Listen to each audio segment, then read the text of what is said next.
Sound check 1 2 1 2.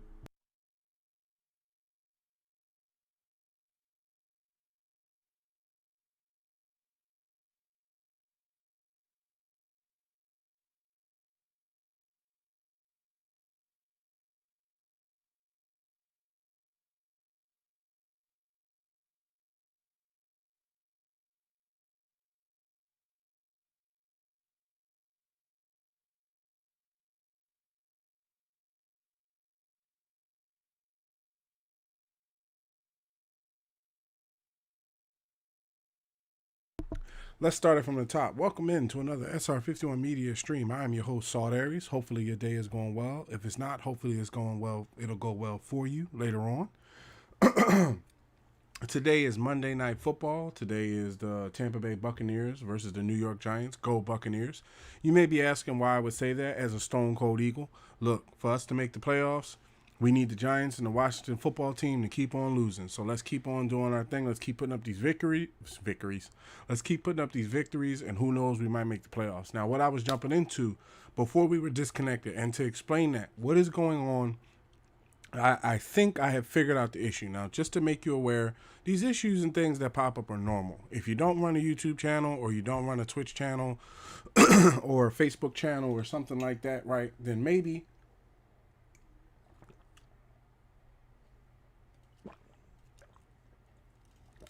a lot of this is new to you. But to explain it in a short term, basically, you have your home Wi-Fi and then you have, excuse me, you have your home Wi-Fi and then you have Wi-Fi that you can use, hotspots and things like that. Well, I have my computer set up so that way if I'm downloading a file or I'm downloading something from the internet, if my home internet glitches for a second, that it goes to a public domain that I've chosen already, right? So what's been going on, because I'm not using a wired connection, because the Xbox is wired, like that John's wired up. I got the cord in there for downloading and everything like that. But the computer is still running off of a Wi-Fi signal. So to alleviate that, what I've looked into and kind of found out from the community is I'm probably going to need a USB drive that allows an Ethernet cord. Now, the reason why I say that I feel as though it would change a lot of things is because I have a very strong internet. One thing I've noticed about my internet, I don't really know my numbers off top. I'm not going to say I have a billion download speed or something like that. What I know is it's pretty fast and it's pretty steady. And typically nowadays, the baddest internets out there are Xfinity and Verizon anyway. So it's either one of the two that you have. So the thing about it is what I'm going to be looking at getting is an extension device. So that way I can plug in hardwired to the computer. So that way we can stop somewhat having these problems. What I'm hoping is that with a flush of the system, with a shutdown and a complete restart and a continued run back, that this has kind of alleviated itself. This has happened before in previous streams, not in like a lot of previous streams, but it's happened when the weather has been kind of wild and stuff like that. So basically that's going to be something I'm going to be looking at, trying to get to up the stream to the, to another level. So that way we have more stability, because I stream a lot.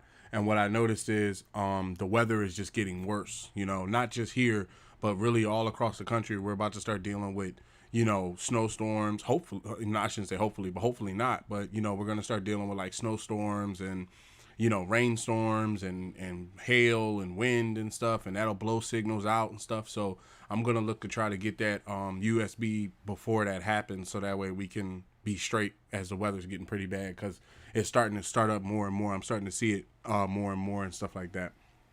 So what I was talking about was like with my Eagles. A lot of people may wonder, like, why do you play Madden? Why do you play Madden so much in 2K and baseball and stuff? It's because of how it connects to real life. Okay, like prime example, I'm in a situation right now where I have to drop 10 players, just to show you straight out, right? I have to drop 10 players before we start the season. This is where we are in preseason, right? So when I come into the team, okay, just, looking at positions, these dudes are dogs, Devontae Smith, X Factor. Jalen Waddle, superstar. Juju Smith-Schuster, superstar. DJ Clark Jr., star. Scotty Miller, superstar. Jalen Reagor, star, if I'm not mistaken. Did he go up to star? No, he's still normal, but he's an 80, right? When you come in and JJ Ortega-Whiteside, nothing against him, right? I know he may be the receiver on the Eagles now, right? When you look at all his stats, he has some pretty good stats, but his route running is really bad. And what that's going to mean is, as a QB, and just saying in the game, and I'm pretty sure it transcends to real life as well, when I call hike, and he's supposed to say go up and cut right, and then, that's where he's supposed to be. When I launch the ball, there's a good chance that he cuts left instead of cutting right because he's not good at running a route, meaning he forgot about it, right? So that's kind of hard to justify keeping him on the team after that. With Greg Ward Jr., it's similar to the same thing. You could say that I didn't use him a lot, but at the same time, the thing about it is Greg has some pretty good stats, and I don't want to necessarily get rid of these guys, but we have to drop 10 people from the team. And it's gotten to a point where even Jalen Reagor, he's only been in the game for 3 years. These guys have been in the game almost 5 years. He's 24. He's about to be 30. He's like 3 years away from 30, right? This dude's 24 years old. He's already an 80. Now, explain to me why he can come in, right? Look at his route running. 75 short, 74 medium, 81 deep. Now, you're explaining to me J.J. Arcega-Whiteside, somebody that has 4 years on him, couldn't do essentially the same thing? Come on, man. Now that's one of those things where, and I'm glad the Eagles, to tell you the truth, too, I'm glad the Eagles are starting to move away from just, like if a draft pick isn't good, that you just, you find another position. I think J.J. Arcega-Whiteside right now, he plays special teams for tackling and stuff like that. So, yeah, like I was saying, you gotta drop 10 positions. I feel comfortable having Matt Ryan on the team because I have been in positions in the past where my number one quarterback gets hurt, and then it'll be the type of thing where, if you noticed, last year, Fletcher Cox got hurt and Javon Hargrave got hurt. And then we had a game where Najee Harris and Miles Sanders was hurt in the same game, and I had to use Jordan Howard. So it's one of those things where having Matt Ryan as a backup is very nice because even though he's dropped down to 71, look at his stats. You know what I'm saying? Look at the 80s, 90s, play action 90, under pressure, He ain't going to be breaking no scrambles. He's the type of dude where he get in and he going to be, drilling passes down the field. But we got so many dogs on wide receiver that, it makes it up and stuff like that, where all these guys up here can basically keep the game alive. As far as fullback, I was thinking about getting rid of Richard, but at the same time, Richard only has 6 years in the NFL, whereas Juszczyk now has 10. So it's a strong possibility that Juszczyk may leave, and then Richard's the only one. And also sometimes we run two fullback sets for runs, so I'm not looking to really get rid of him. On the line, Dillard has really upped himself. He's a 74 now. He's ahead of some guys that are available in free agency, so I'm not looking to get rid of him. I was thinking that what I probably should do is try to package up some guys that necessarily don't see the field.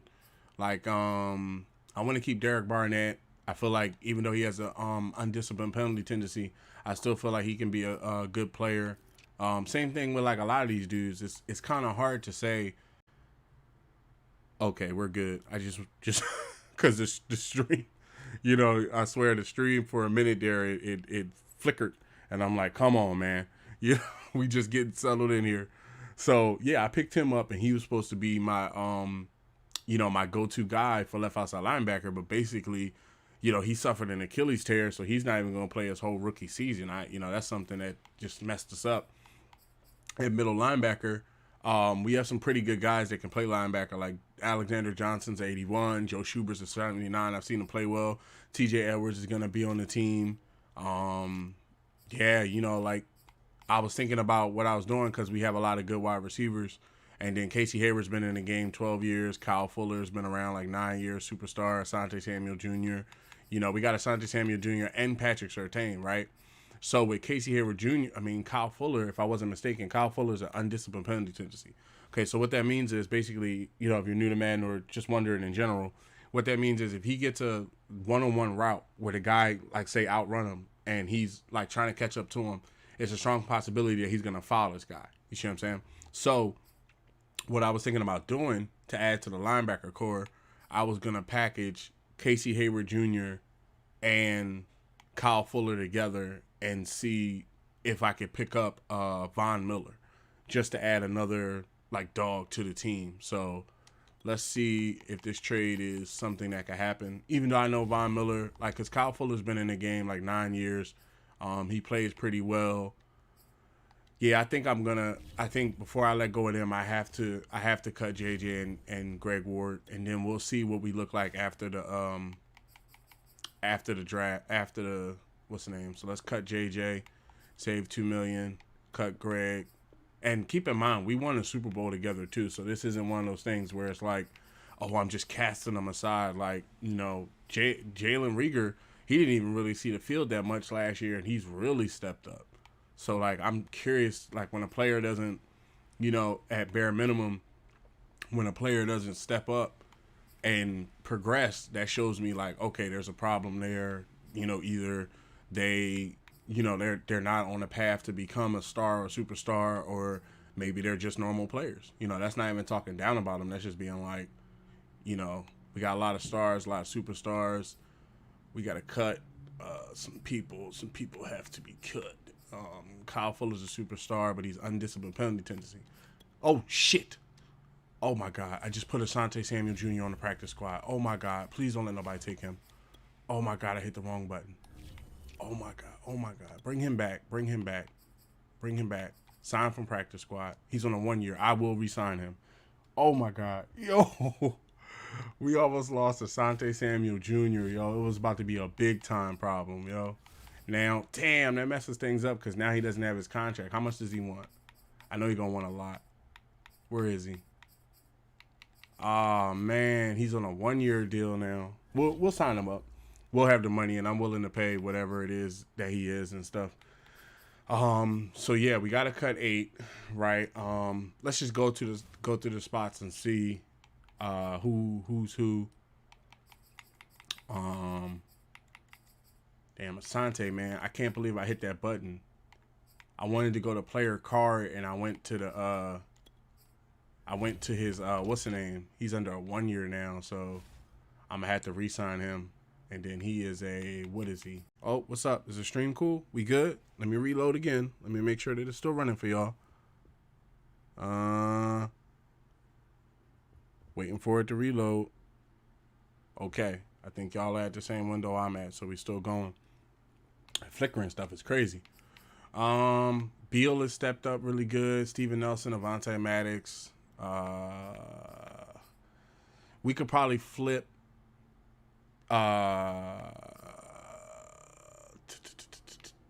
See, because they have really good zone coverage. But what I was trying to do before I hit the release button, and stupidly, well, I shouldn't say stupidly, but you see how Asante Samuel Jr. has undisciplined penalty tendency, right?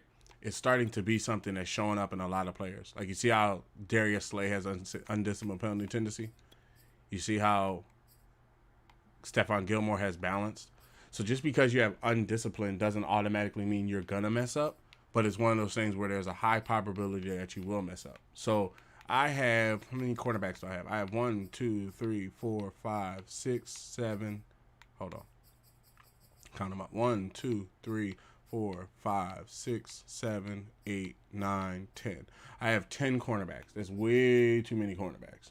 So what I think is the oldest ones, which would be, I would say Casey Hayward Jr. I've seen Casey play very well, but Casey Hayward Jr. and Kyle Fuller, I might be able to work some trades for them around the league, because God only knows how many years they got left in the league, for real, for real. What about the Dolphins? Y'all got an interest? Okay, the Dolphins got a green interest. What happened to oh, yeah, that's right. Von Miller is retired. He no longer plays for the NFL. The Broncos, the Buccaneers are running it back, and they didn't get far.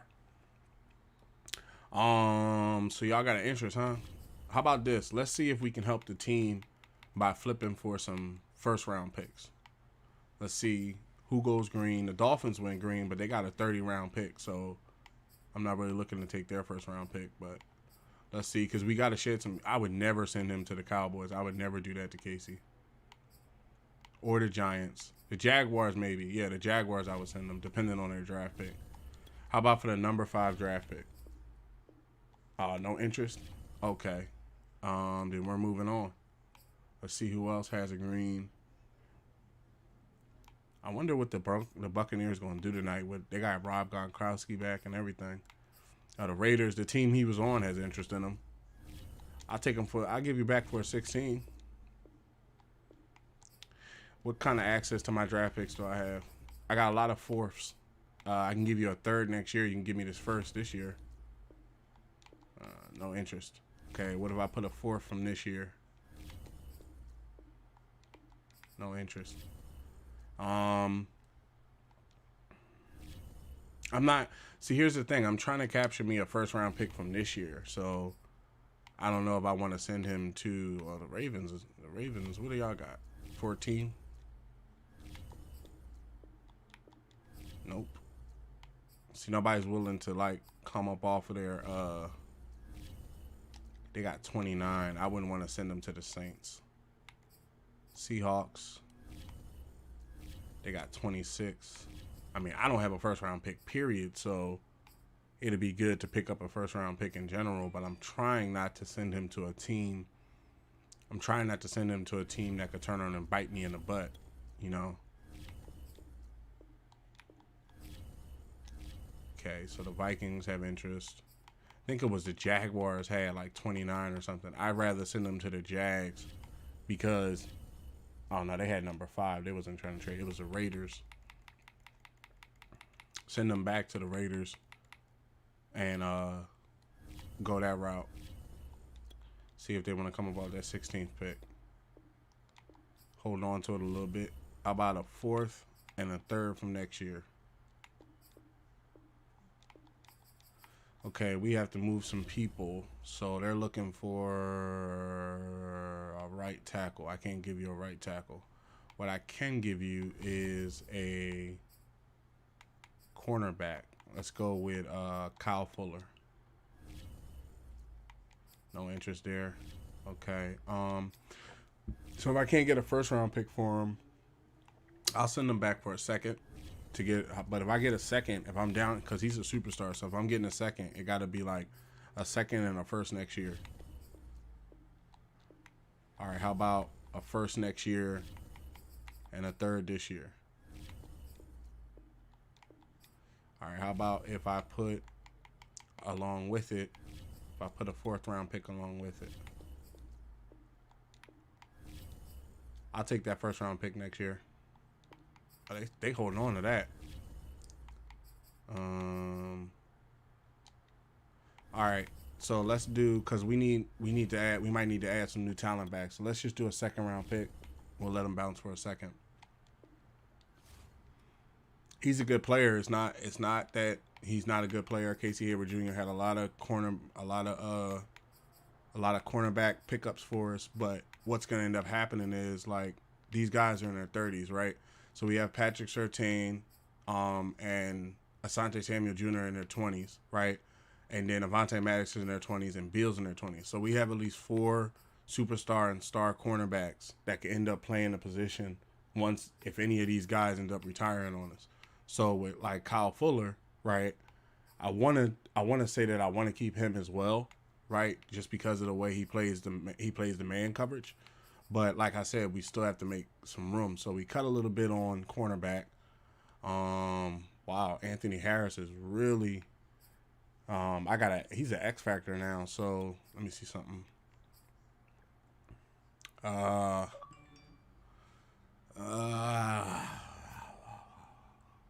mean,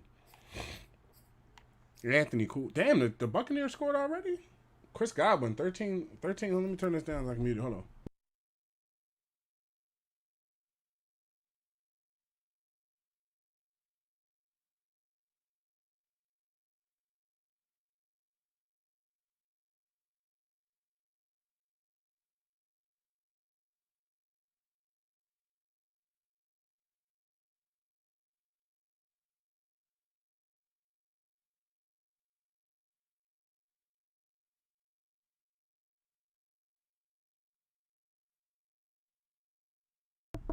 Brady got him on the board already. That's what I'm talking about, Brady. 6-0. That's what I'm talking about, Brady. Okay, so what I was saying was, yeah, we made some adjustments at cornerbacks, but I still feel like we could shrink it down a bit because we're carrying a lot of cornerbacks, right? So Kyle Fuller, I'm reluctant to come up off of him because of the fact that he's 31. He's been in the league 9 years, right? He's a superstar, so it's a possibility that he could work his way up to being an X factor, just like Patrick Surtain and the rest of them, right? But at the same time, we're still carrying a lot of cornerbacks. So 1, 2, 3, 4, 5, 6, 7, 8, 9. Okay, so if I traded Kyle Fuller, we'd be down to about 8 cornerbacks, and then I'd still have to get rid of 6 people. So I don't want to do that. So is there a way we can work around that?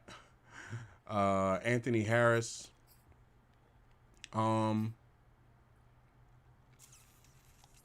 Got some pretty good stats. Damn, man, this is tough. In the old days, you would just get rid of whoever. But now it's like, you got to really watch. And then we got Kenny Gainwell. So we got Gus Edwards. But Gus Edwards is actually playing Jordan Howard's position. So it's one of those things where I can keep Gainwell and get rid of Howard. But I feel like Jordan Howard has really stepped up. I wanted to keep him on the team, but he has a drop passes thing. So we're going to cut him, and then we'll see about bringing him back after the season.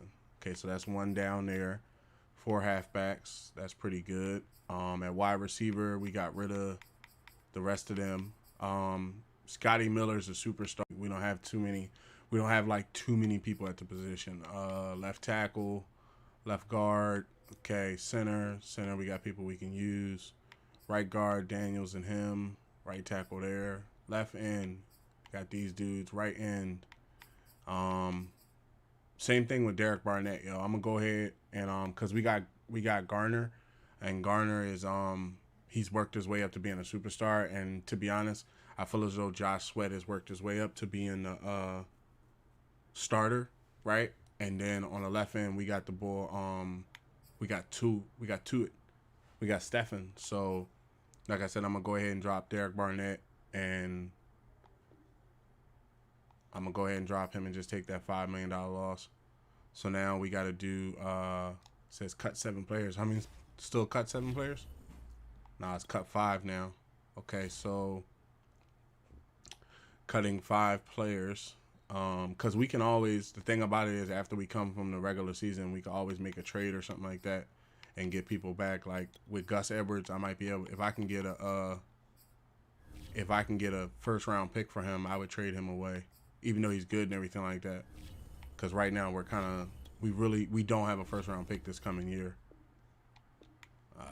They're kind of reluctant. They're looking for a tight end as well. I kind of like Robert Tonyan. I kind of like his ability, so I don't want to let him go. They're looking for guards. I don't have anybody I can ship you from that. Now, what I can do is I can maybe spare. I can't even spare a cornerback. I can maybe spare a middle linebacker, like Joe Schubert.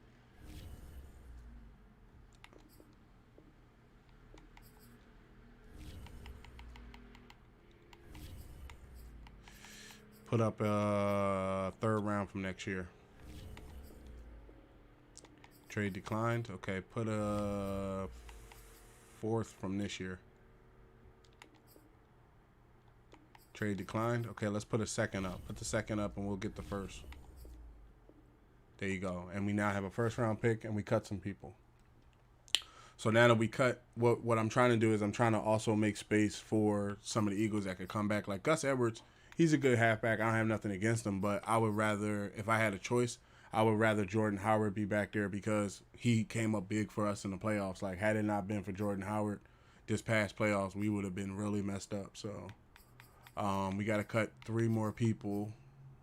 Okay, so let's see where there's kind of like a log. They call it a log jam in football when you have too many people at one position. So I'm trying to make sure we don't necessarily have that. 4 defensive tackles, there's nothing wrong with that. Linebacker, middle linebacker. Oh, let me see if I can put that that rookie that we drafted on IR. Because if he's not on IR, then I'm going to put him on IR because he's not coming back. Let me see. Because it says that he's hurt for 35 weeks. And normally when they spit out of information, because preseason is only like 1 week until what's the name? So it says that he has an Achilles tear, out for 33 weeks. IR no, return no. Status injured. So he's going to be gone the rest of the year. But I don't want to, let me see something. What does it say? Place on IR. Are you sure you want to place on IR? Yes. So if I place him on injured reserve, does that take him off the list? Yeah, see, now I only have to cut 2 people. That's what I was figuring. I was like, they probably have him counting towards our 53-man roster. I'm like, nah, he's not even going to start this year, so there's no point in him counting against us. Okay, so we got to trade 2 people. If I was to trade Fuller, I could trade, let me see if Fuller has any interest around the league, because I might, like I said, I might be able to work out a first-round pick or something. I'm surprised that he doesn't have interest around the league like that. Like that is red. It's a lot of red. It shows me like something could be wrong there. Or a lot of teams have cornerbacks already. But I'm trying to help us in the future. Like, we just got a first-round pick for Gus Edwards. So now we're in a position where trying to trade him to teams that wouldn't come back to bite me in the playoffs. Like somebody that maybe they're a couple of years out. And this is what they do too. Don't let NFL teams fool you. No, it ain't gonna be the Chargers. It ain't gonna be the Chiefs. I ain't helping you dudes. Dolphins, I can see the Dolphins. Yeah, I can see the Dolphins. I'll take that first round 30. He's a superstar. How can you not give me that for a first round 30? Like, are you serious? They're looking for a center. No. I have to drop one more player. So if I have to drop one more player, Scotty Miller has never seen the field for us. So what we can do is we can trade Fuller for the 30. Let's see if we can get the 30.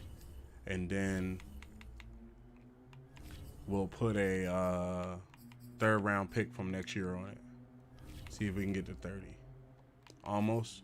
How about a third-round pick from next year and a 4th from this year? And we now have that pick. Okay, so now we got to cut one player, right? So what I'm going to do is, because we have DJ Chark and Jalen Reagor, and we have all these new dudes, 1, 2, 3, 4, 5, 6 wide receivers, right? I don't necessarily want to get rid of any of them.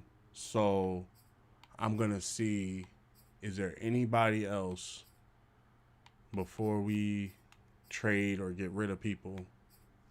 Because Casey was cool and everything, but we got to make room for the youth, you know. Casey can play the position, but it's one of those things where he's kind of like clogging other dudes from being able to take the field and stuff. Like, now Joe Schubert isn't there, so TJ Edwards can be worked in more. I want TJ to be worked in this year. You know, he's really stepped up and stuff. He has a good tackling rating. Like, when you come into his when you come into his stats and stuff, like, look at that. 77 speed, high motor, leader on the offense, hit power, awareness, play recognition is almost at 70. You know, his tackles 85. His pursuit's 86. He's in the top 37 of middle linebackers. You know, he's really stepping up. So I want to trade Scotty for a very high. Next year we don't have a first round pick, right? So I'm pretty sure I probably can ship Scotty out for a first round pick. It's nothing against him. You know, I'm just trying to do the best thing for the team.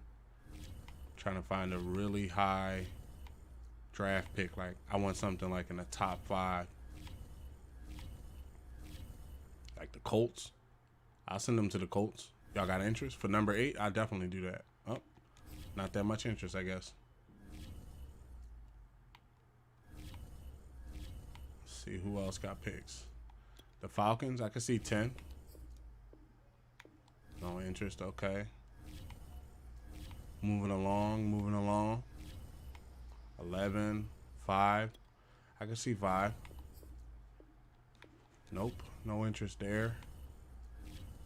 6, I can see 6.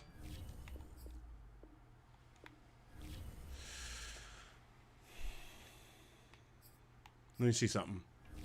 Before we actually pull a trade on Scotty Miller. Are we under the 53 already? Oh no, we're not under the 53 already. Okay, let's go to the roster. let's take a look and see before we actually go cutting Scotty. Let's see if we can shed some people at other positions. See, I don't want to get rid of Patrick because you can see that his stats are starting to line up closer with Juszczyk. So if something was to happen to Juszczyk, he could step in and be his, it's like his number 2. You don't want to, come on, hit him. Yes. Missed the pass. I want New York to lose. Serious, I'm rooting for these dudes to lose today. Okay, currently it's 7-0. The Giants are in the red zone. They just took a pass, and they missed. Okay, so right guard, right tackle, left end, right end, D tackle, left outside linebacker. I want to keep him. Middle linebacker, I want to keep all these dudes. Levante David, I think he's playing pretty well. There's no reason why he doesn't need to be brought back. Cornerbacks, we got the young guns behind them: Patrick Surtain, Asante Samuel Jr., Avonte Maddox, Steven Nelson, and Beal, who's now a superstar. I think the only person I could think of would be Anthony Harris, but I don't want to get rid of Anthony Harris because what's going to end up happening is, as good as Scotty Miller is, let me see his stats before I actually say something. Oh, no, his stats way too good. And I think I got him under contract, don't I? I think I signed Scotty in the offseason, didn't I? Yeah, I signed Scotty to like a 3-year deal. One person. Who's going to be the one person? We're down. We didn't make progress. How about this?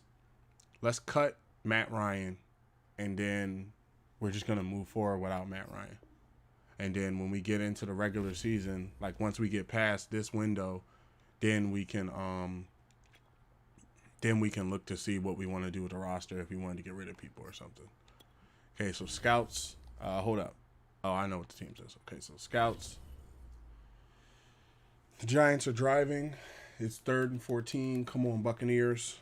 Stand tall. Okay, just to update you, it's 3rd and 14. They're going with the jumbo set. No really wide receivers. Hike the ball. Drop back. Throws. And he misses. So they might get a field goal if I'm not mistaken. Fill this juice up.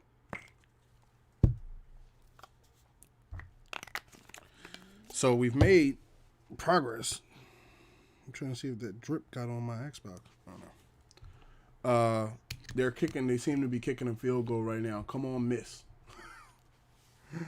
The best believe Washington people and New York Giants people and Dallas people do the same thing when they watch the Eagles. He made it. It's now 3-7.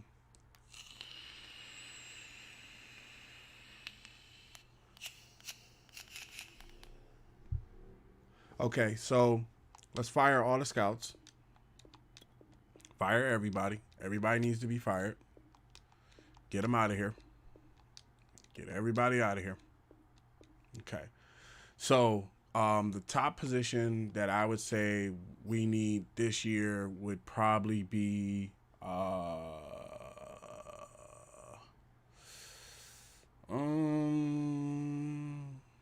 me see. What's the grades say?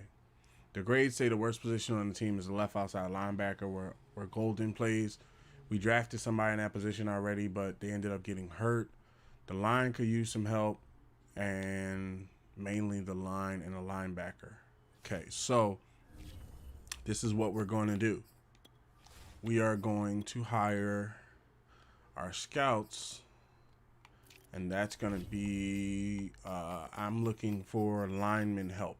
I think that's one of the main things. If I can get a level 3 tier line guard, that's who I would want to start with. And I got to remember this year to set the regions right guard and center. I like that. Right guard and center. Right guard and left guard. Yeah, I'll take right guard and left guard. Let's hire him. Okay, and then we want to keep I want to keep the wide receiver. I want to keep the wide receiver room fresh because a lot of people are coming up on contract, and I don't know if we're going to be able to re-sign everybody. So it's time to start looking. Reggie Wayne. Yup. I like Reggie Wayne. Pause as a scout. And then at the same time, we have free safeties and we have cornerbacks already. It'd be nice if we could get a couple more cornerbacks. We need some linebackers, so somebody that's a linebacker guy would be nice. A lot of middle linebacker people. Yeah, it looks like just middle linebacker people to this year. There's no left outside linebacker or right outside linebacker people, so middle linebacker, Salvatore Ortega, Pedro Sanchez, Gary Brackett, Derek Johnson, Chris Stokes. All right, let's go with Chris Stokes. Hire him. So also outside of the linebackers, I would say something else I want to keep fresh is cornerback, because we have a lot of cornerbacks that I don't know when they're gonna, like, when their contracts are gonna come due. So Tariq Atkins, that'd make a nice hire. Another position off top that I could think about would be left and right end to maybe get some help over there. But then I'm thinking we got the wide receiver. How many people do we have? 1, 2, 3, 4. So I think you get one more person. So let's do left ends and right ends. Let's hire Zach Strickland. And then if you're allowed to get somebody else, let's hire Stephen Bowles for wide receiver. Okay, so you're not allowed to pick him up. Okay, so we have all our wide receivers. All right, and then we're going to advance a week now that we've done the 10-week cut downs. Stream is running good. We've been going for 8 minutes, or really a little bit longer than that, and nothing has really went on. Okay, we're in week 1. This is where the first thing I like to do is go to free agency and maybe pick up all those people that were dropped off. Did Matt Ryan make it? Matt Ryan's still out there. Is Jordan Howard still out there? I think he was like a 67. Damn, Philip Lindsay got let go? Wow, Philip Lindsay's a 69 now. Wow, that's a really good running back right there, but damn. I think it might be his injuries, because I remember he was like, I picked him up one year, man, this boy can ball. Like, he can run, he got speed, he got juke ability, stuff like that. Like, he was really doing a damn thing. And then the Broncos traded him to the his injury is at 84. So normally for running backs, that's supposed to be on like a 90. So, you know, but I came looking for Jordan Howard because I want him on the team. Oh, am I? Oh, okay. I came looking for Jordan Howard. I don't know where he is. Hopefully he didn't get picked up, because I want to keep him on the team. That wasn't him. Todd Gurley, Le'Veon Bell. Boston Scott's out there. Oh man, I think he got picked up. Damn, we ain't gonna be able to have him now.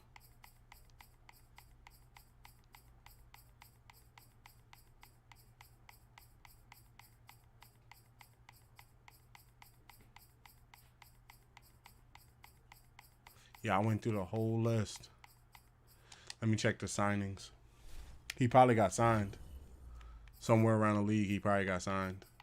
Let me check the league transactions.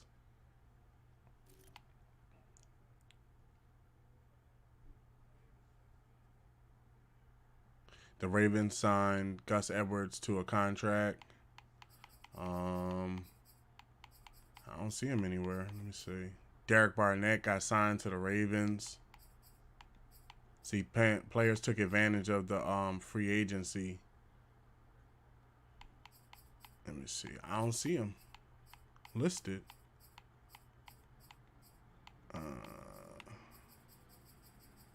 Derek Barnett played for the Ravens now, so I won't be able to pick him back up.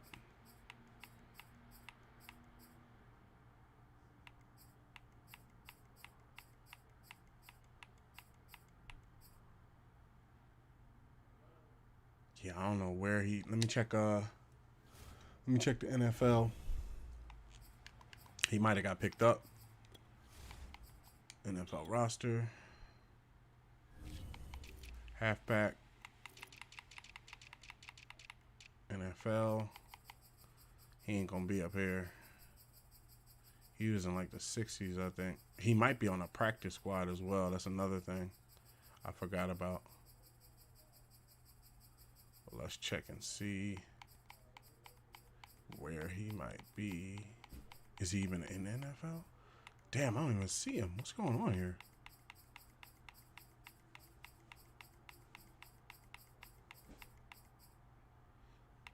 You know what they need? We need a player search.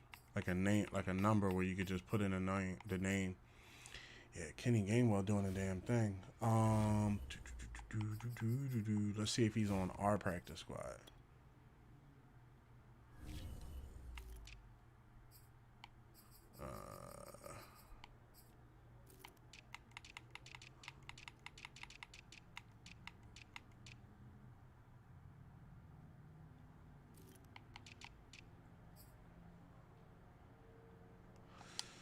Yeah, I have no idea where he is.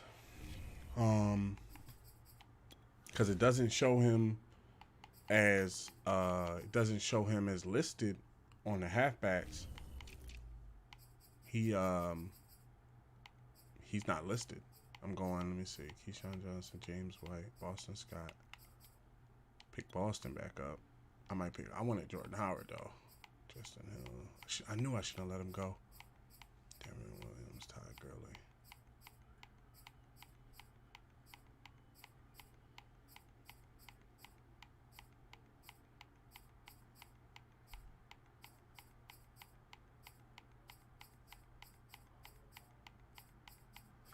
Damn it.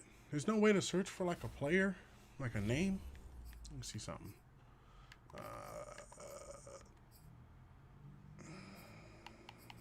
Might be under league transactions. Released. Okay, I released them. The Bengals released. They released Gus Edwards, yo. They let him go and the Ravens picked him up. That's crazy. I didn't even get an opportunity to like work with him or nothing. Let me see something.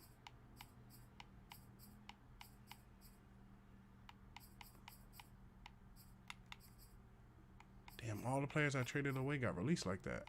Like one after another.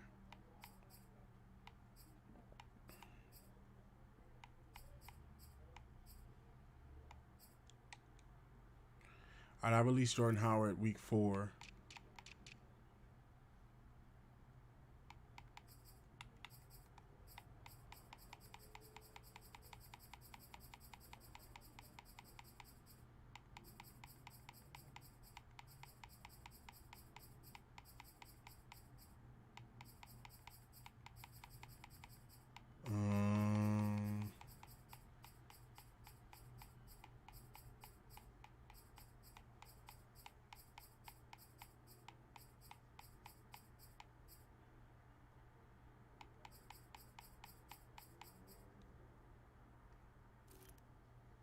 Yeah, he's gone. There's nothing I can do about it. I wanted to move forward with Jordan Howard.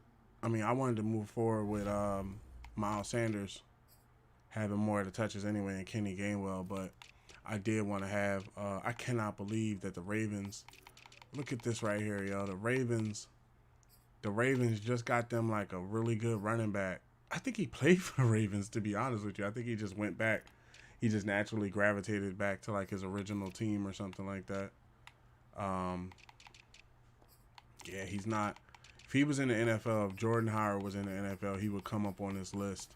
And if Jordan Howard was in the NFL, then he would come up on his list. And by him not coming up on this list, it shows me that 9 times out of 10, he got picked up somewhere right after I let him go. because I'm in the 70s and I still don't see him. His name, I'm in 68. Last time I checked, he was like a 65, 67, something like that. So he should be somewhere down in here. And he's not. Excuse me. So if he's not down there, and then you go to the free agency, I have no idea. He might be on somebody's Tom Brady. Did he just score? Oh, I noticed he was yelling. Hold on one second.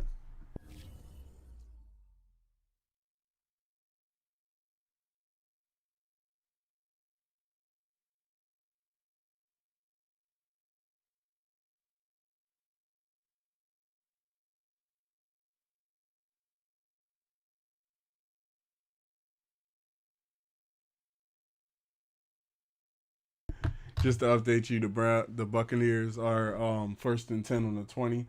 Tom Brady just ran for a first down. You heard it right. Tom Brady just ran for a first down. We are in that type of NFL. Okay, so yeah, when you come in here, just look in instead of going by the names. Gilmore, Daniels, Le'Veon Bell, Daniel Williams, Corey Clement. Remember Corey Clement? Jason Hudley, hold up. Make sure I'm not going past anybody. Corey Clement. I remember when we had Corey Clement. Matt Breida. Yeah, see how he just doesn't, it skips and he doesn't show up at all. It's one of those things where I believe he's probably already on the team somewhere. Somebody picked him up.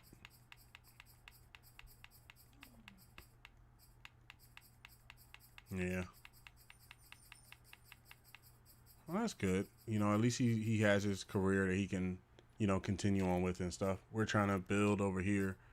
I signed Matt Ryan back to the team. Sign all those people. Sign all the people. What I like to do is I like to sign all the free agents that I like.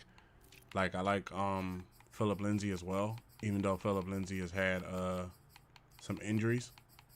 Where is he? But I would sign Boston Scott back because I feel like Boston has earned that. Where is he? I would sign Boston back because Boston has better stats. I think, is Philip Lindsay a star? Let me see something. Isn't Philip Lindsay like a star or something? Nah, he's normal. They took all that away from him. So let's see if we bring no, not Cordell Patterson.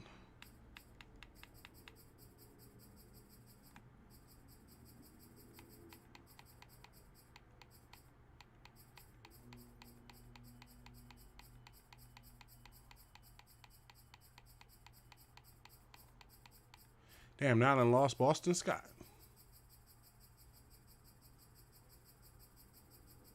There he is. Sign Boston Scott. Let's see if we can work something out. Fullbacks, nobody. Wide receivers. Let's see if JJ and all them dudes still out here. Yeah, see, look how far they are down on the list. This is crazy. Look, they're like 70s now. They're not even 72s anymore. They're 70s now. Like, come on, man. Tight end. Oh, Nick Boyle's available. Nick Boyle's a good tight end, man. He can run routes. Catching and running is pretty good. Drop passes. That ain't good. Left tackle, Devontae Smith. Oh, Devontae Smith. Donovan Smith. Nah, I'm not that interested. Quentin Spann, center. DeCastro. That's somebody that I was going to try to keep on the team, but I traded him, so let's see if we can work something out there. Kyle Long, not so much. Melvin Ingram, star. I thought he was a superstar. Star. Pretty good left end. See if we can't work something out. Dwayne Haskins, BJ Hill, Sheldon Richardson. See, I'm like at 57. I'm already over the list again. But I want to pick some people up and then see what we can do going from there. Bradley Roby.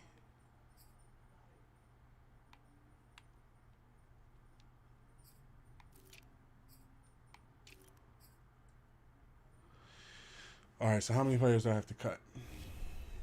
Cut 4 players. Okay, so if I cut 4 players, let's see where they would come from. Matt Ryan, I want to try to hold on to. Halfbacks, Boston Scott, Kenny Gainwell, those dudes. If I traded Scotty, that would be one of the 4. Did I pick up some people or something? Picked up the Castro. We got Daniels in the rookie. Let's go ahead and cut him. Right tackle, left end. We got Suit, and we got Brandon Graham. We'll need him. Right end, D tackle, linebacker, middle linebacker, right outside linebacker, cornerback.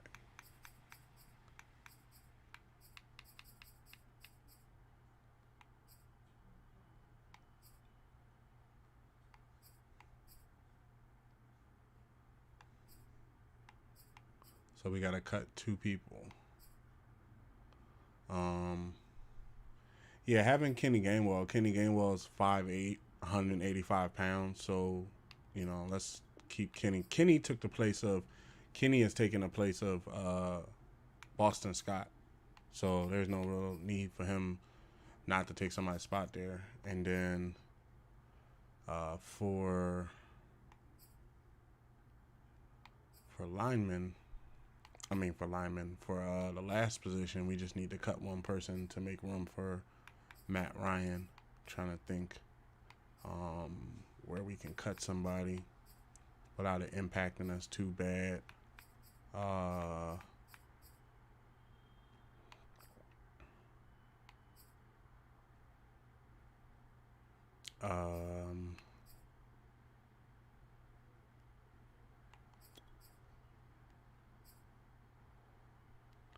don't want to cut Anthony Harris.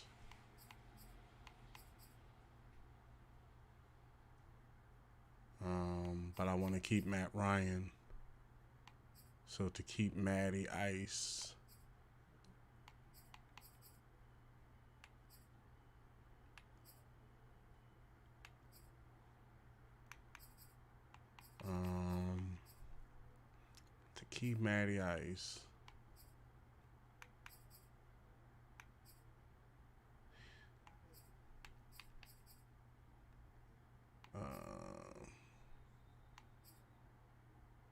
the Buccaneers are now winning 10-3.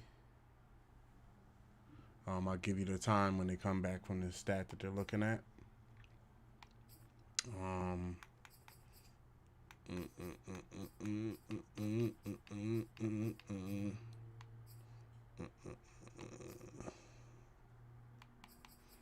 You know, let's go ahead and cut Matt Ryan.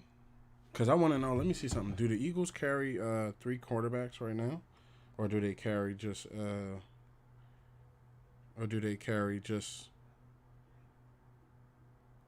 2? Let's see something.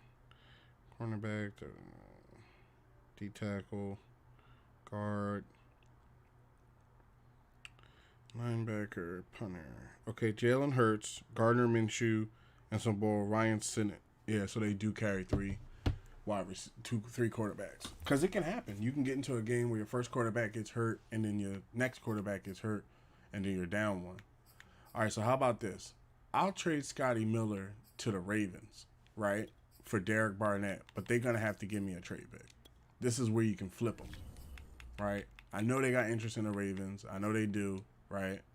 I want Derek Barnett back because he actually he left and signed a contract with these dudes, and I'd rather have him back. And what they can do is we can just do a straight-up trade, and then we'll do a straight-up trade, and you give me a first-round pick, and you can have Scotty Miller.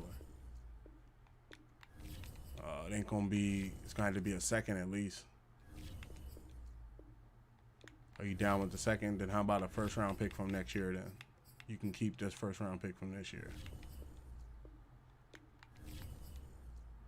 Man, I'm not even willing to give up Scotty Miller like that. Let me give up somebody else. They're looking for a guard, right?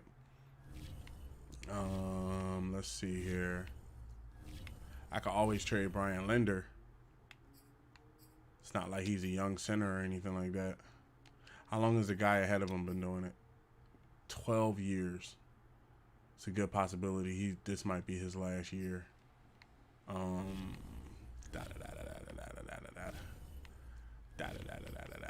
Let's see.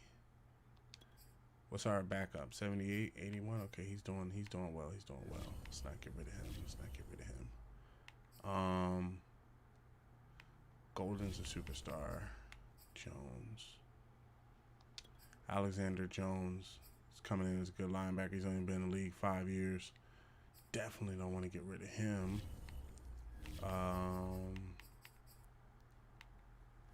No free safeties. Yo, you know what? I'll just use a pick. And y'all can just go ahead and give them back. Yeah, 3rd round pick next year. Not enough? Okay, 3rd round pick and a 4th round pick from this year. Declined? Okay, and a 7th round pick from the following year. Good. Got him back. Now you got to cut 2 people, right? So let's see here. Where are we at now on left end? So on left end, you got Derek Barnett. On right end, you got Derek Barnett and Sterling. We didn't give up any 1st round picks or anything like that to get them back. So nothing too major there. I think the cornerback room is still a little big. 1, 2, 3, 4, 5, 6, 7, 8 cornerbacks. To be able to handle all of them. Let me see. Scotty's an actual step up. Now you got like all superstars and X Factors taking the field. Hell, even DJ got outbid by him.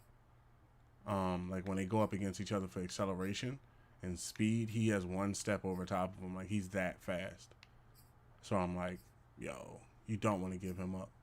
And then with Matt Ryan, I think a team might scoop him up at the end there. I think a team might put a trade up to scoop him up. Halfbacks. Got Gainwell. We got our 3 halfbacks that can do the damn thing.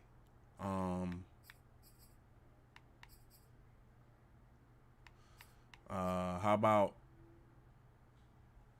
because Daniels is good, but Penny Sewell's going to be playing right tackle. So let's see about maybe flipping him for a 1st round pick. Well, I got him and he's good on the line. I don't want to let him go. Damn, 2 people, huh?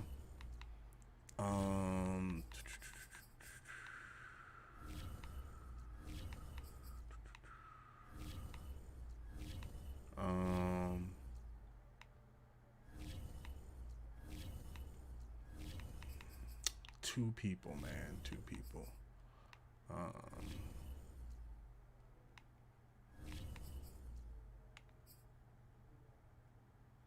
I mean, if I send Leveco David back to, what's his contract like? Did I sign him to a contract? Yeah, he's under a 2-year. So if I was to send Leveco David back to the Buccaneers, what happened here? Oh, man, they got an interception. Oh, the Giants just intercepted. It wasn't on. Mike Evans got the ball thrown at him, and then he busted up. He dropped it up. It was like a tip drill where it popped off his hands and went up. And then a defensive player from the Giants got it. So the Giants now have the ball. It's 10-3 with 9 minutes and 53 seconds left in the 2nd quarter. Okay, so we got Scotty, we got Juju, we got Devontae, we got Waddle, we got Rieger. 2 people cut, man. This is not easy. Especially when you know that, like, you know, you got to think people may be good now, but what are they going to be like later? Are they going to be good? Are they going to be okay? You know, like with Derek Barnett, I think he can be turned into like a star player, at least at bare minimum a star. I think he has good talent there, but I have to cut 2 people. Even if I cut Matty Ice, let's say I cut Matty Ice, and if I cut Matty Ice, now I don't have a third quarterback to play behind us. Let me see something. I could trade away Richard, but then I would be trading away my fullback that is like number 2, because I think he's the number 2 fullback in the NFL. Yeah, so I have the number 1. I think. No. I'm glad they asked you. I almost cut Juszczyk. Yeah, Juszczyk is number 1 and he's number 2. So I have the number 1 and number 2 fullbacks. Oh man, the Giants scored. Damn. It's about to be 10 up. Yeah, Mike, you messed that one up. I'm not even a Buccaneer, and I'll tell you, did they use Shaq one? Because I'm watching stuff. Is that Barkley? He just put the pass on them dudes. They wasn't ready for the pass. It looked like he passed to a lineman. Oh, it's like a tight end or something like that. I think it might be a lineman. Yeah, I think they just passed to a lineman on some trickery stuff. So, oh, now with the computer about to drop out. We went through all of that with the reconnections, and now the computer now the battery would have dropped out on us. Okay, so 2 people. Man. So how about this? How about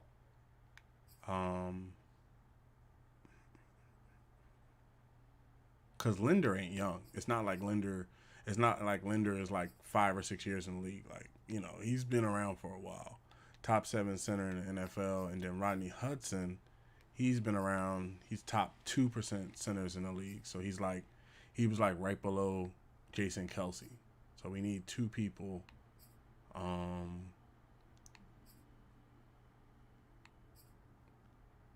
I'm going to keep Barnett. This is tough, man. 2 people. It could be Leveco David. Like, I might be able to get a first-round pick from... Let me see something. I might be able to get a first-round pick from the Buccaneers, sending him back to the Buccaneers. Yeah, see, the Bucs have interest in him. It's all about what you're going to come up off of for him. Give me that first-round pick. Oh, damn, we can do this, yeah. We can do this all day. Yeah, why not? For another first round pick, why not? You know, I actually have to get rid of 2 people. So how about this? How about I put the other middle linebacker up that I have. He's pretty all right, but I have other people that's playing the position. Alexander Johnson, he's about to be in his 30s, right? Let T.J. Ward play that position. Remember, we still got Josh Allen and Shaq Thompson. And we got the rookie, and we got Marquise Golden, right? So send David back. Send Johnson along with him. I want a first-round pick from this year. I want a first-round pick from next year. All right. How about this? I'll put a 4th-round pick along with it. Okay, then instead of a first next year, how about a first this year and a second next year? Still a little dicey. Okay, 1st-round pick this year, 4th-round pick next year. Still a little dicey. Okay, what's the 5th-round pick that you're okay with? 5th-round pick and a 1st round next year. Still a little dicey. Okay, how about this? 1st and the 6th.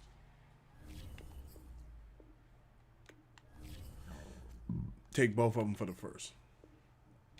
Oh, it's declined. Put a 7th along with it. David was a good player, right? Don't get me wrong. David was a good player. He's an X-Factor player. Very good. Very good player. But when you look at most of the positions, right, he was like when you come into the depth chart, so he played a really tough position for us on defense, right? I feel like, you know, he really does play a tough position. But when I come into sub linebacker, right, I can always get him back by, see how Josh Allen's at 78, TJ Edwards is 66, so they can just step into his position, right? But if I felt as though, like, you know, say he's a great player or something like that, and I wanted to keep him around because we traded together, I could always go back to the Buccaneers and probably pick out a person and just drop Matty Ice. right? So they got, I really wanted Vita Vea, right? I really wanted Vita Vea. So let's see if they'll come up off of Vea for a draft pick, like a number 30 draft pick. Okay, what about number 24? Nope. What about a number 22? Vita Vea is a superstar defensive tackle. He's ranked the number. So now that Fletcher Cox, so him beside Fletcher Cox would be incredible, but let's not throw things away. You see what I'm saying? Let's not throw away a first round pick for somebody who's already there. Let's come over to the middle linebacker. Remember, they traded Levante David because now Devin White is better, right? So you pick him up, right? They're looking for a left end or a right end or a right outside linebacker, right? So you come to, or a right guard. So what you can do is basically Daniels is 25, but you got the boy Harden that you just traded for, right? So to improve the line, he plays right guard. But now that we have Penny Sewell is going to be playing right guard. So what you could do is you could trade Daniels for David, and it wouldn't be that hard of a trade because Daniels is a backup. David is more of a starter, right? So just to adjust the roster here, because I do think he's an impact. I do think he's a Gronk out there running big, trying to see what happened. He caught the ball, knocked the ball down, knocked another ball down. He just happened to take him down. Big Gronk. So yeah, what you could do is see, because Vita Vea, because if I put, because let me see, who do I have on defensive tackle? I don't think we need Vea right now. Myself, I think that, you know, we got Fletcher Cox, we got Javon Hargrave, we got Grover Stewart, and we got Douglas. So we got some good people that could work things out, right? But what you can do is, let me see, what I can do is use,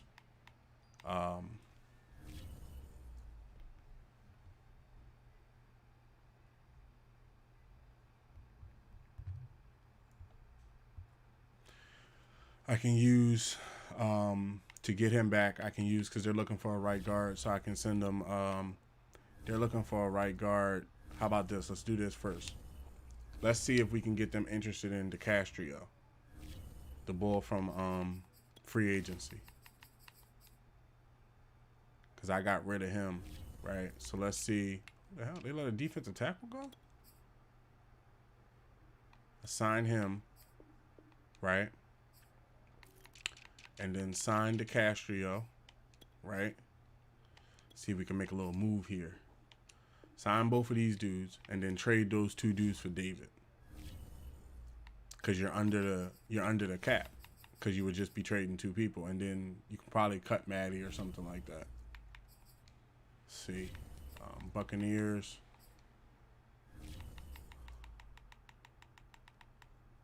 Levante David.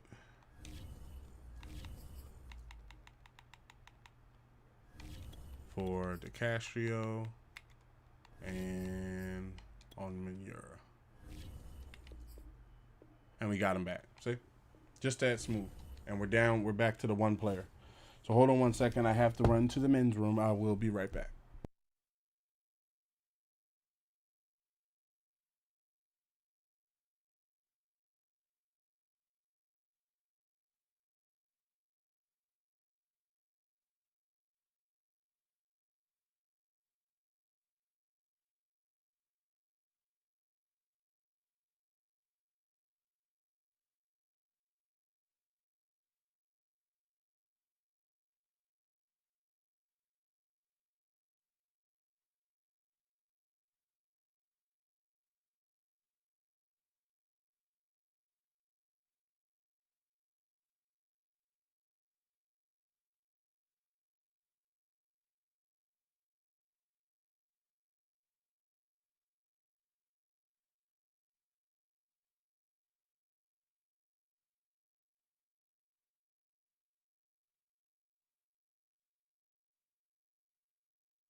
So yeah, the thing of it is, right?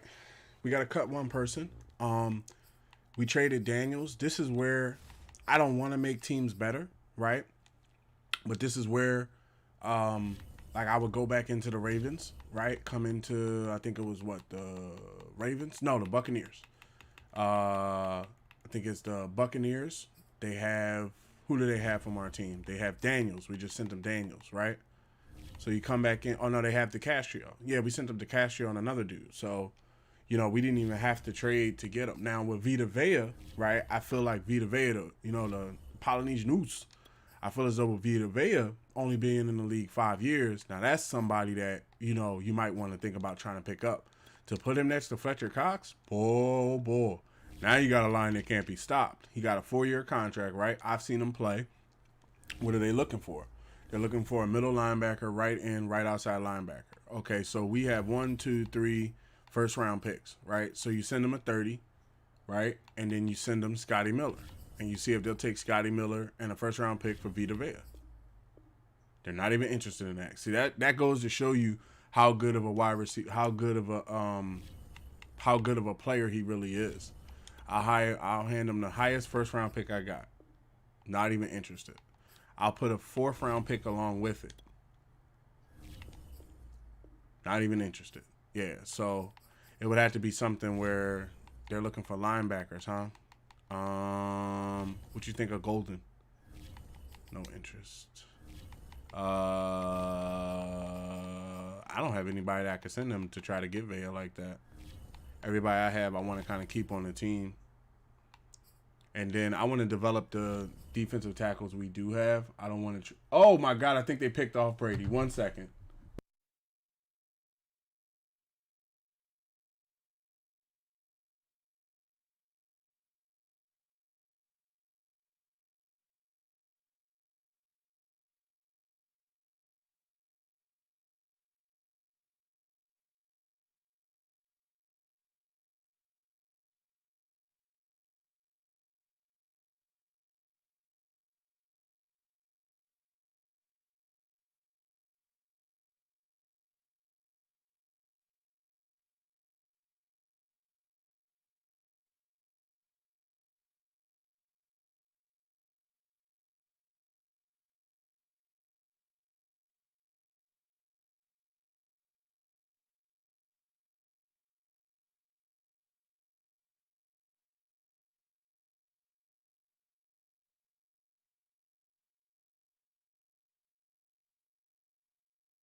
So it's 17-10, and it's 3rd and 5. The Buccaneers are trying to stop them. So yeah, what I was saying about Vita Vea, right? Vita is the type of player where he's number 1 ranked defensive tackle in the NFL right now. Fletcher Cox has been around like 12 years, so he's taking a number 1 spot, right? His block shedding is 97, his power is 91, his play recognition is 97, his awareness is 94, right? So the thing about it is, it's mainly what they're looking for. Now they're looking for a middle linebacker, right? I no longer have middle linebackers that I can ship them like that. They're looking for a quarterback. I no longer have quarterbacks that I can ship them like that. So if I was to make it, that's why I said with Scotty, because Scotty was a new person on the team. But they might be willing to take. Let me see something, because I have to cut a person anyway. So basically, I'm not allowed to keep all the people I have anyway. See if the Giants get this. Hike the ball, 5 yards for the first. He gets it. He didn't get it. Yeah, he didn't get it. So yeah, I've identified him as potentially a player I'd like to have on the team. So let's see if I offered them. How about just straight up 2 first round picks? The 24th and the 30th. Straight up. Straight like that. I bet you if I put a 4th with it, I can get Vea. I can get Vita. So let's do this. Let's ship them somebody. Let's see, because that's 2 first round picks. 2 first round picks to get you Vita Vea. But the question is, do we need Vita Vea? Let me see something here. Because Vea's under a 4-year contract.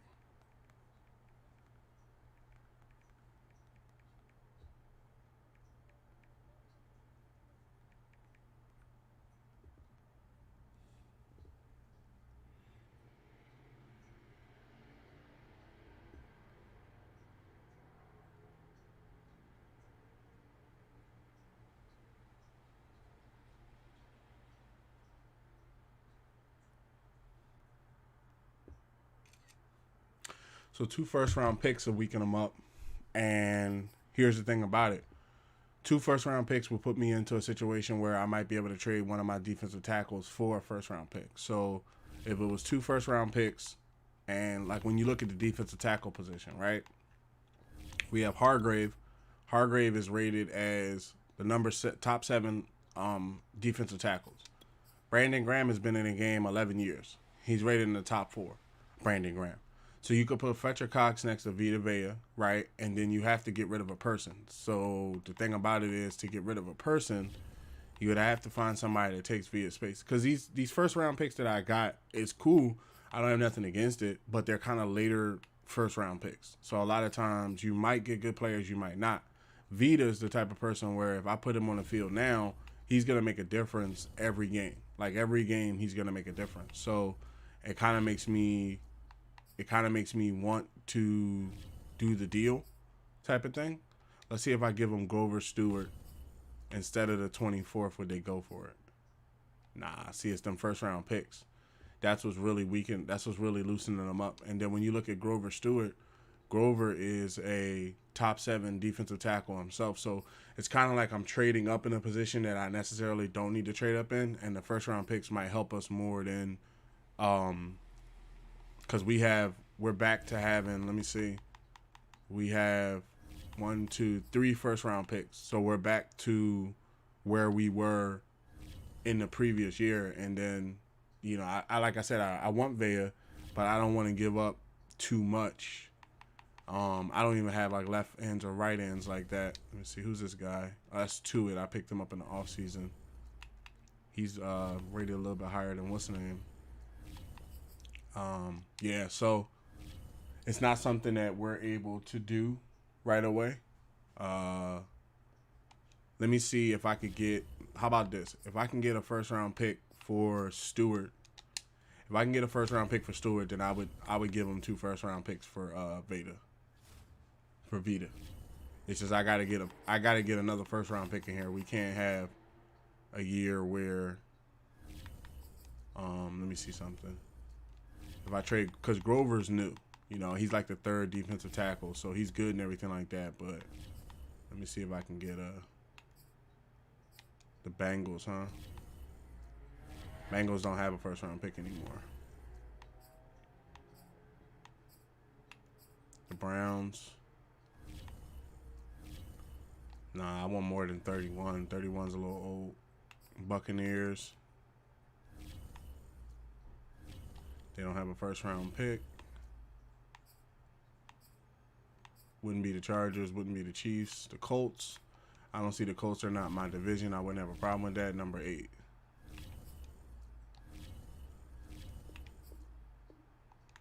Moving on. Dolphins. What first do you have? None.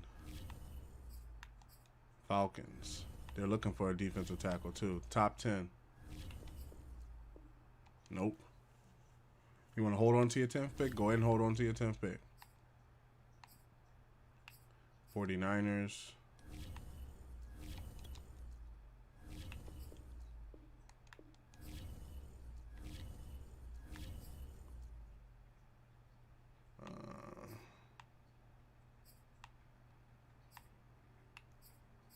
Jets.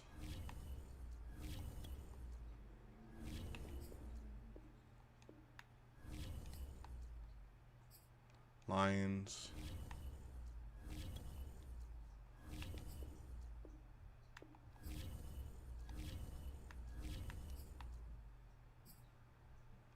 Packers.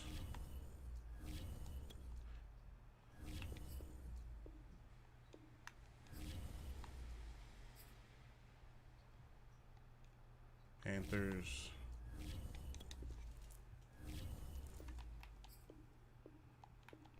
I'll take that 32nd pick. Wait, what draft is that? Oh, yeah, it's in this year's draft.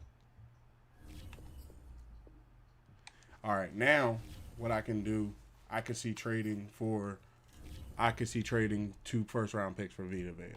Because we have, how many first-round picks do we have this year? So Vita Vea is currently right now a superstar. He's 28 years old. He's been in the league 5 years. He's a run stopper, power rusher.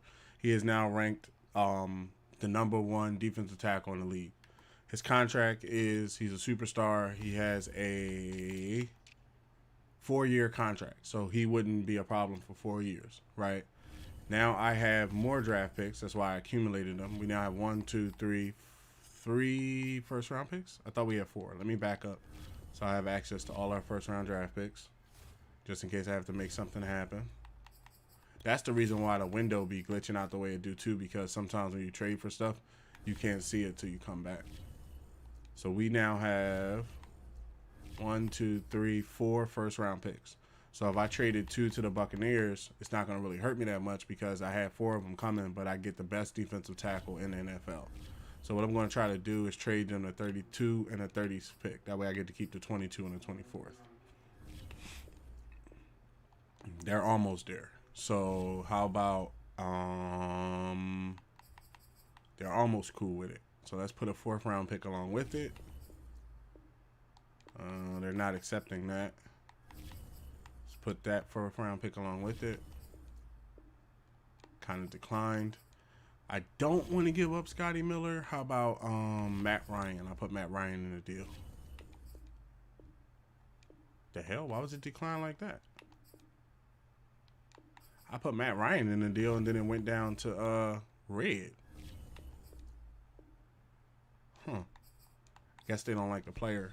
Yeah, Scotty Miller has never taken the field for me, you know, and he's going to take up Jalen Reagor's time, so it could do Scotty Miller. I can see this trade. Damn, what's going on? Maybe they don't actually want to trade the player, because, like, when I put that up, they're like, it's cool, but then when I go to press for a different person, they're like, no. How about Richard? I give you Richard. Yeah, I don't think they actually want to trade him. Which is okay if you don't. I mean, I just traded away. I wish I would have known that before I traded away Grover. But we got 4 first round picks this year. So yeah, we got 4 first round picks.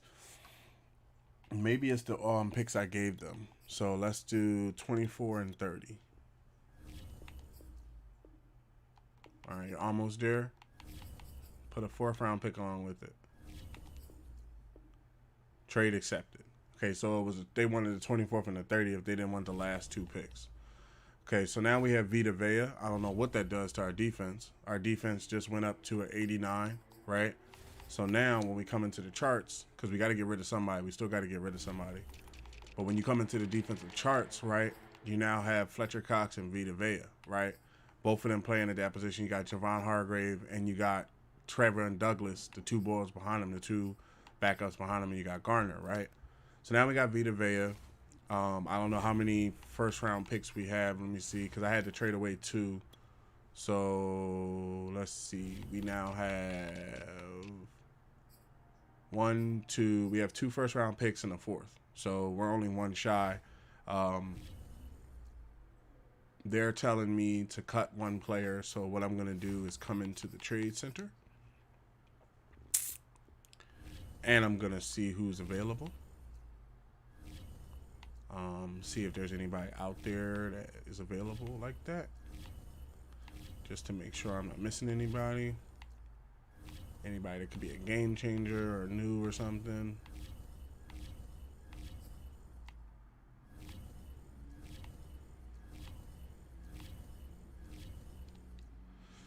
Okay.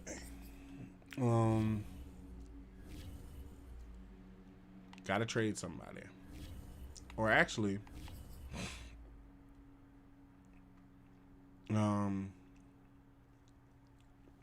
I want to keep Matt Ryan.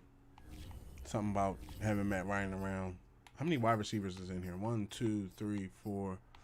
It would be 5 if I take out Scotty Miller. Let's see if we can get another first round pick for Scotty Miller. Football team. Oh, that was the Washington football team. Let's see who has a high draft pick for number 3. Nope. Okay, moving on. No. No. Nope. I can see for 19.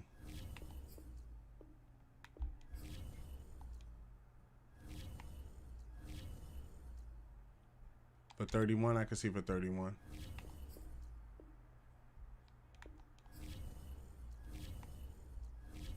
I'm not gonna give him up for peanuts, bro. I'm not gonna do that. Oh, it was almost a touchdown. He couldn't get his hands on it. 3rd and 10. Damn, that was almost a touchdown. Who was that? Perriman. He had to step on a dude. He couldn't wheel it in.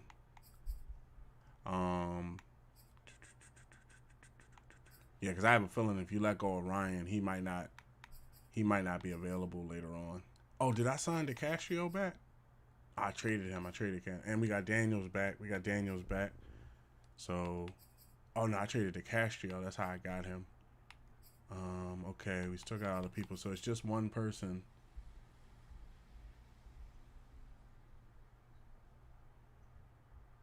Antonio Brown with the touchdown. Was that Brown? Oh, that was Godwin. Flag.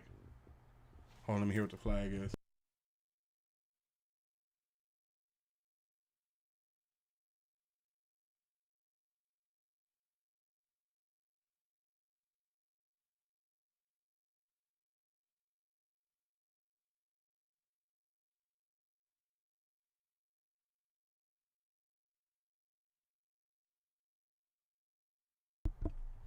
He had a touchdown, but it was a holding call. Just one person cannot make the trip with us this year. Who is it gonna be? We find out next, sports fans. Now we got Vita Vea playing alongside Fletcher Cox. Bruh. Monster line.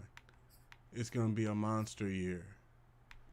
We got a lot of stars. Damn team used to have got all the stars, superstars of the NFL. We got so many guys. Once we get up and running and we start winning games, oh, they sacked Brady. Damn it. Let me see. Hold on.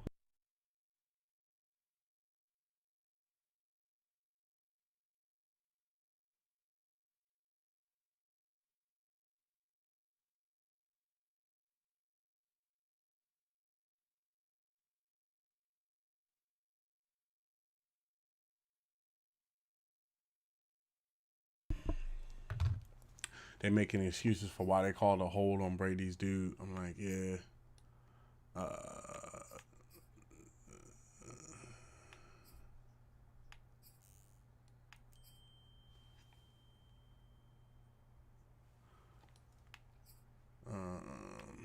Let's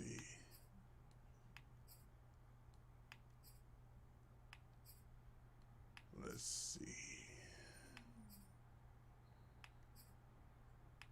I don't want to get rid of Linder because I feel like Linder. I think, you know what? I feel like it should be Anthony Harris, right? Because we got Jamal Daniels now playing straight up, and then if we ever get into a situation where we need a cornerback, we could always take one of these dudes and make them play topside.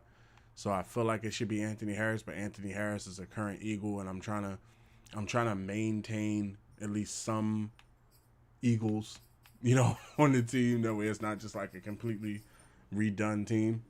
Let me see. They're saying cut Matt Ryan.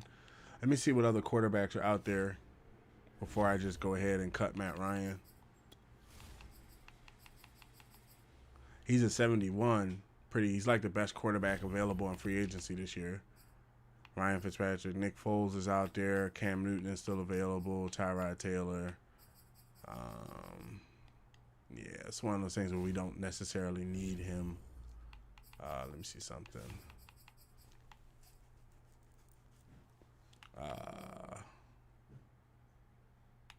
See what the re-sign window look like. Because I messed up Asante Samuel Jr. Stuff, so he didn't even show up yet. So he probably shows up later. Miles Jack wants 50 million over 4. He's gonna get that. Darius Slay wants 14 over 1. Shaq Thompson wants 30 over 2. Patrick wants 7 over 2. Jalen now wants 86. First it was 80, now it's 86. He now wants $86 million over the course of 4 years. Yeah, I don't know. I might not. It depends. Because I could always, like, start a different quarterback or something. That's why I'm also kind of hesitant on. You know what? Let me see if I could pick.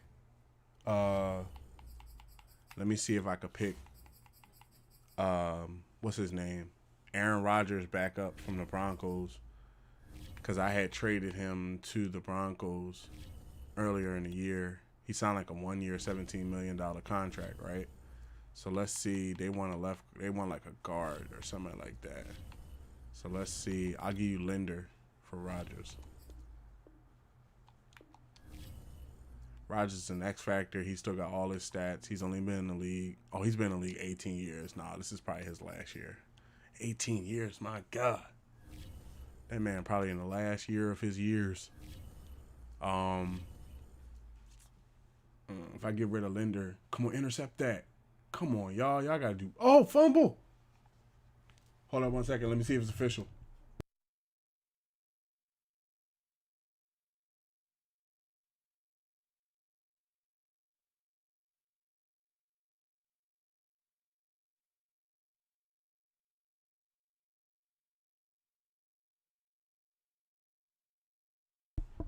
Yeah, it was halftime. It was close to halftime.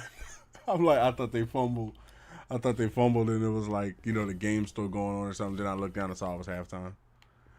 Yeah, we really shredded down in some positions. Like I said, I don't really want to let go of too many people that are. I felt like we had a little too many at some positions. In some positions, I had a little too many people, and it was kind of affecting the team a bit. Like even with Matt Ryan, like you need him just in case something happens. But at the same time, I'm thinking about trading like Scotty Miller or possibly, let me see something.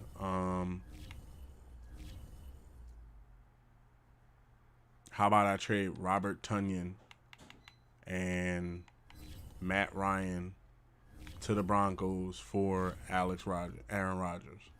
That way it would make a 2-person trade. Okay, they're not interested in that. You're not getting a first round pick from me, so I can give you a 4th. Not interested. Let me see this. So, how about show me the quarterbacks that have recently come out of the draft and maybe one that is new to the NFL. Let me see something. I'm up there. I'm number. What number am I? I'm number 8 so far. That's cool. 1, 2, 3, 4, 5, 6, and then me. I'm number 6. That's cool. Okay. So show me the cornerbacks that have come out recently. Will Nelson, superstar. I'm trying to understand why they need a quarterback and they have a superstar cornerback. Let me see something. Is he like their starter? Oh, no wonder he ain't getting no love. He ain't y'all starter. How about this? I'll send you Matt Ryan and who else was this other dude? Matt Ryan and I'll send you Matt Ryan and Robert Tonyan for this dude. People know, man. They know. All right, so this is what we're going to do. We're going to put Robert Tonyan and Matt Ryan up. And then, we need to cut one player. I'm hesitant to cut Ryan because then but then we got, I got Jalen Hurts. But to tell you the truth, I need to be carrying 3 quarterbacks. Like that's not smart to go into the game with only 2 quarterbacks. And then if something happens, I can end up losing a game or something like that, starting the season off really bad. So you got to make some decisions. Tough decisions. Tough decisions. Tough decisions. The halfback room has been shortened down. Quarterbacks is down to 3. Wide receiver room has been shortened down a bit. I think we got everybody's like a superstar or star over here, or normal almost. Tunyon's been doing this thing. I really don't want to trade him.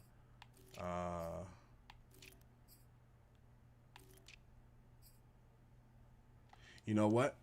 Here's the thing that we need too. We need like a rookie center. Like what centers have come out. That's what we need right there is the center. Because Brian Linder, nothing against him, but Brian Linder has been around for like 9 years. I know he's good and everything like that, but what rookie center is coming out that could potentially be a monster? Let me see who we got. Emmett Shogney. Hidden, power, exactly who we're looking for. Okay, this is the center right here. Top 19% of centers. Run block is 70, it's 80, 78.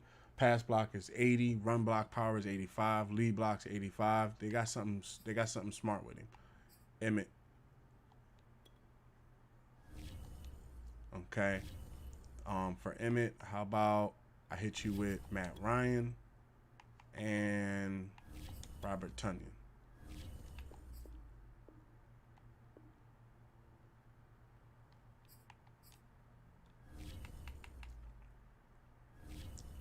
How about Robert Tonyan and Robert Tonyan and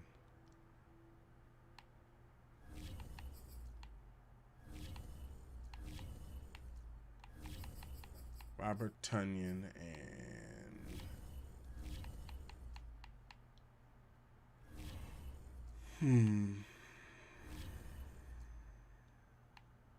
how about Robert Tonyan, Matt Ryan? Oh no, not Matt Ryan. How about Robert Tonyan? How about Robert Tonyan and Brian Linder for that center? Yup, we did it. Now we got our center that's backing us up, and we got rid of one position. It wasn't no point in going down that route. We got 53 people. Let me see who plays tight end. Who else can play tight end? Yeah, see, like Juszczyk can play tight end, so I could put Juszczyk at tight end. Let me see what his catch is like. His catch is like 75, and then at fullback, if Juszczyk is playing tight end, Richard can always step in for him and do the job. So the good thing about it is now that we have a rookie center, right? When you come into his stuff, I would start him because now you have your center. I don't like his last name. I'm gonna have to edit his last name. I don't like his last name. Shinagi.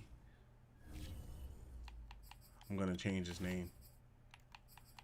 I am going to edit him. Oh, is my vape? I didn't even plug my vape up. Okay. Let me see. Emmett. See, he's hidden, right? He's already green lit. I'm not going to change nothing about him. No stats, nothing about that. I'm just going to change his last name to something like Emmett Johnson.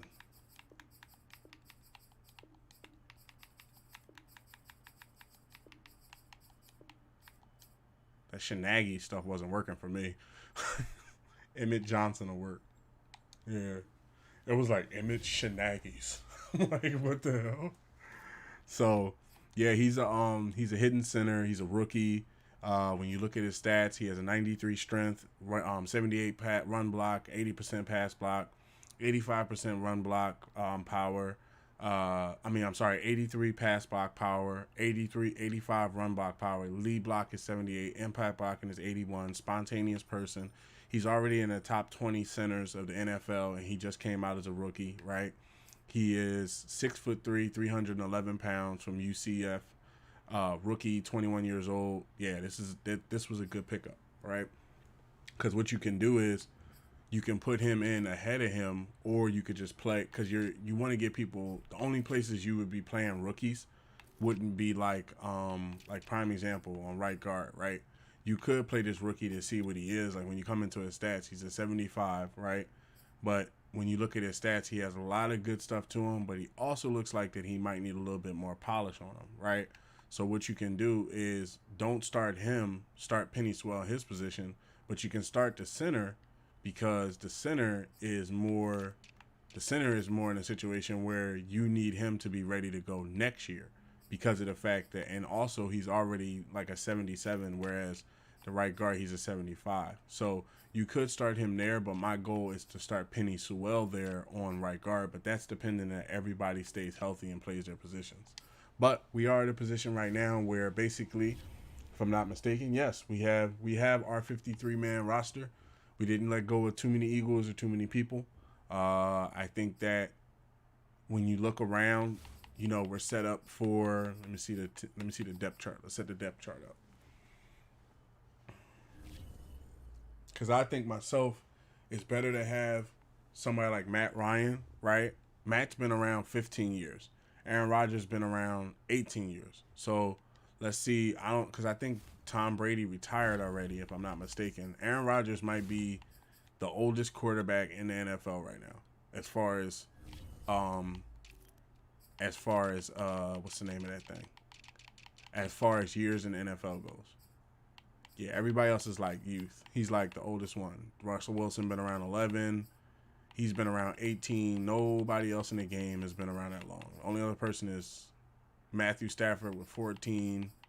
And, is Colin Kaepernick in the game? Colin Kaepernick's now playing for the Steelers, which is good. Good to see him playing.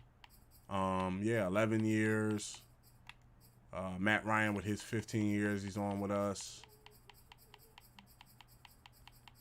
But yeah, nobody else has like that long of years. So if I had to guess, he's gonna be the next man up on a retired list. So I wouldn't put in too many trades for him. Okay, so some other stuff I wanted to look into too was I traded away Gus Edwards, and I wanted to see about potentially bringing him back. But to potentially bring him back, I would have to give them somebody. So let's see about that. Well, we're still working the rosters. They have Gus Edwards. I like Gus Edwards. He plays pretty well. And if I'm not going to have Jordan Howard, I would rather have him. Okay, I got to trade a player to get him. They're looking for lineman help.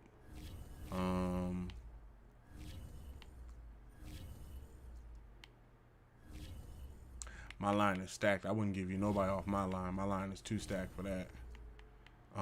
My center position is pretty stacked.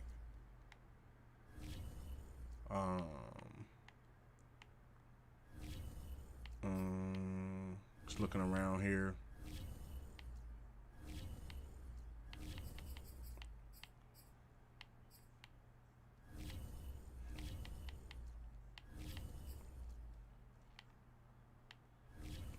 And technically, our first round pick, all we did was we got our first round pick back because we won the Super Bowl last year.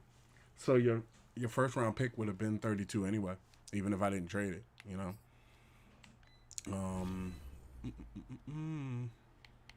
They looking for line help. Let me see if I can pick a lineman up from free agency and work it that way.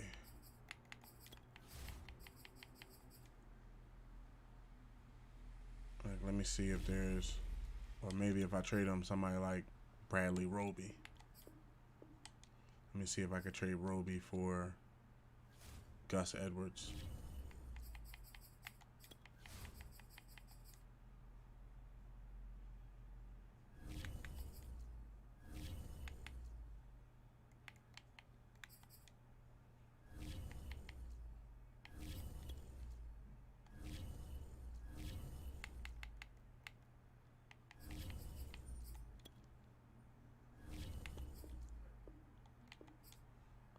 About Bradley Roby and a 4th round pick. Bradley Roby, a 4th round pick. I gotta give him somebody.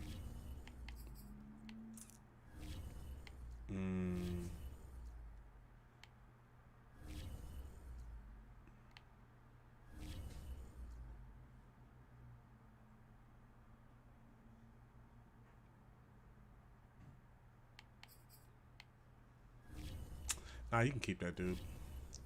This is who I want. I want T.J. Hawkinson. Because I know they're not going to trade Kyler Pitts. I know they wouldn't do that. There's no way you would. Don't tell me you're going to get Kyler Pitts. What is he, like a superstar now? Jesus! This man had elevated himself to be an X Factor. There ain't no way in hell you get this man. Let's see. We gonna make an effort, though. We gonna make an effort. Always make an effort. You never know what the NFL team will tell you. 32 pick.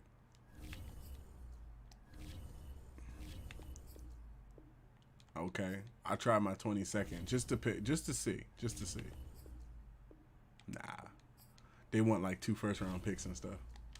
Who I want is I've played with him a lot on my other franchise would be like T.J. Hawkinson. T.J. would make a very good pickup. What are they looking for? They're looking for a D tackle.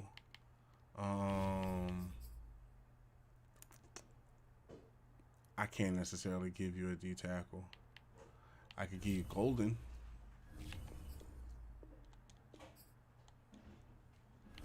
How about just straight up for a first round pick, bro?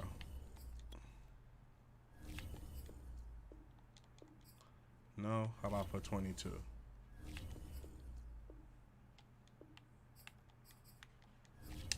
All right, let's see if there's any rookies that are available. 17-10, Buccaneers. Third quarter just started, 15 minutes.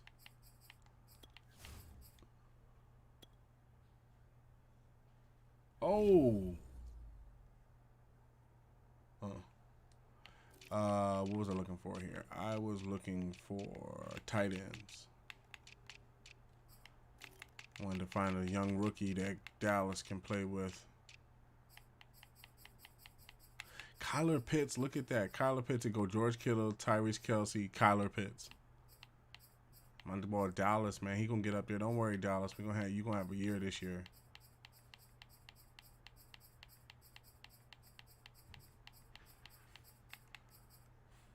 Phil Rutledge. Vertical threat, hidden. Catching is good on big hits. Undisciplined penalty tendency. Phil Rutledge. What's the guy behind him look like? Owen Cousins. He's been out for a year. He's not a rookie. What's the other one look like? He's hidden as well. Vertical threat. 74. Balance penalty tendency. I like him more than I like Brett Walford. His routes are a little less. What's up with this guy? Okay, so those 2 guys are the only ones that's hidden. So the one from the Lions and the one from the Steelers. The one from the Steelers is a 74. The one from the Lions is a 74. But he's actually going up, whereas the other one isn't. So can you compare them? Let me see. Let me see if Rutledge is still there. Nope. Too far apart.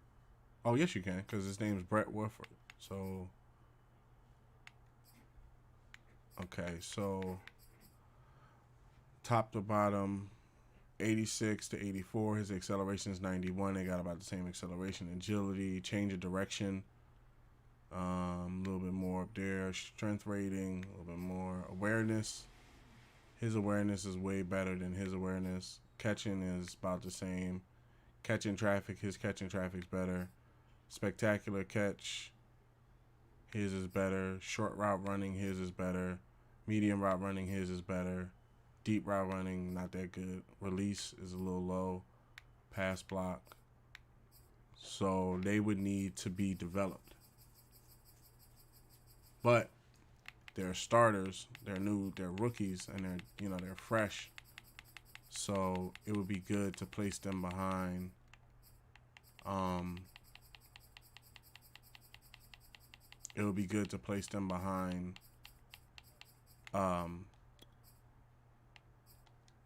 behind Dallas Goedert.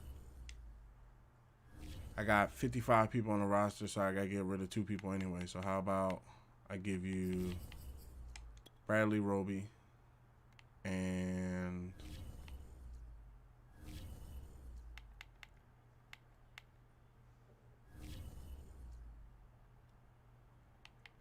You get Bradley Roby and Anthony Harris.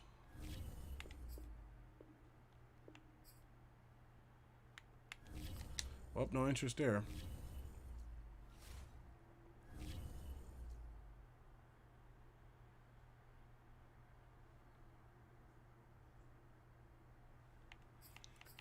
Let's see if there's any interest in Anthony Harris and Bradley Roby.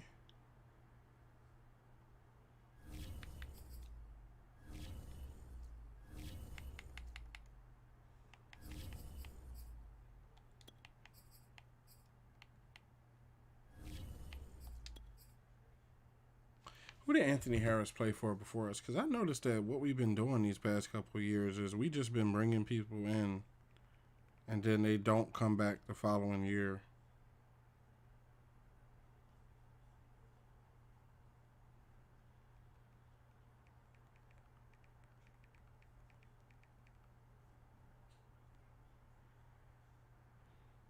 Oh, man. 1 second. I looked this up.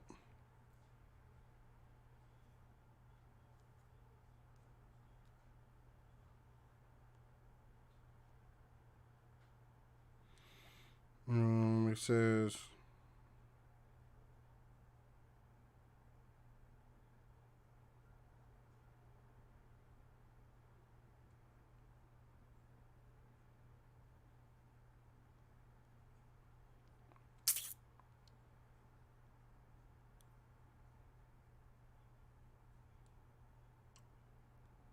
let's see what it says on Wikipedia how we got him.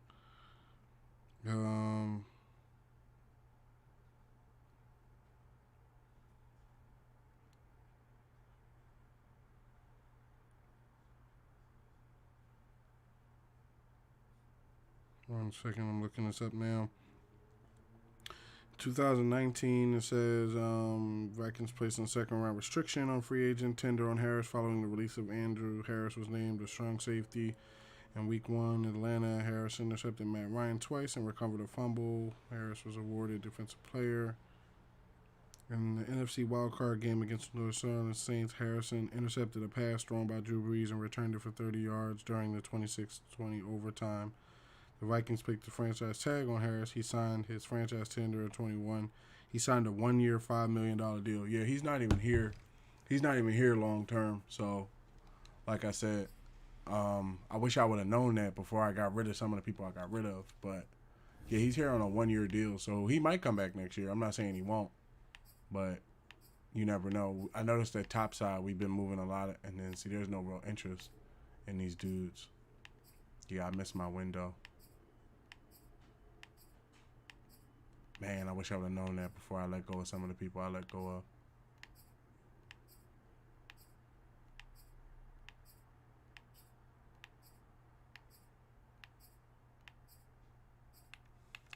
All right, I want that Steelers tight end. So, oh no, not him. I want the boy Rutledge. So I'm willing to come up off of a draft pick. Okay, you want to keep your dude? I'll move on to the Lions dude. He was a little bit better anyway.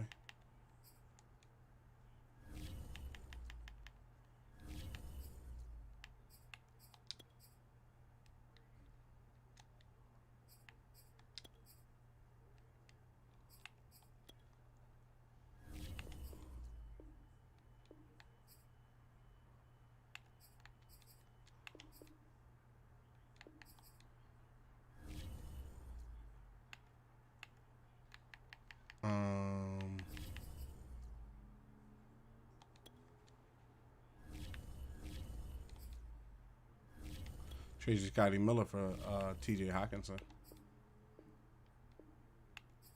How many first round picks we got?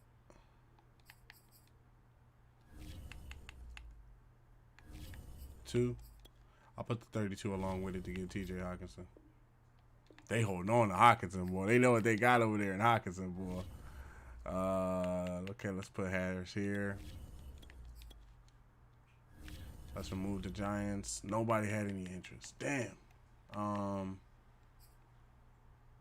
Nobody had any interest, so let's ship him back to the Vikings.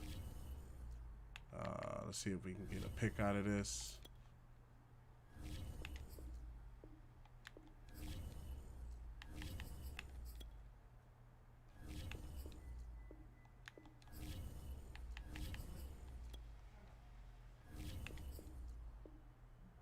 Got a 4th round pick for him. I'll take that.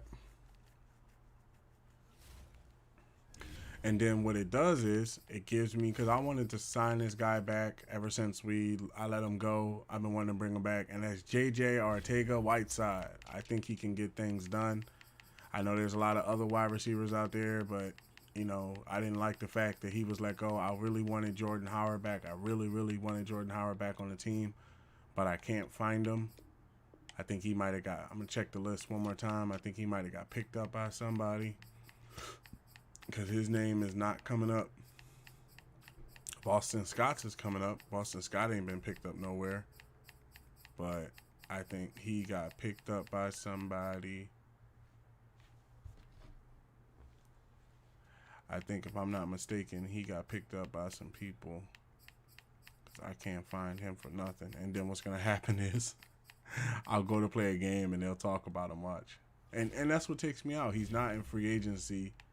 That's what I'm a little bit curious about, because he's not in free agency. And then when you come into the halfbacks, like when you come into the NFL halfbacks, because he wasn't a 90, but you know, when you come into NFL halfbacks, he's not even listed in here. You know, he's nowhere to be found. It's like once I let him go, he just disappeared. Like names and all that. Look, when you get into because he was like a 69 when I let him go. So, like George Edwards, Foster. See what I mean? Yeah, I don't know where he went.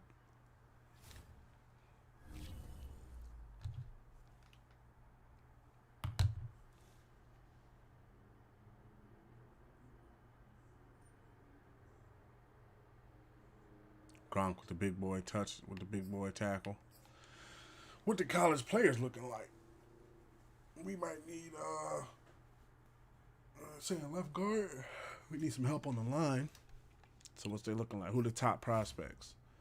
A cornerback, a quarterback, a quarterback, a right outside linebacker, and a right outside linebacker.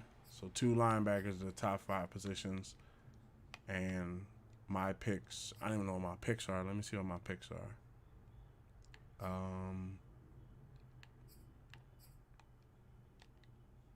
Let me see if we got any picks in here.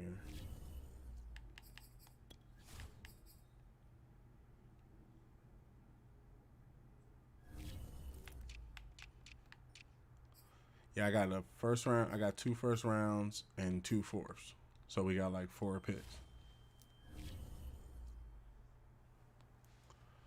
Okay, so let's check out this lineup. Offense overall we're at 92. Defense is 89. Overall defense. Okay. Vikings are in the Buccaneers in the red zone 1 minute.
All right, so let's get back to setting up this lineup.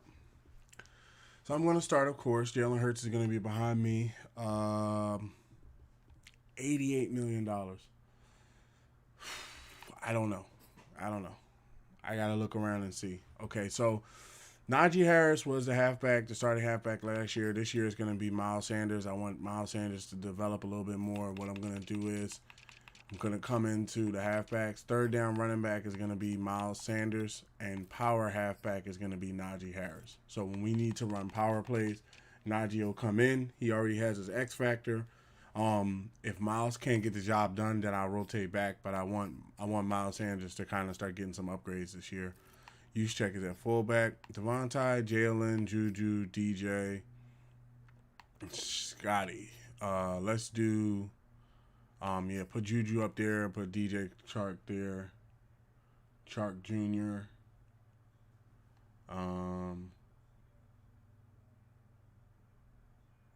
They're talking about Mike Evans. For tight ends, we traded away Thomas. So this is what I'm going to do. I'm going to sign Nick Boyle. But if I sign Nick Boyle,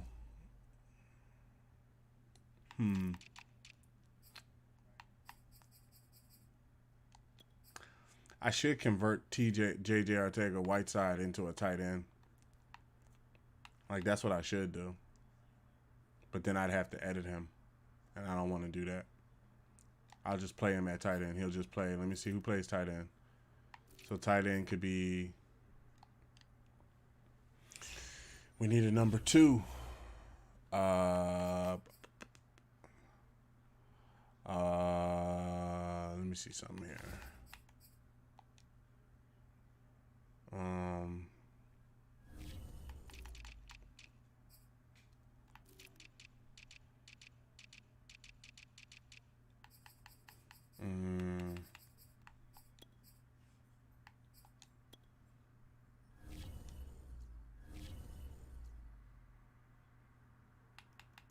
They're looking for a cornerback, huh?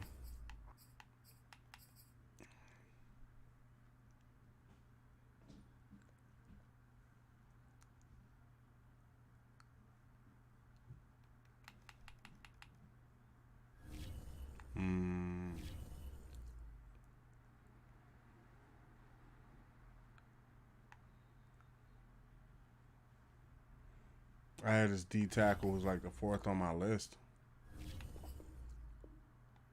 Okay. So it ain't gonna be Kyle Pitts.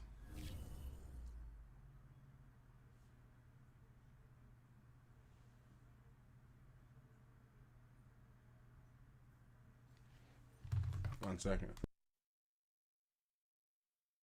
They were just talking about different stuff. So 24-10 Buccaneers. 6 minutes left in the third.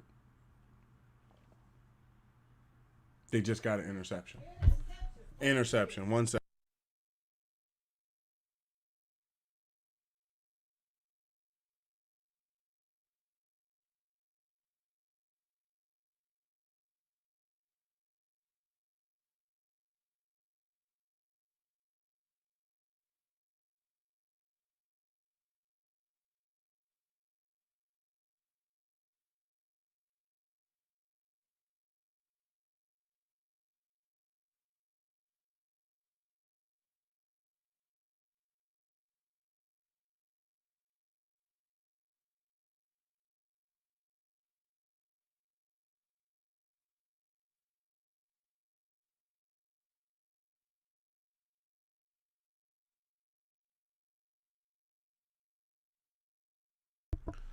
So they ain't about to let go of no Kyle Pitts. Let's see who else. Because it's mainly, you know what I think I'm gonna do. Because we need the space for a tight end. I think I'm gonna hire Nick Boyle. I think Nick Boyle is out there. I saw him in free agency. I might hire Nick Boyle and release JJ Arcega-Whiteside. Let me see something. Is Nick Boyle out there? Because I would release JJ for Nick Boyle. Yeah, Boyle's out there. He's like a 77. Oh, wait, did they let go of Logan Thomas? Oh, no, that was the other guy we had. Yeah, Nick Boyle, 30 years old, possession catch. Catching, run block. His run block is good. His awareness is good. Acceleration. He got to work on his routes. He drops passes. How about this? Let's go back to the NFL charts. Let's go back to tight end. Let's target. Let's see if we can get Pitts. And we'll trade them Scotty Miller and a first-round pick. Scotty Miller in the 4th.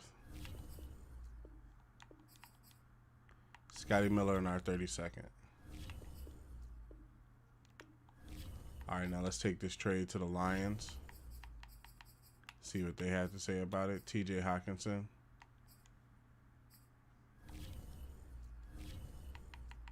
For Scotty Miller and a 32nd pick.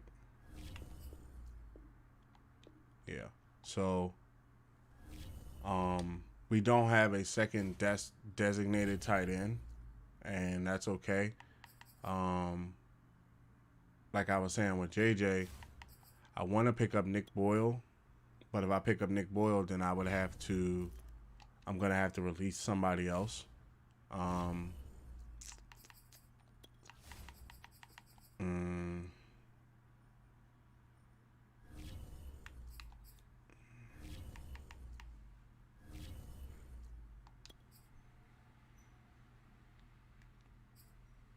Oh, that's why the Lions didn't want to trade that guy, because they're already in the process of trading another tight end. Damn, if I knew I was going to lose my tight end like that, I would have got one in the offseason.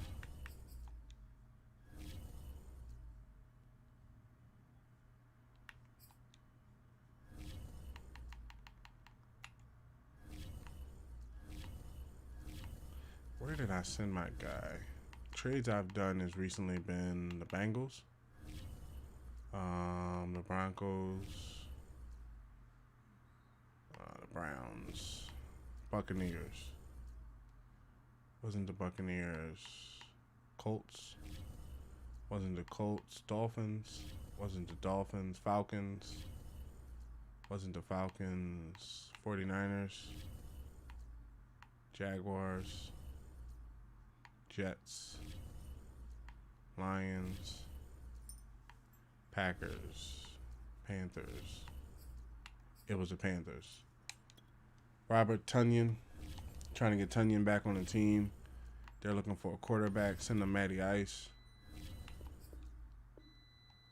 Almost there for Matty Ice. Okay, Matty Ice and... Like, if I send them Scotty Miller for him, I'm going to want a first-round pick. I'm going to want some type... I heard it. I'm going to want some sort of pick along with this trade.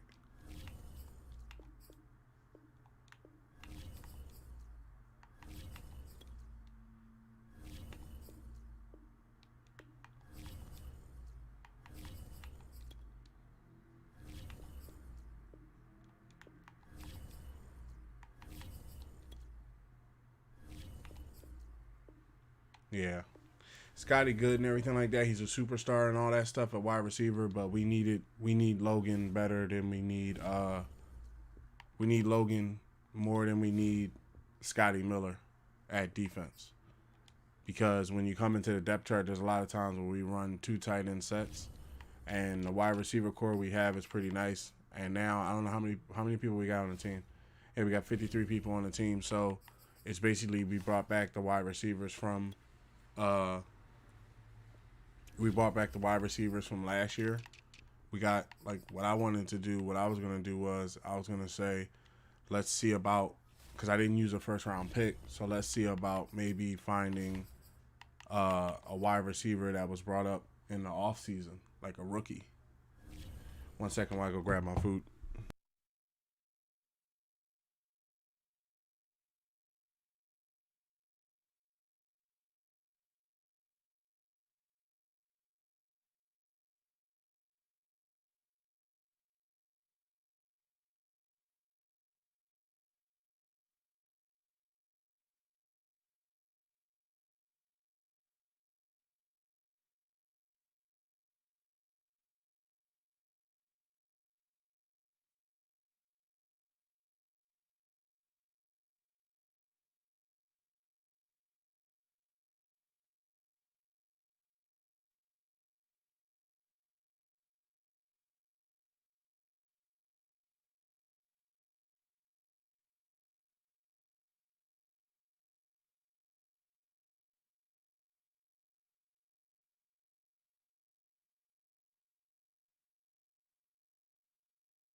All right, I'm back. Just take me a little food break there. Um, so yeah, what I was saying was I need Robert Tunyon. He did his job. I think he's definitely our tight end, our backup tight end. Um, when I look at other positions, I think we got some good people at other positions. Um, the thing of it was, I wanted to have Gus Edwards because, well, you know what? Let's keep Gainwell. How many people do we have on the team so far? We got 53 people. So if I wanted to pick up, say, Jordan Howard or Boston Scott or something like that, or Gus Edwards, then I would have to, excuse me, I would have to drop some people. So let's see what the depth chart look like. What it's going to look like this year. What this year's depth chart going to look like. So, of course, I'm playing starter. Jalen Hurts wants $80 million to play behind me for the next 3 to 4 years. I think that's a lot of money. So we might have to deal with that.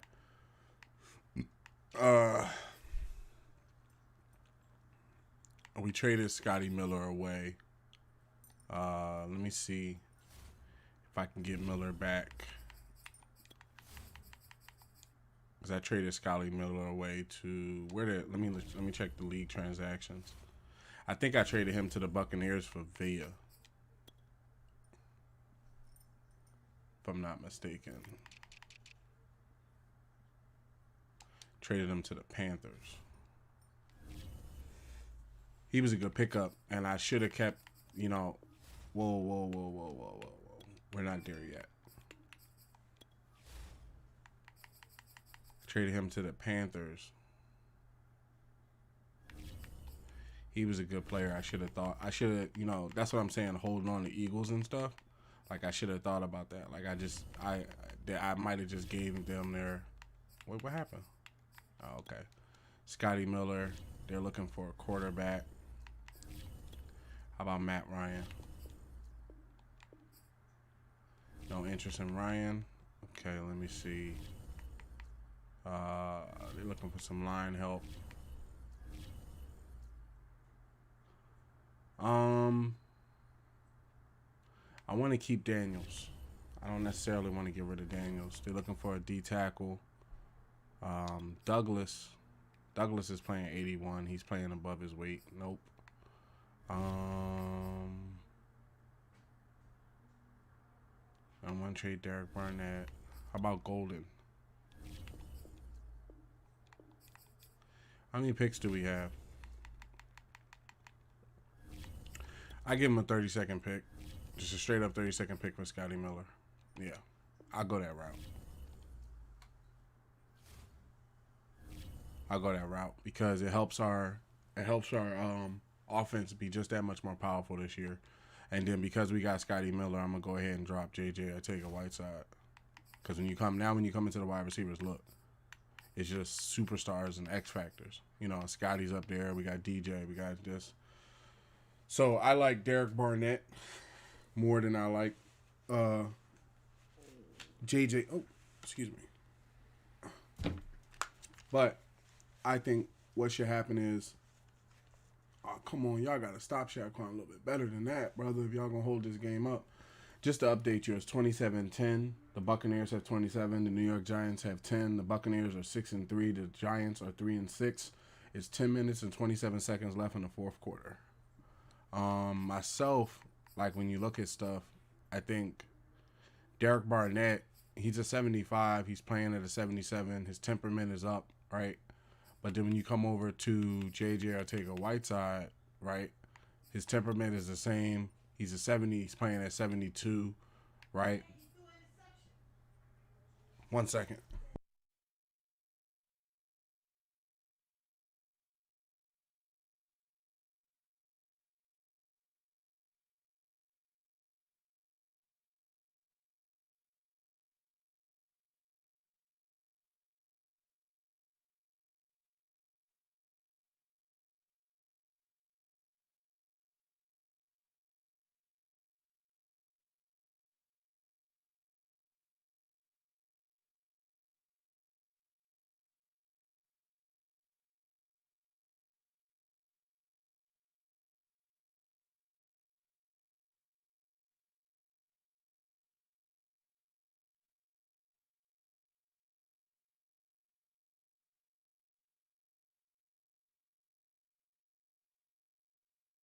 Yeah, it's like when you come into JJ Arcega-Whiteside, right? Like his morale is he has a 50 morale, which is giving him a boost of 2 points.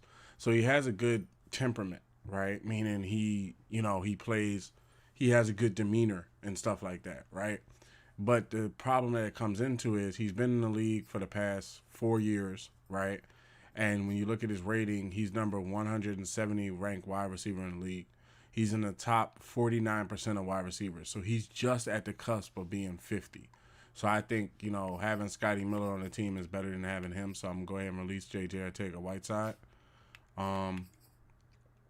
We get to keep Matt Ryan. I want to keep Matt Ryan around. Also, the reason why I want to keep Matt Ryan around is because I don't necessarily myself know. Like right now, we got, from what I know, we should have probably like one first round pick because I just used another first round pick on Scotty Miller. So we have our first round pick and a bunch of fourths. So we had 3 fourths and 1 first, right? But at the same time, we spent a lot of those first round picks that we got trying to improve the team, and I think we could be in a very good position right now because of the fact that we got, that's why I wanted to do the depth chart to see how things line up, and they're looking pretty good. I'm going to play quarterback. I think you got to have a short-handed quarterback behind you, and that's why I said I might just pay Jalen Hurts his money. Miles Sanders is going to start this year. All the guys are set up at wide receiver. Tunyon's going to play tight end. Penny Sewell will never play tight end a day in his life. Ricardo plays the third tight end. Left tackle is going to be Trent. Left guard is going to be Malata. Center is going to be the rookie. Well, no, the center is going to be the rookie. Actually, no, the center for the Cowboys game is going to be, and then the right guard is going to be Penny Sewell. And then the right tackle is going to be Lane Johnson. Left end is going to be Stephen. Right end is going to be Josh Sweat, even though Garner is starting to play well too. Defensive tackle is Vita Vea and Fletcher Cox. Left outside linebacker is Josh Allen and Marquise Golden. And we'll let Sterling Gardner get some reps. Miles Jack, Levante David. Right outside linebacker is Shaq Thompson, Marquise Golden, and Gardner. We don't have that many linebackers, so middle linebacker. Actually, let me see something. It shouldn't be Garner. It should be T.J. Edwards.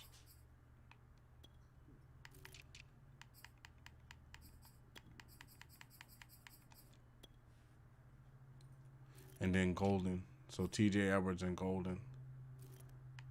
And then cornerback, Howard. Slay is second, and then Howard, Patrick Surtain, Asante Samuels, and Devontae Maddox and Steven Nelson are the backups. Free safeties is Daniels. Strong safety is, Simmons and Daniels. Kicker is Younghoe Koo. Kick returner is going to be,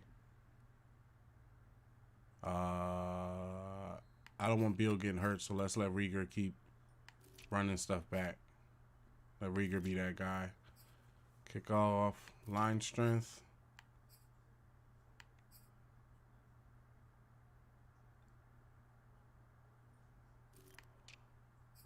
Third down running back is set. Power, slot wide receiver. I think let's put Scotty Miller up here, and then it'll either be DJ Chark Jr. or, maybe I should put, maybe it might be Jalen Rieger. Let me see what Jalen Rieger, make sure he doesn't have like the drop passes thing and stuff like that. As long as he doesn't have the drop passes ability on him, then we should be pretty good putting him in as a slot. Let me see. He drops passes. So we're going to put DJ Clark Jr.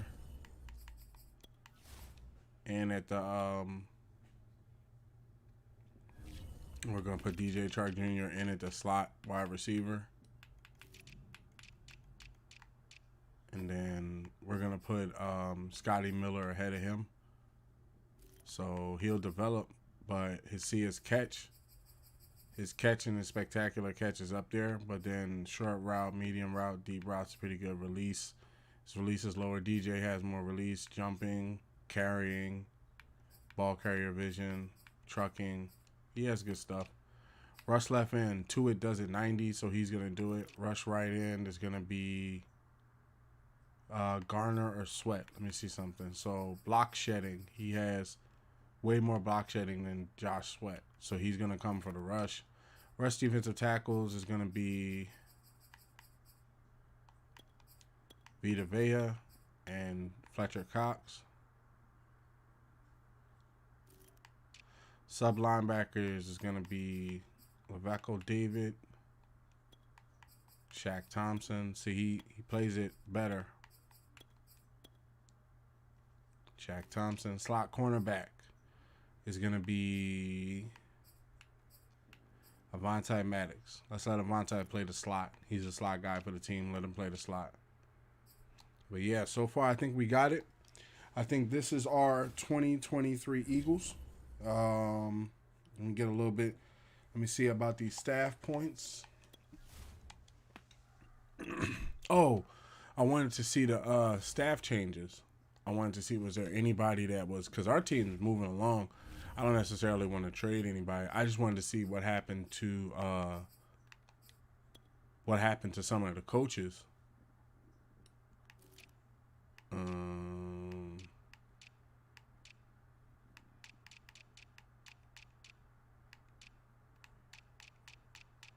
Oh, they don't show fired?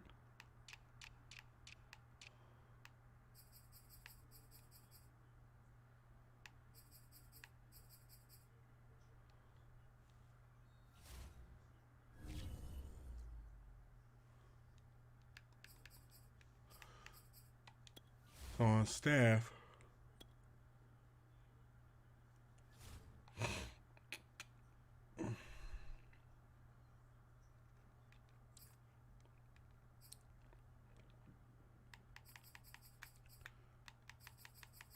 Increase boost press for cornerbacks by 1.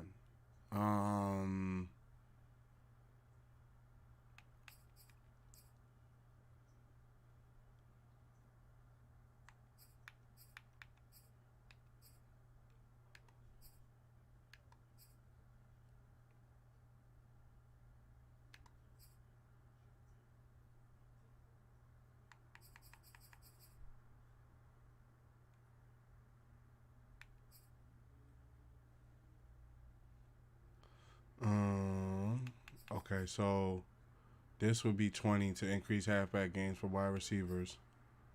Halfback gains for halfbacks would be 20. And this would be 20 for offensive lineman training by.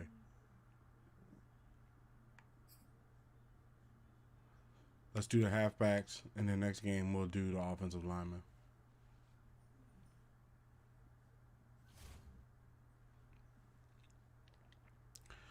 All right, so let me catch this last 7 minutes, and after 7 minutes, we're going to start up a game. That way, if you was watching the stream or if anybody's watching it live, you can come in after the stream, after this game is over, and you don't have to worry about missing the last 7 minutes.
Man, that game wrapped up. We can go ahead and jump into our stuff. So I just want to make sure, because week 1 is one of the most important weeks in the NFL, and I just want to make sure, do we need to try and get one more pick? Like, do we have enough draft picks? We got a 22nd pick and 3/4. Let me see what the re-sign window is looking like.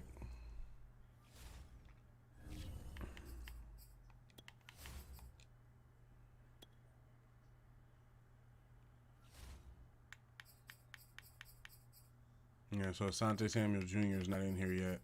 Probably be in here later. Carson Wentz. Jalen Hurts done went up to $86 million, and Miles Jack is still at 50, and everybody's still at where they are, but he done went up $6 million, because I remember in the preseason it was $80 million, now it's $86 million, and that's a lot of money. I might just let him play the franchise. I don't want to trade him, and then we don't have a good quarterback. That's why I was gonna try to identify.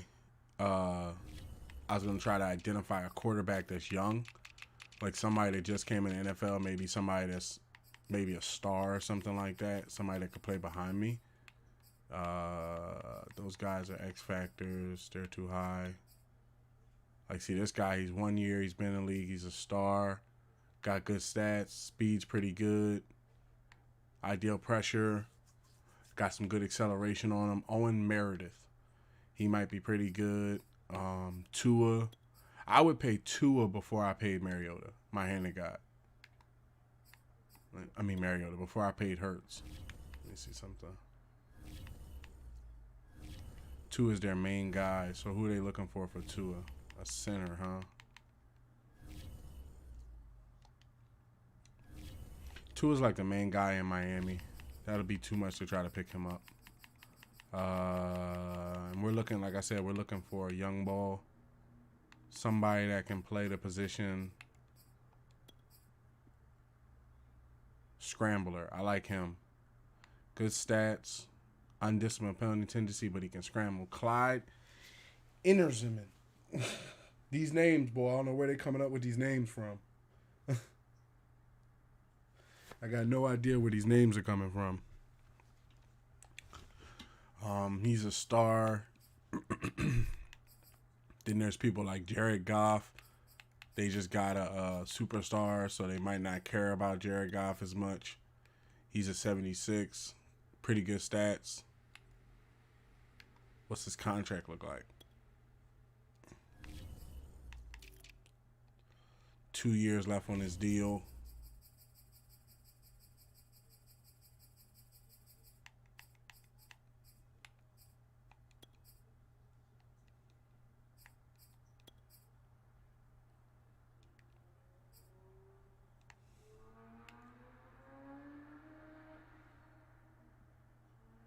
Clyde Nance.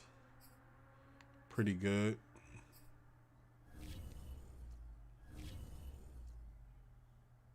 Did he just throw an interception? Because the fans are pissed. Let me see something. Let me see if he threw an interception. 1 second.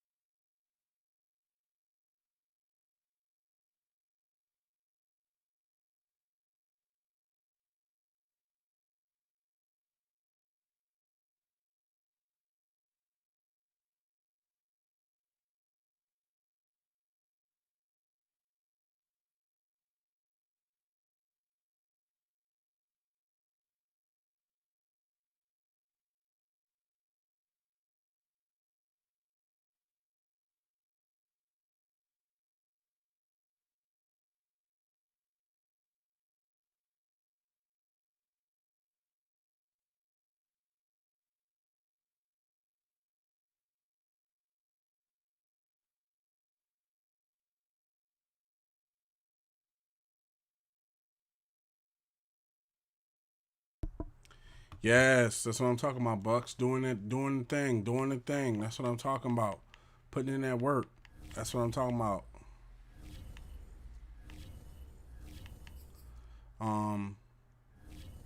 Yeah, I think number two is Carson Wentz. Carson Wentz. So many years of Carson Wentz. It's kind of hard to, especially when you talk about the QB position. Jalen Hurts, let me see his contract, what he's asking for. So he asking for $86 million. Right now, we currently have about $153 million without any sort of playoff win this year. So if we added it up, we have about $50 million on Miles, $30 million on Shaq, so that's 6, 7, 8, and then $80 million in Jalen, so that'd be about $160 million, and we still haven't finished signing everybody else. So, like I said, I don't necessarily know he wants a $31 million contract bonus. He has very good stats, very good quarterback, top 15 quarterback, but like I said, I just don't know if that's going to be the trade. I might need to. That's why I was like, a rookie that just came out that, he knows that he's not going to be the star might be better than somebody that wants to be paid like a star. Like he kind of wants to be paid. And I would like to. That's why I was looking at Kyler Murray too, because Kyler Murray is under contract, I think. Let me see. Or is he only under a 1 year? Yeah, he's only under a 1 year. So the Cowboys are going to have to ink him this year, which they probably will 9 times out of 10. They got 2 good quarterbacks. That's why I don't necessarily know if I want to get rid of him, because I feel like, he's a very good quarterback.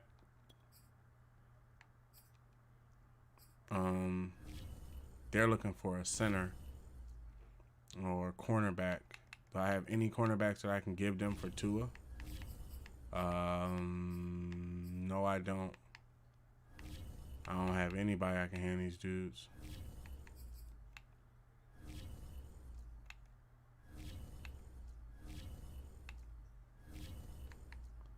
I give you this D tackle, my dude Douglas, but no, he's starting to play well. He's starting to play really good.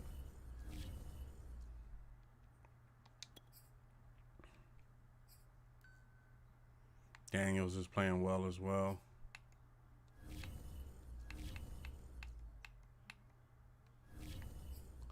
Yeah, I think it might just be Hurts. I think I might just go ahead and bite the bullet and pay him. Let's see what the team looks like. This year's team, what it looks like. Let's cue it up. We got the Cowboys first. They coming in with Kyler Murray and Dak Prescott. So, they're going to be a little bit super rough this year. I wouldn't pick up Kyler Murray. I wouldn't trade for Kyler Murray because Kyler Murray's on a 1 year deal and he's going to want, what I saw in free agency, he wanted $270 million. And we don't have $270 million to pay him. I'm going to need $270 million for my player. So, they're probably not going to play Murray. They're going to play Dak Prescott. That's why it'll be curious to see what they do with him. Lander Dickerson gets an upgrade. Power. Oh, he's at 80 now. That's good.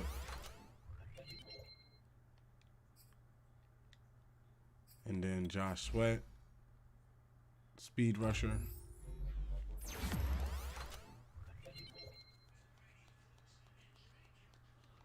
Okay, let me check that lineup just to make sure I have it set correctly, because we just got Scotty back.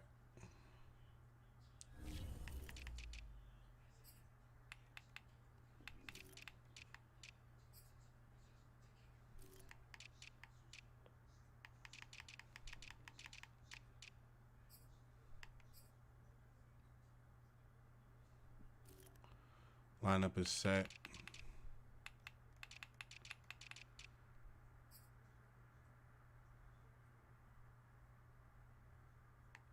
Why isn't Jalen Reagor listed? He's hurt?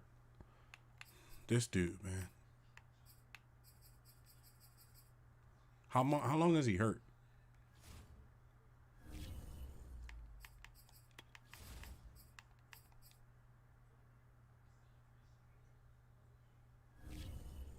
Oh, this man only out a week.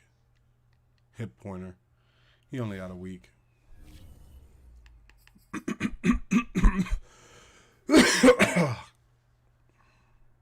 Excuse me.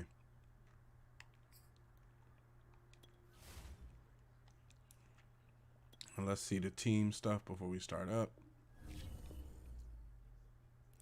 Damn.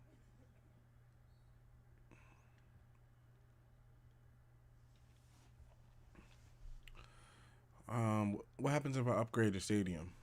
It'll cost $10 million, and I'll take my rating. Oh, that's just for the parking. Wow, all of this stuff costs money. Man, I gotta start upgrading my stadium. Let's do the. No, let's keep this money for the players, and then whatever money, we'll look at that a little bit later. We're not gonna get into upgrading the stadium, and that's something we could do a little bit later. I wanted to see who's the players that are the marketing players that they like. Stephon Gilmore, Levante David, me, Darius Slay, and Juju Smith-Schuster. Okay, cool. That's good to know. Team popularity is 1. Media relations is there's no answers to answer. Okay, this game is over. And the Buccaneers have won 30-10. The Giants are now 3-7. The Buccaneers are now 7-3. That's great. The Giants lost. Okay, so we can play this game. I was trying to hold it off until at least the game was off, so that way if anybody was watching the game, you didn't have to flip back and forth. Let's get this settings changed up here.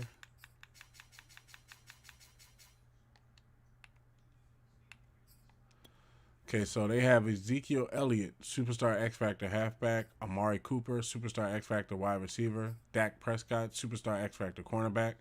I got Najee Harris, Superstar X Factor halfback, Stephon Gilmore, Superstar X Factor cornerback, Devontae Smith, Superstar X Factor wide receiver, the Slim Reaper, Xavier Howard, Superstar X Factor cornerback, Fletcher Cox, Superstar X Factor defensive tackle, the best defensive tackle in the league, Darius Big Play Slay Jr., Superstar X Factor cornerback, Big Play Slay Jr., Jamal Daniel, Superstar X Factor strong safety, Leveco David, Superstar X Factor middle linebacker. They got Glenn Charles, Superstar X Factor wide receiver. I guess they picked him up.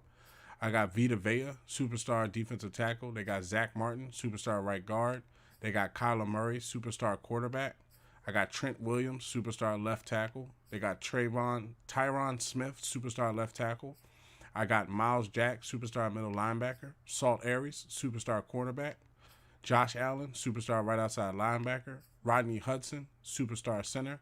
Lane Lane Johnson, Superstar right tackle. Jack Fox, Superstar punter. Patrick Surtain II, Superstar cornerback. Juju Smith-Schuster, Superstar wide receiver. Jalen Waddle, Superstar wide receiver. Shaq Thompson, Superstar right outside linebacker. Penny Sewell, Superstar right tackle. Scotty Miller, Superstar wide receiver. They got Keenan Nall, Superstar left outside linebacker. I got Sterling Garner, Superstar right defensive end. Caleb Beal, Superstar cornerback, and Marquise Golden, Superstar left outside linebacker.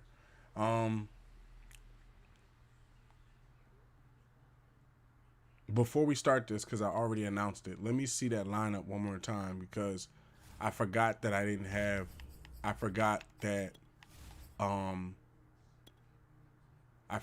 that Beal is a superstar and might actually be able to help us on the field. So let me see something. Oh, Beal's a 78. What would he be like on the routes? He'd be a 78. Let's put him up here instead of Darius Slay. Let's put him behind Avonte Maddox so he's able to back up Maddox at the same time. His man coverage is better, and his man coverage is better than Maddox, but Maddox play recognition is just a little bit better. So, yeah, we're gonna go that route for right now. That way, Maddox can develop at the same time. So yeah, it's gonna be a dogfight. Cause let me just see. Because they're not going to give me Kyle Murray. I know that I would never do a deal with Dallas, but if it came down to it, just to get him off that team so they don't have him at the same time. Because he's like the same level as Dak Prescott. What are they looking for?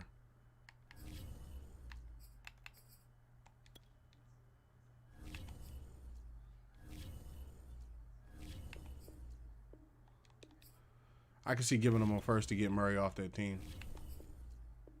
Yeah, see, they holding on to him. So, who knows? They may move forward with Murray and Dak Prescott. You know, see, this is the randomness of the NFL. You don't know, what's going to happen years down the field. And he has a 1-year deal, so they might sign him to a contract after this first week. Oh wait, did the re-sign window pop up? Nah, I guess nobody wanted to negotiate in week 1.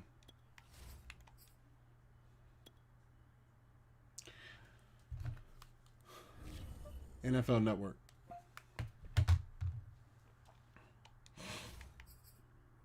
Advanced settings.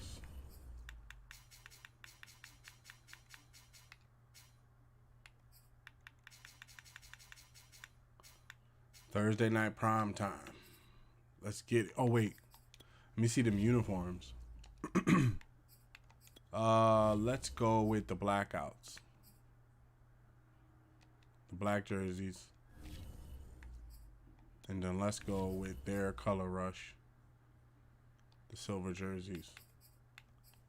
Let's rock the color rush jerseys. Let's get out here. First game of the 2023 season.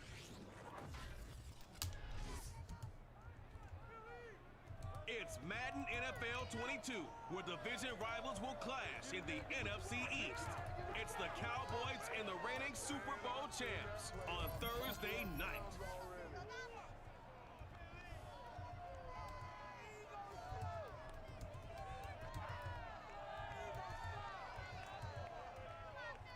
It's the NFL on EA Sports as you take a look there at Lincoln Financial Field in Philadelphia, PA. Just a short time ago, these Philly fans in full roar as both teams made their way out of the tunnel. Pyrotechnics ablaze. They're set to go as their Eagles will match up with Dak Prescott and the Dallas Cowboys. The wait is finally over. Brandon Gaudin, Charles Davis here on the start of a new NFL season, and we kick it off with a bang on Thursday. They talking about Saquon Barkley was not enough to save the Giants by himself. Y'all just figuring that out? People say, is it really fair for players to play on Thursday night? But what did we hear from both of these teams going into this one? How excited they were to have the spotlight on their teams, their franchises, the rest of the league watching them go at it.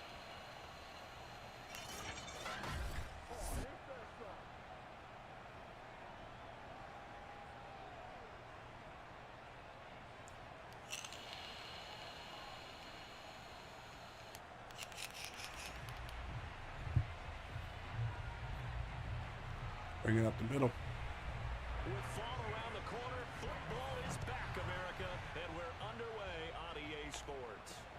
This one fielded at the 5. Oh, a good return up past the 30. So now here comes the Eagles offense as they get ready to take over. And a glance here at the man calling the plays under center, their 6'4" quarterback. And this could be a whole lot of fun because if his game plan goes into effect early, we're going to see some shots downfield, aren't we? What did he talk to us about? Stretching the field. Wants to open things up for not just his receivers, but for anything underneath. Well, that was the theme, the front page of the sports section, where the columnist write possible air raid. So we'll see. Yeah, it's going to be interesting to see how the coaches view that, right? Who gave away the game plan? I think it's pretty obvious, though. That'll help them win. After the pickup of 5, here's 2nd and 5.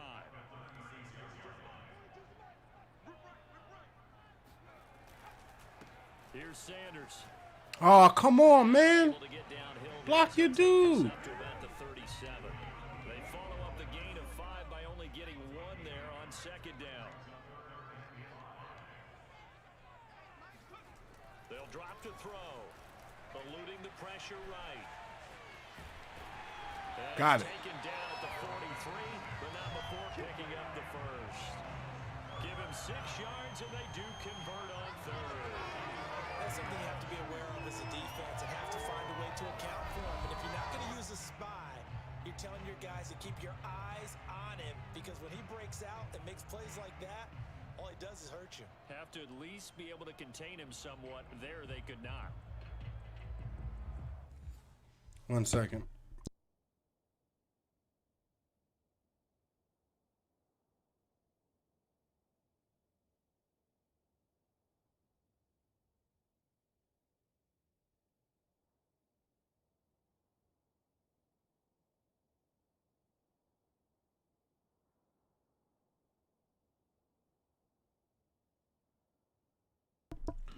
All right.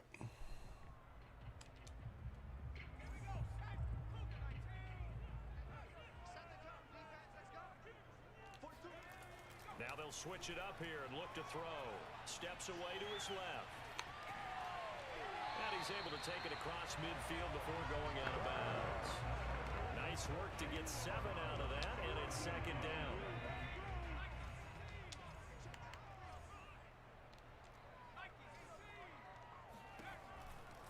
Looking to throw.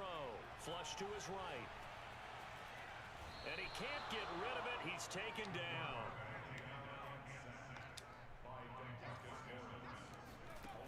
On play action, they'll throw. Whoa! Pressure, they got him again. Micah Parsons. Providing a little deja vu, back-to-back sacks, and now they're staring at a 4th and long. That was my fault. That was stupid. Set the tone on defense. In fact, when we talked with them prior to the game, they said they wanted I should have went for the pass. to hide their valuables when they were in town. Well, the home crowd quiet now early. See if their offense can take over. And Damn, get it bounced in. And he couldn't get it to check up. That kicks all the way into the end zone for a touchback. First look at the Cowboys offense as Dak Prescott gets ready to guide them. So Prescott and the Cowboys now with a 1st and 10 at the 20. Here's Prescott. Get down. Eagle pressure, too much this time. Start this season off with a sack. Give the sack to Fletcher Cox. It may be cliche, but it is something that holds up over time, doesn't it? If you're the visitors, you don't want to let the crowd in the game early. Yeah, and that's exactly what they did there. But you said also this defense, they're going to give them a lot of looks like we just saw there, aren't they? They certainly are. They're a proud unit, and they're going to ride the momentum of this crowd with them, and that's why they got after them early. After the sack, it's 2nd and 19, and the road gets a bit tougher from here. Another try after the first down sack. Prescott. It's a gain of 6 on the play, and that'll make it 3rd and 13.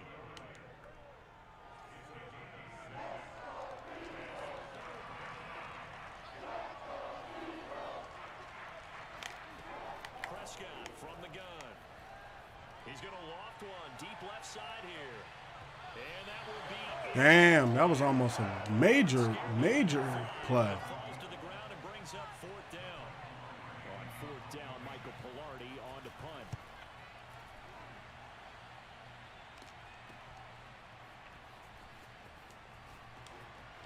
And he'll go down inside the 45 before going out of bounds. That'll go as a punt of 32 yards. And the Eagles will have great starting field position here as they take over. So back onto the field here come the Eagles for their 2nd drive. And Charles, nothing like squaring off with a division opponent, a division rival in week 1. Do you like that they are matching up this early, or would you prefer a game like this be a few weeks down the road? I actually like the early matchup for a few reasons, Brandon. First of all, it allows you to see that in the entire offseason and know, hey, right out of the gate, we're playing a division game. Second part is it spreads them out a little bit. If you just have that Miles Sanders with the speed. that's not as much fun watching teams trying to survive that gauntlet when you do have injuries down the stretch. And last but not least, let's face it, we're TV people. What a great game to sell right out of the gate. After the big play, a chance to finish now on 1st and goal. They'll run with Sanders. And he is Miles. to the end zone. Touchdown, Philadelphia. Miles Sanders taking it in from a yard out. And the Eagles on just 2 plays have taken the Right. lead. His speed. So the toss play effective, even down here near the goal line. Yeah, and you're hoping the defense can miss too many men to stop the run in the middle of the field and that your blockers can gain a little bit of an advantage. And when they do, full race to the pylon, and this time, he had the speed to win that race. Now the extra point try forthcoming.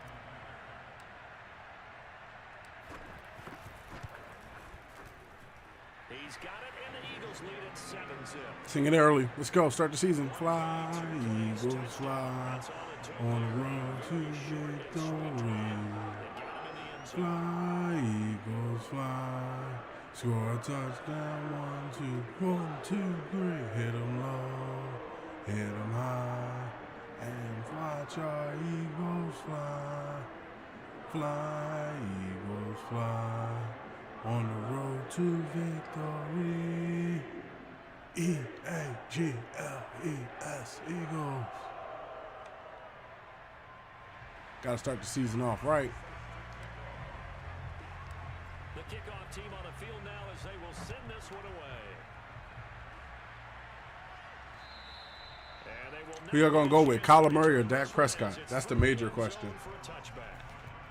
Because to keep Kyler Murray, you got to pay that man $277 million. First drive of the new season, not an ideal beginning as they start drive number 2, 1st and 10.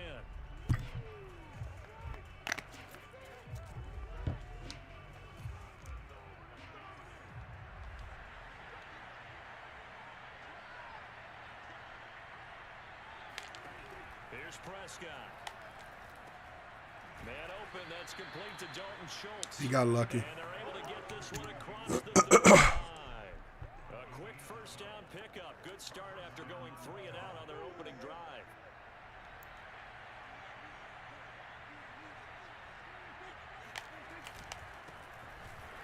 That's right. You got to deal with our linebackers. Take this up to about the 37. Just a yard on the first down carry, so it's 2nd and 9. Yeah, things were pretty stacked up there in the middle of the line. A lot of bodies, not much space. I think ultimately he was fortunate to get anything out of that run.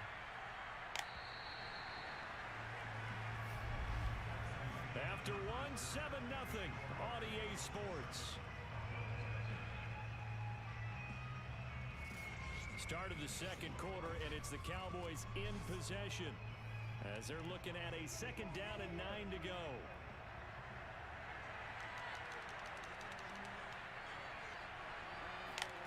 Prescott now. Finding some room at midfield. Come on with that blocking stuff downfield, yo. Good work after the catch. Going to net him 23 and a first.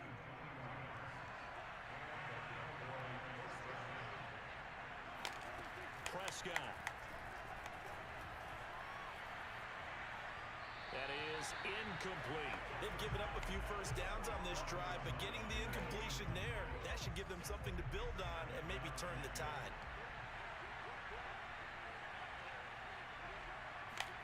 Play action now. Prescott. Dancing to his left. Got him. Give him 7 there on the tuck and run, and they're in better shape now for 3rd.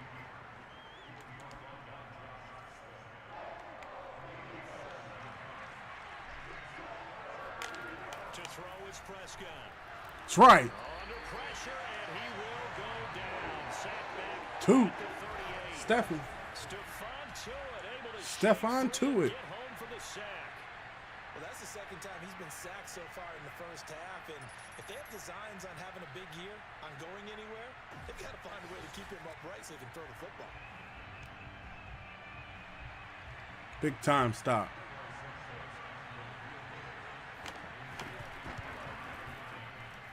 And they missed it. That's what I'm talking about. And they missed it. Everything looked good. Good snap, good hold. Sometimes, though, the ball just doesn't want to go where you want it. And this one winds up no good.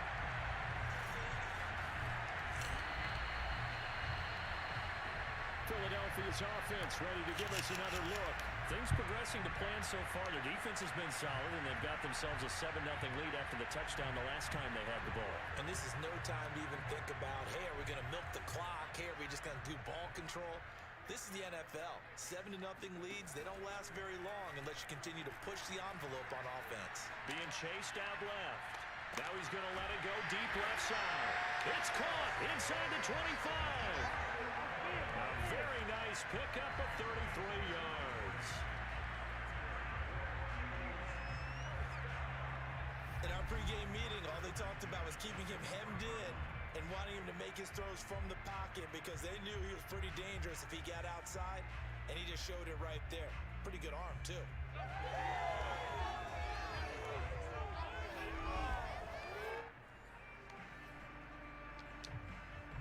So the big play gets him all the way down to the outskirts of the red zone here for 1st and 10.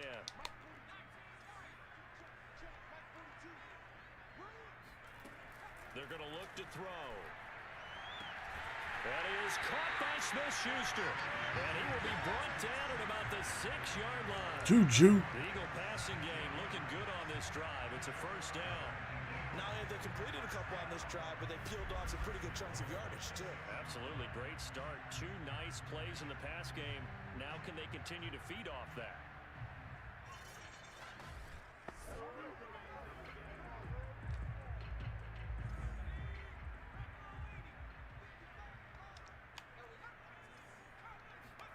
Back to throw here.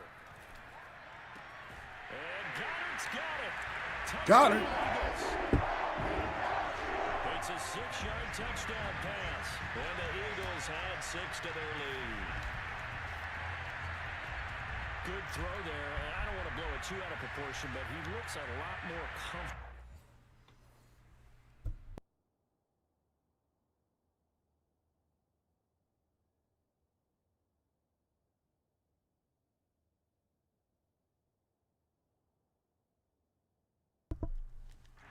Second season. You can tell he put the work in the offseason, and what I mean by that is understanding the playbook.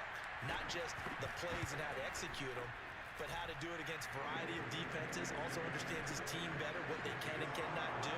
You can see the confidence rising in him as he plays.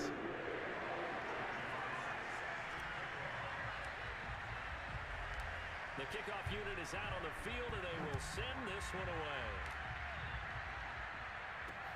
This one fielded out to 5. And his guys will get the football right at the 20-yard line. And now Dallas gets set to take the field. Last time out, they had that long 50-plus-yard field goal that they missed. And I'm sure on their sideline they're thinking to themselves, okay, do we still want to try one if we're in that position again? And I would dare say that the answer would be yes. They're going to have a lot of confidence in their kicker. But just to be on the safe side, I'm sure they told their offensive guys, can we get a little bit closer this time? Closer. Yeah, you know, I'd rather get in the end zone first and foremost. But if all else fails, less of a field goal attempt for him.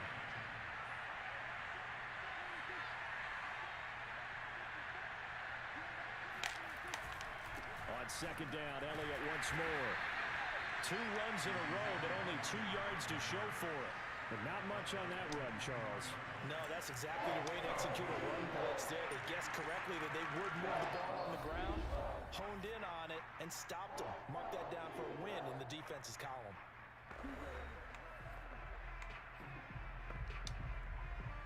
The game clock sitting at 2:02, so they'll get 1 play before the 2-minute warning. On third down, it's Prescott. And that is incomplete. Second quarter action with 1:59 remaining. Here's Michael Pilardi now as he'll kick it away for the second time.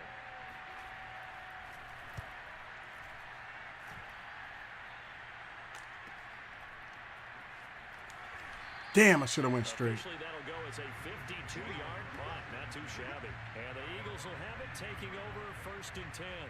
Now back to work for Miles Sanders in the Philly offense. It may just be the second quarter, but he's in his zone, well on his way to eclipsing that 100-yard mark. And when a back has a game, as we're witnessing right now, his name's going to be in the books, but it's really a collective deal, isn't it? Because that means he's getting plenty of blocking, a lot of help from his teammates, but he's making the most of it. Yeah, he's made the most of it to this point.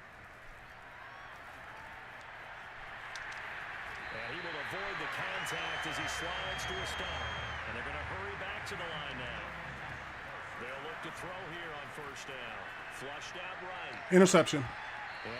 I hit B instead of A. Incomplete. He threw that into coverage. It was nearly intercepted. That was an interesting look there because as soon as he got outside the pocket, I thought he was going to take off and run for yardage. But what often happens now with these quarterbacks who can move, defenses want to try and keep bodies in front of them, and I think that discouraged him from taking off and made him try a pass downfield that fell incomplete. Now, meanwhile, here's a second down throw that's knocked away and incomplete.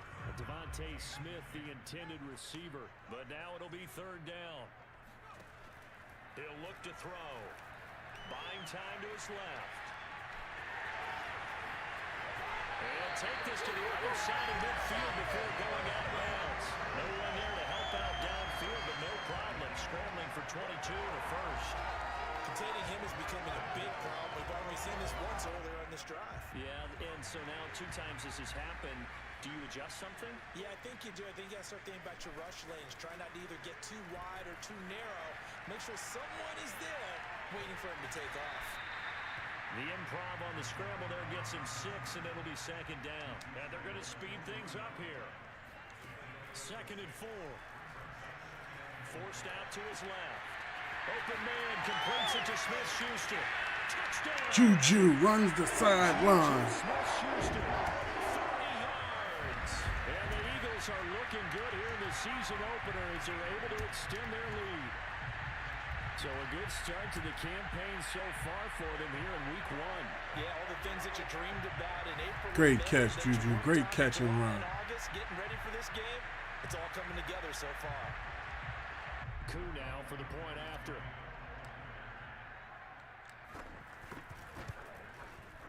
Great catch and run, brother. Great catch and run. A drive that time of 6 plays. And it was capped off by an Eagles touchdown.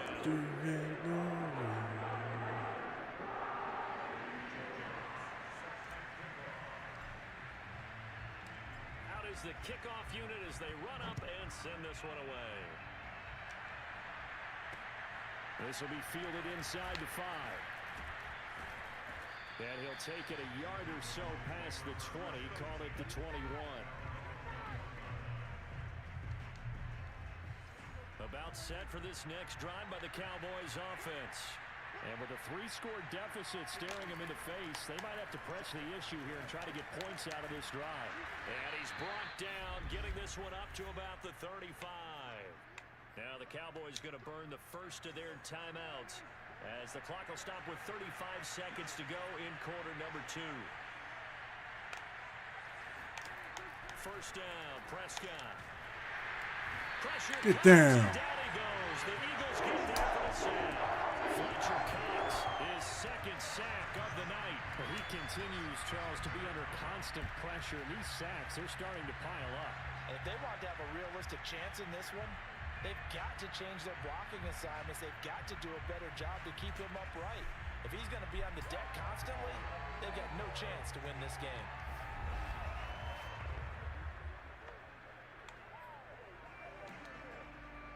Sacks, a growing theme in this first half. This is 2nd and long.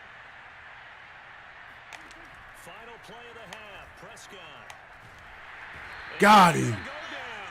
Couldn't get a throw off with the pressure. Maybe that was for the best as that brings us to the end of this first half of play.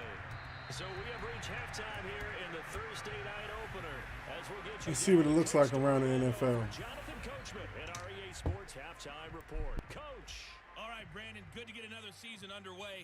We'll get back to you guys for the second half of the season opener. But first, let's take a look at what's still to come here in the opening weekend of the NFL season. We'll start in the early window and begin up in Minneapolis. A tough one for the homestanding Vikings as they get set to take on the visiting New York Giants. As for the late afternoon games, plenty of intrigue there as well. One of the best being at FedEx Field, where it'll be the Washington football team taking on the Atlanta Falcons. And lastly, we'll all be tuned in on Monday night for what should be a great one between the Green Bay Packers and the Chicago Bears. With that, let's take a look at the next-gen stats in that first half for the Cowboys. And not much went right in those first 2 quarters. Yeah, we guarding that run. On the ground there. Not a whole lot to write home about so far. Meanwhile, for the Eagles, you take a look at what their quarterback was able to do on the ground, as they did enough to possess a lead here at the break. It's a new season, so both of these coaching staffs likely making plenty of adjustments after that first half of football. So for the call of the second half here in week 1, we go back to Brandon and Charles. I'm playing it deep. They're probably playing deep. Take the deep ball. Number 3. We'll see if week 1 fatigue becomes any kind of a factor as we are back underway in the second half. From the 6. And he'll get it up past the 20 to about the 22.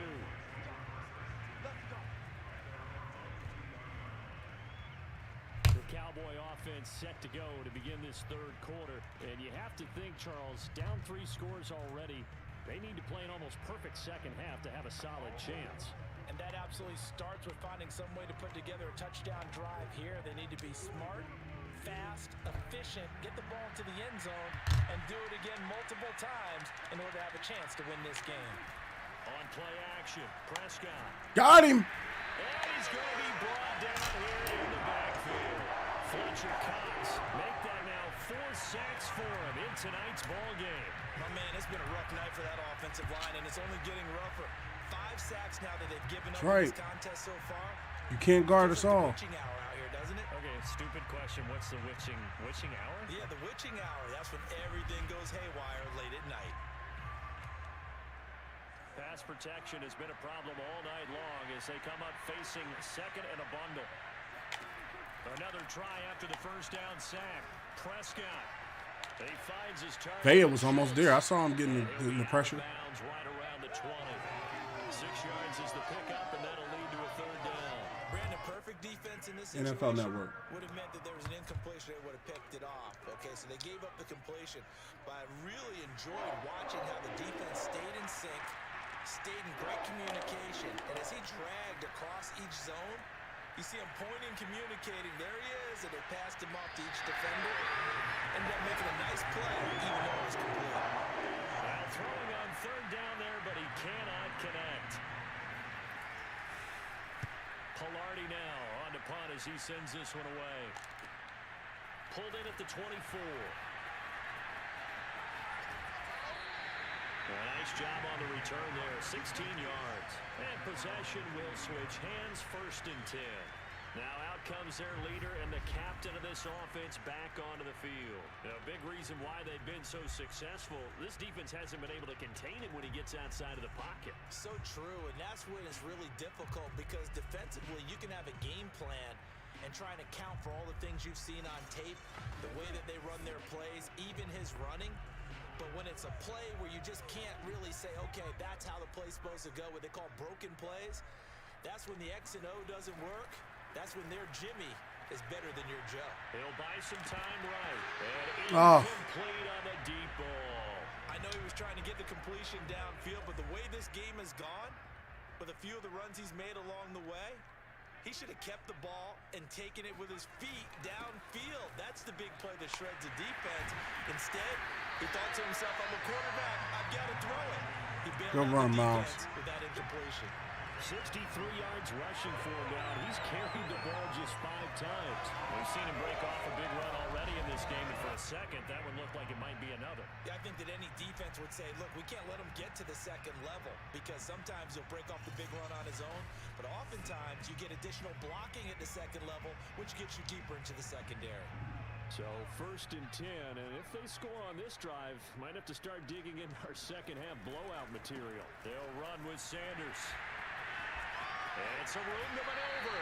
He's going to go out of bounds, but he takes this one down just shy of the 20. A big hitter there, a 1st down gain of 26 yards. Well, you certainly have to give a little credit here because they're playing this game now at their pace. This is ball control football, sustained runs, taking their time and making it work. At speed. That's why I got Najee playing the power. Inside 4 minutes to go, 3rd quarter. On 1st and 10, it's Sanders. 5 yards on the carry. Good pickup on 1st down. They're going to hurry back to the line now. Rolling to his right. Oh. But it's incomplete. They certainly did a nice job improvising there, extending the play, hoping someone would come open downfield, but they never did. They come up now 3rd and 5 following the incomplete pass. Off the play fake, he'll look to throw. Sliding out of the pocket. And he'll take it into the end zone. That's right. A great effort there. With now 3 Week 1 touchdowns. And the Eagles add on to their lead. So this looking more and more like it is going to be a successful kickoff to their campaign as they add on here. And partner, you know NFL coaches, they're on the sideline thinking about all the little things that need correcting. But for the most part, they've got to be ecstatic with the way this season has started out.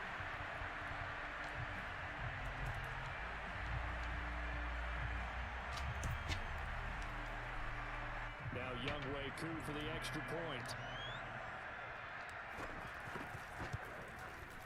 It's good, and they stretch their lead to 28-0 now. That time, a 6-play drive. And a nice play on the end of it, an 18-yard touchdown run. Set now to kick this one away, and off it goes. From the 6. And good coverage there on special teams as they'll get him down shy of the 20. Dallas offense set for this next drive. They have been struggling. I would imagine at halftime they went through some possible changes. Well, those changes aren't working, so now where do you go? I think that now it's much more in their head. And what I mean by that is just what you said. You've gone over the changes. I bet they were pretty clinical at the half, not too emotional. Got to him. Rushing down he goes. Fletcher Cox in there for sack number 85 of his great career, moving him past Hall of Famer Howie Long on the all-time list. I don't know what else can be said about this pass rush. They have been sensational. CD, that is now 6 sacks for them. And how many times do we talk to offensive coordinators and they say a sack is a result of everyone? Fletcher Cox completed his goal for the season.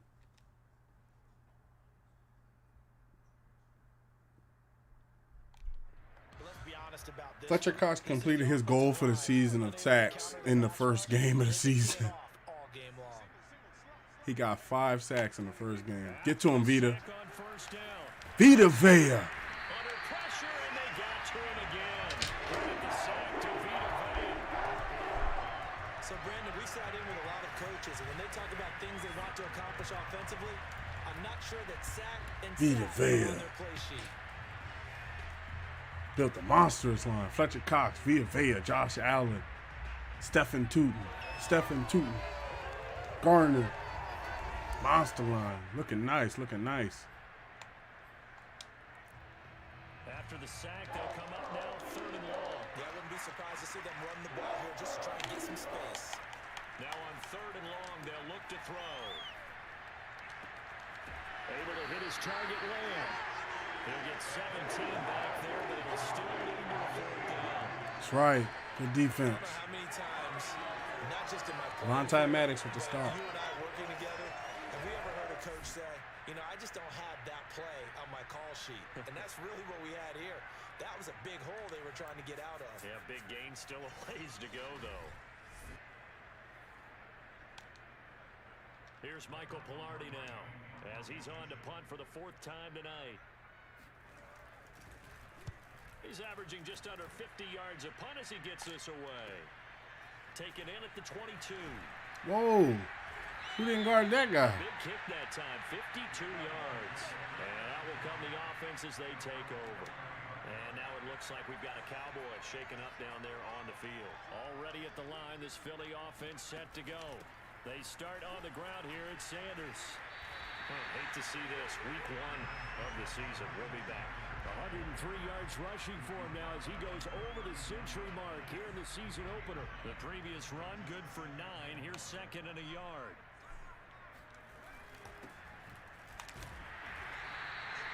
Two yards, good enough for a first. 2nd and 1, and people want to run the football.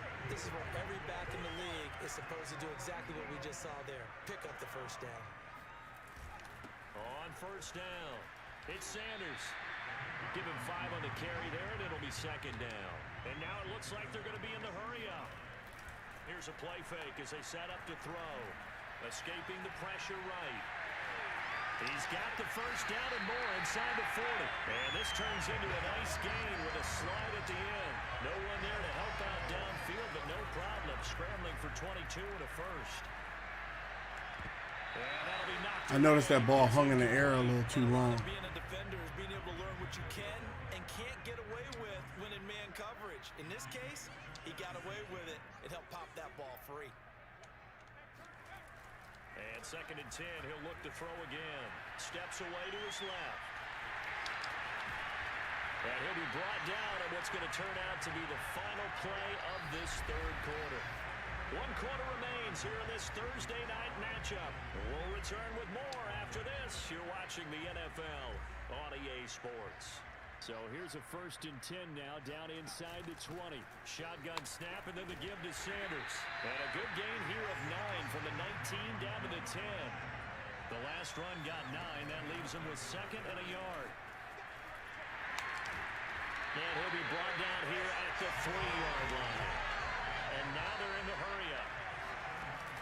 Sanders. And just a short gain that time as they're able to get him down. They'll try to run with Sanders. And he's in. Miles. Miles Sanders. Already his 2nd touchdown here in this opening weekend. And the Eagles are closing in on a winning start to the year as they extend their 4th quarter lead. I think all teams probably like seeing that schedule for the first time, looking at week 1. Oh, good, we're at home. This is why you want to be home in week 1. They're looking sharp. And I agree with you totally. That's what you want. But there carries a little extra pressure with that as well, because you and I both know protecting the home field, winning your home games is paramount in this league. So you go into it, yeah, we want it, but now you actually have to go out and prove it. Yeah, 2 sides to that coin, and looking like they're going to protect it here in this one. Extra point by Koo, up and good. And the lead will swell by 1 more.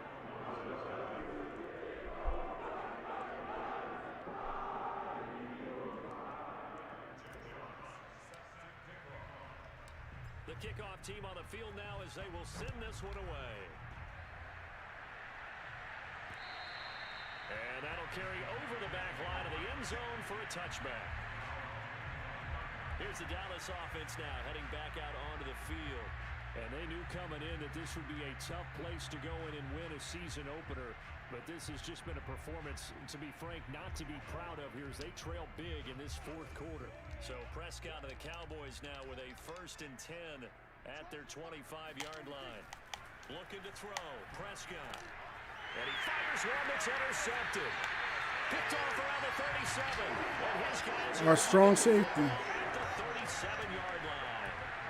CD, this defense, man, at this rate, they're just having fun out there right now. And normally with this type of a lead, if you're a starter on defense, you're saying, hey, let the other guys play. But with this going on, no one wants to come out of the game. They all want their shot at picking off a pass. Eagles set and ready for their next offensive drive. And after the interception, they are sitting in an even better spot with the ball in a comfortable 4th quarter lead. Line of scrimmage, the 37 on 1st and 10. Now Sanders. Ooh, nice run block. 133 yards rushing for him now here in week 1. A very solid start to this new campaign. 6 yards on that last play. Here's 2nd and 4. Another run with Sanders. Good footwork at the 30. And he'll be a little shy of the 25 here at the 26-yard line. Looking to speed things up here, going with some tempo. On 1st down, he'll drop to throw.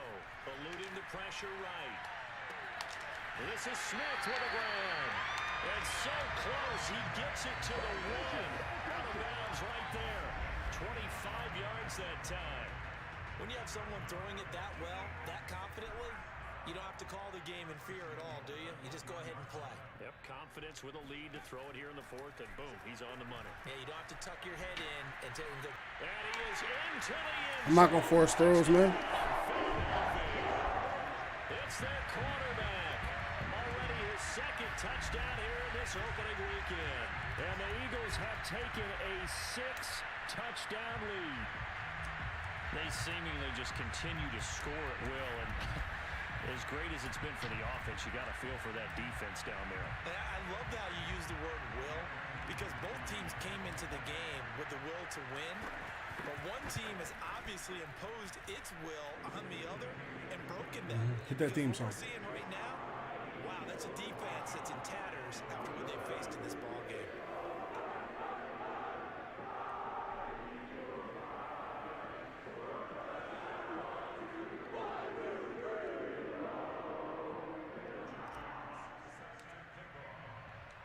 The kickoff unit is out on the field, and they will send this one away. And this will be a touchback as that sails over the end line. And out now come the Cowboys. And no doubt this is not the way that they had hoped to open their season. Thoroughly outplayed here in front of the national audience. They go back to the air here after the INT on the last drive. Well, this is taken in. He caught that? And he gets us to the other side of midfield across the 45 before going out. That goes for a gain of 31.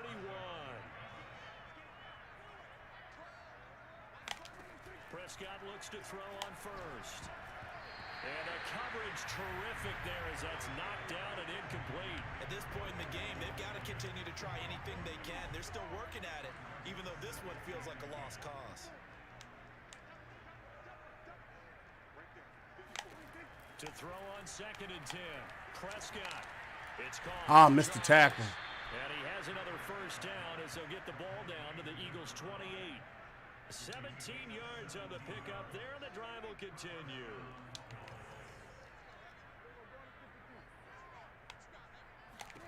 A first down throw for Prescott. This one to Jarvis Holding. over the middle. And he's going to get forward for about 5, but that may be coming back. What say you, Mr. Referee? Well, there have been a ton of sacks. They were just trying to prevent another. So what you're telling me is the conventional way has not really worked for them, huh? Not at all. Not all. So he tries to grab him here, and they still get caught. And now a throw on first down there, but it's incomplete. Well, the trials and tribulations of being a quarterback in this league, it's tough. It's got to be wearing on him out there. Well, he has been sacked a number of times. He had an interception, so I'm going to give him a skosh of credit for hanging in there and trying to make something happen. Despite Good tackle. Good tackle, Jack. They lose 2 on that last play, so things get even tougher. 3rd and long coming up. I thought that wasn't a bad time to call the screen. I thought late game, down on the scoreboard. Great play recognition. They were expecting a pass downfield. Yeah, so the edge rushers, they're coming. That could have hit big. You're right. Good recognition defensively to snuff that one out. The Cowboys on 3rd down. A pretty woeful 0 for 5 thus far. This will be 3rd and a mile. They'll throw again. Prescott. They'll set up the screen to Elliott. Put the big hit on Get it. it down to the play to the 37. 3 yards all they can muster there, and it'll bring up 4th down. One thing I think that's safe to say defensively, the tackling's been really good. Yep, Tua putting some good tackles, man. It's a good player right there, big man. You're not getting the benefits of run after catch. They're tackling him almost on the spot. That means they have to run extra plays, harder to move it.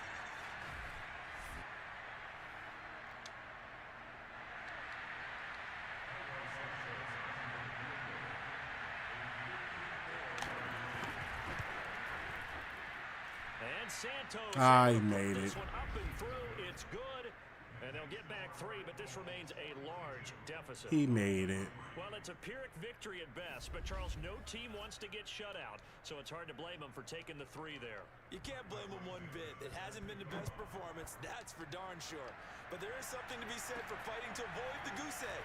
And they're at least trying to finish out strong. And a nice return sets them up pretty good here right at the 30-yard line. The Eagles offense set to begin their next drive. And this is really the start to the season that you're hoping for if you're a coach or a player. They've got the big lead here in the 4th quarter. Micah Parsons was coming, boy. Can really take some time off the clock. Throwing on first down, but this one winds up to be incomplete. It's a 2nd down run with Sanders. And he'll get this up to about the 40.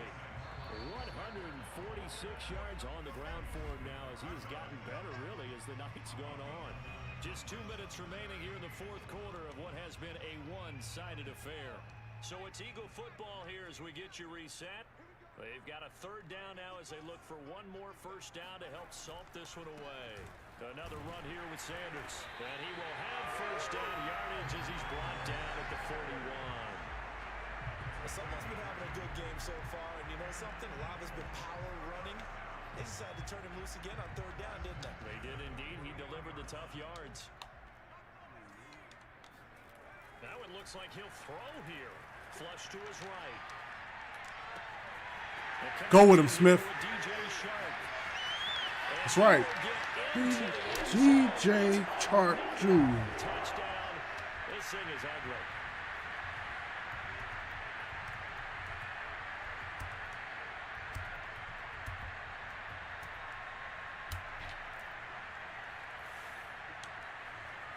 Coup for the extra point.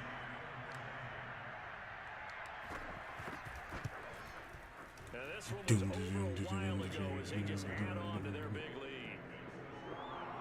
A drive there of just 4 plays. The result, Philadelphia in the end zone.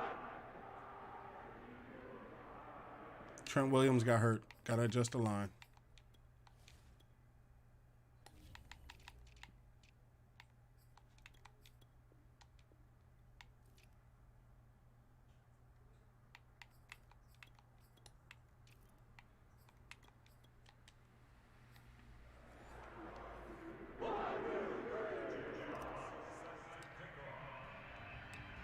Is the kickoff unit as they run up and send this one away. And this will not be returnable. It's out of the back of the end zone for a touchback. About set for this next drive by the Cowboys offense. They are just obviously getting shellacked here in this one, Charles. What's the message if you're a coach for this final drive in a lopsided game like this? For a lot of coaches, Be honest. don't forget today. Don't forget what has happened out here. Yeah, use that as ammo going Exactly. forward. Take a great look at that scoreboard. Realize how poorly everything went for us today. Coaching, playing, the whole deal. And never forget it, because You're not going to want that feeling. no, you don't want that feeling again. And who knows? You may meet up with this team again. Give him 10 there. Good enough for a Cowboy first down.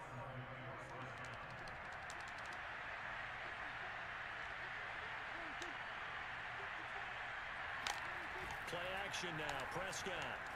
Vita Vea. Pressure too much this time. Down he goes. Vita Vea able to drop him that time for his second sack of the evening. We've been around this league for a while, and many coaches never pull their starting quarterback. Almost no matter Fletcher the Cox got situation. 5 sacks. In this Vita case, Vea though, got 2. he's gotta make a decision. He's That taking defensive a line great looking out there. ferocious, boy. Looking ferocious. Look at that. Risk an injury.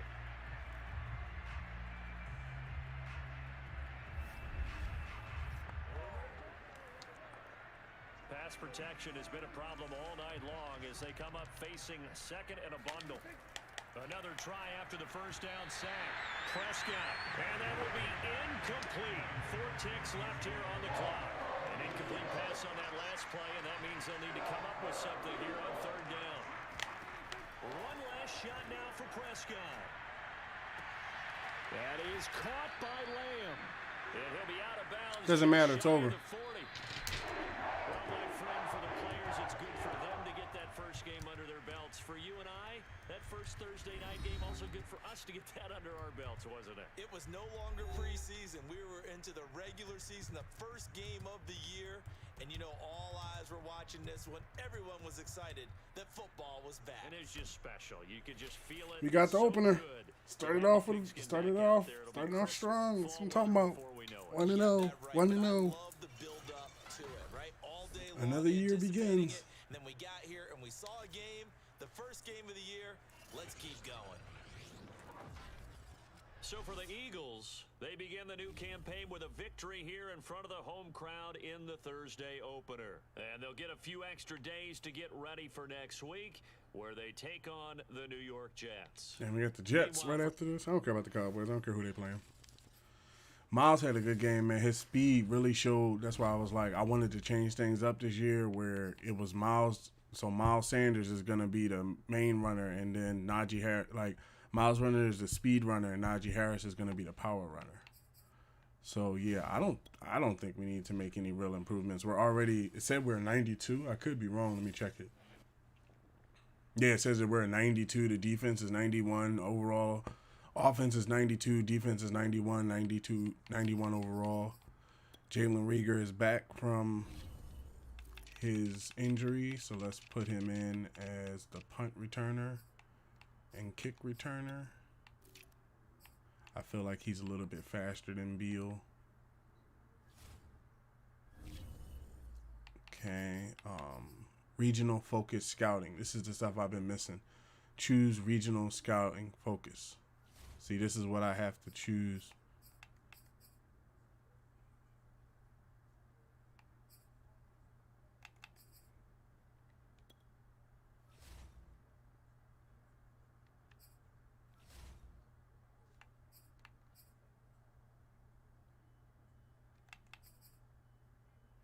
So nationally, oh, I didn't choose the thing yet. Can I change the? I think it's already set. Damn, I missed the window where you scout, where you set people up to scout across the nation. But it is what it is. I'm not really worried about that. I go off of the stats and stuff like that. So they're scouting nationally for left ends. Right guards, they're out in the Northeast. Okay, that'll work. Nationally for left end and right ends. All right, that'll work. Just as long as it wasn't like nationally for wide receivers or something like that. Okay, I'm a little confused because they said that Miles Jack wanted to negotiate in week 1. Oh, no, he wants to negotiate in week 3. Okay, and everybody's numbers is still the same. Let me see if Asante Samuels Jr. is still under a 1 year. Because if he's still under a 1 year, that means that he didn't pop because of, yeah, he's under a 1 year. So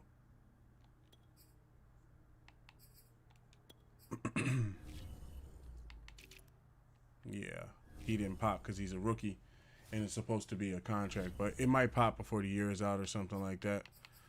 Okay, so everything went pretty well. Let's check and see, was there any new additions to the free agency? And there was not. Everybody that's there is people that was already there. There's nobody I can think about offhand that I need to go after or anybody that I want to try to take a swing at. I think everybody was playing pretty well. As far as the defense goes, no, Josh Sweat's playing at 83. He's playing it pretty well. And then the rush, does he play it better than he plays it? He plays it a little bit better than Garner. So, but Garner's block shedding is way more than his, so it's better to have him in as a rush. The halfback thing was working well with Najee Harris running for the power. Scotty's back there just in case we need him. Nobody's really hurt.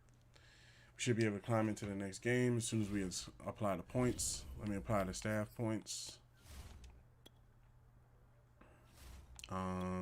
It goes to offensive linemen gaining XP.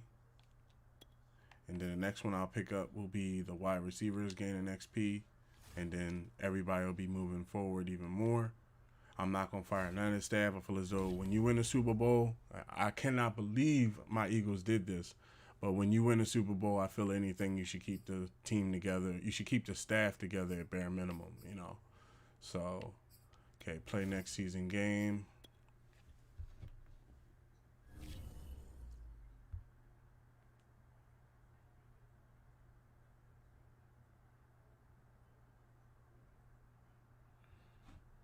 Hold on.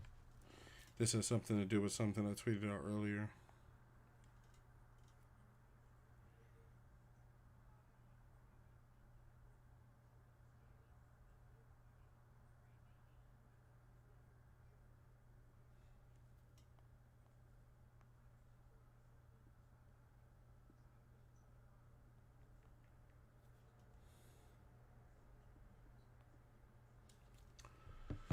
Okay. Change the playbooks.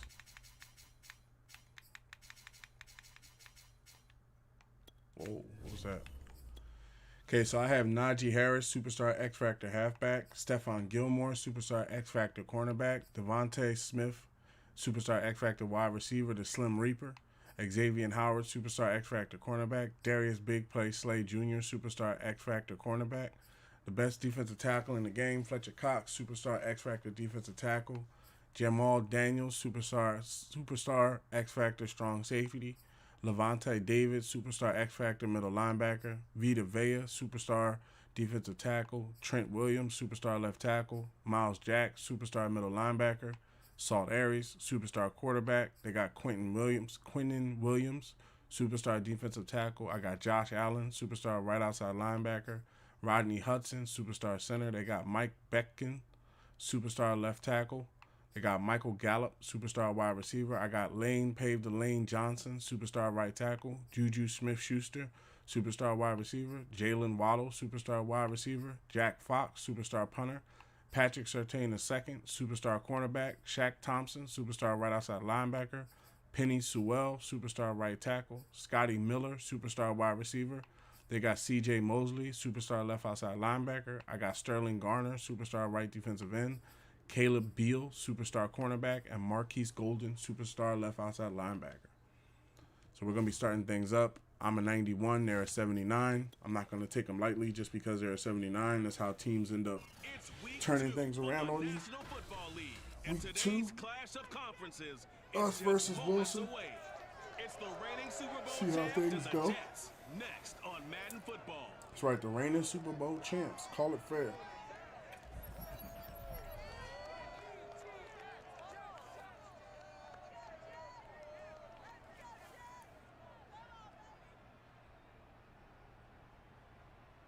Take the Lincoln Tunnel through Weehawken, through Secaucus, across the Hackensack River, and you'll arrive as we have at MetLife Stadium in East Rutherford, New Jersey. A few minutes ago, the hometown Jets were introduced to this sellout crowd, and it's a roar that can be heard across the river in Manhattan. They're set to go as their Jets will They loud as ever, boy. They were screaming in my ear just now.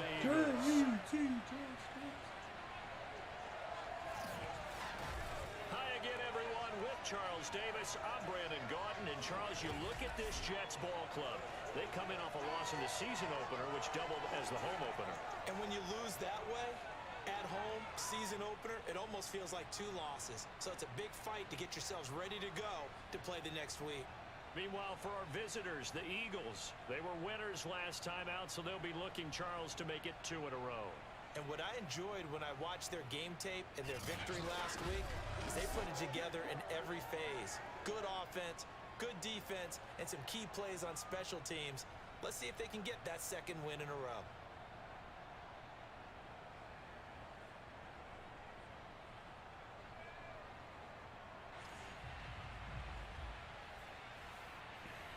Punt it off.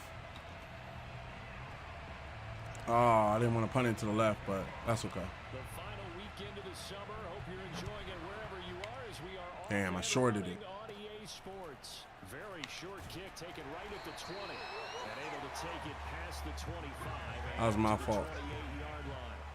So now here comes the Jet offense as they get ready to take over. Wilson threw 4 touchdowns and 1 interception in his first game. Pick in the draft from BYU at Zach Wilson. And he said he was feeling good in the lead up to the season, and he proved it in a big way in week 1 with 4 touchdown passes. Had the offense moving at peak In the cover. efficiency right at the start of the year. Awfully impressive.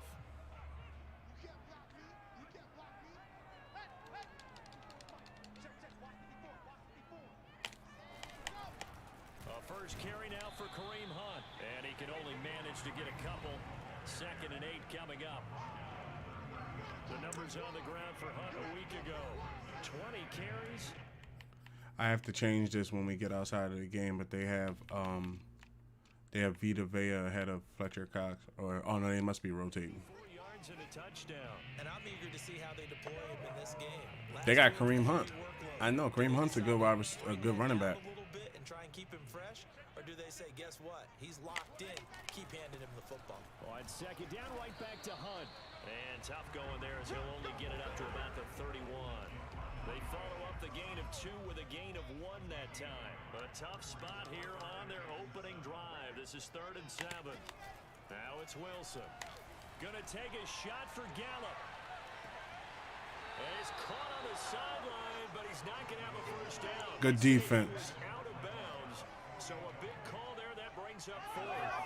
There is something to a game plan with trying to keep a defense honest when the guy with that type of speed You do so. Send him deep. Try and throw some air under it and hope you connect downfield. On that play, they were unsuccessful. And just a single punt for him in the loss last week as he sends this one away. So a change of possession here on the punt. And the offense will take over with a new set of downs. So here come the Eagles for their initial possession of the game. And here's a look at their leader, standing 6'4". And for how good he is throwing the ball, it's his running that makes him so dangerous. He had a couple of touchdowns on the ground in last week's game, so we'll see what they dial up for him for this one.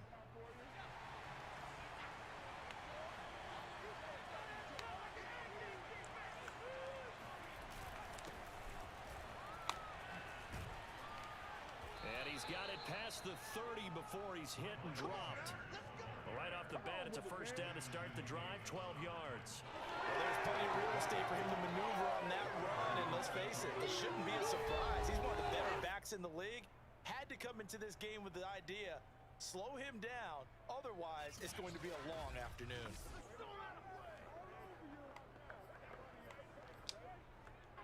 From the 32 now, here's 1st and 10. Now a carry for Sanders. And he sneaks his way forward only for a couple here. 2nd down. The numbers for Sanders last week, 2 trips to the end zone and well past 100 yards. And going back and watching the film, Good catch, Tanya. every kind of run from him, didn't we? We saw some power, we saw finesse, we saw speed, and what I love the most, he finished each and every run. Well, from their point of view, this game could not be starting out much better, could it? Force a punt on defense, and now they're moving it crisply on offense. Crisply, I like that. You like that? Yeah, moving it very, very well. Looks like the defense on their heels a little bit. You put a score in here, long way to go, but you're right, that's a heck of a start. Yeah, and I think this is where the play caller is looking at his play sheet and saying, to have that dagger play, to have that play and just finish them off right now, because I think they'd love to gain that big advantage early. And he's going to be sacked. They sack him back right at the midfield stripe. CD, you know, so often we talk about quarterbacks holding on to the ball too long. Well, we can't say that there. He had no time to do much of anything. And this came from the interior of the defensive line, and these guys Got it all back. are normally anchors of that spot, and they don't often get clear shots at the quarterback. But in this case, he got past the center and the guard in no time and got there to make the play. And the next-gen stat's going to show just how much time he had to make a decision, and it's not much. 3 seconds, the final clocking. Clock rolling as we hit the midway point of this first quarter. Now a play fake here on 1st down. Dancing to his left. And taking it to the 15-yard line before he's brought down. Line of scrimmage, the 15. It's 1st and 10. A play action fake. They'll look to throw. They'll roll him out right. And he'll protect himself at the end here as he winds up getting pretty decent yardage. Ball on the 8. It's 2nd and 4. They'll run. It's Sanders. And this won't be enough to pick up the first. A gain of 2, 3rd and 1. Now we'll get a stoppage here as it Waddle's appears down. the Eagles slow to get up. While the training staff works on him, we'll step aside and be right back. This will be play number 8 here on the drive. It's 3rd and a yard. And he'll be taken down, but he does have 1st down yardage. At 5 yards on the play there, as the drive will continue. A stop there on 3rd. They could have held him to 3 on this opening drive. Now they have to bow their necks on 1st and goal. And if I'm looking at this from the offense's point of view, that's a big-time pickup right there. And he's in for an Eagles touchdown. Miles Sanders, his 3rd touchdown now on the year. And the Eagles have taken the early lead. First quarter, maybe too early to talk about statement drives, Charles, but that sure seemed like a statement drive right there. Well, if we're going to talk about, Because Najee's already an X factor. There's no point in putting him up first. He can run, but like this is the oh my God. He wound up taking it into the end zone. Jalen Waddle has broken ribs. See, that's what I'm talking about. We just started the season. He has broken ribs. He's probably gone. 9 times out of 10, he's probably gone for like a good couple of times there. So we're going to bring Juju up, bring DJ up, bring Steven up, bring Jalen Reagor up, and bring in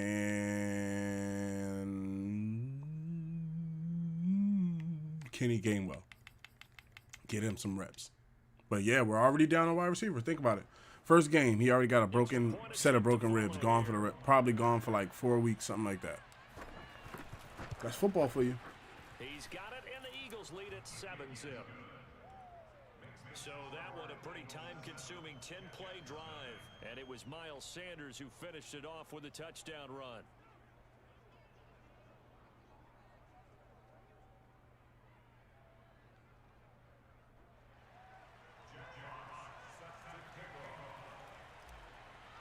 Oh, that's why I was short. There's almost an 8-mile-an-hour wind blowing down at the kick. On the return, here's a speedy Jamison Crowder. Holding. Receiving team. We're blocking the back. Penalty marker is down. Let's see what that's about. Now, this is going to put him back with a not great field position. So they really got zero benefit at all, right? Sometimes you can absorb a penalty when you get a big return. Then the penalty brings it back, but you still have great field position. As you pointed out, not in this case. And he's going to take this ahead for right around 3 yards, but no more than that. Second down. The last run got 3. Now here's 2nd and 7. On the counter, Hunt. And he's going to lose. Good tackle, Garner. To the 12-yard line. Chalk that up as a 4-yard loss. And now it's 3rd down. Now, this defense for the Eagles, terrific last week in the season-opening victory. They sure did, and the key number to me was total offense. Look at that, he straight shedded his block. Over 100 yards. That's a heck of a sign that this defense is really putting all the pieces together and doing it cohesively.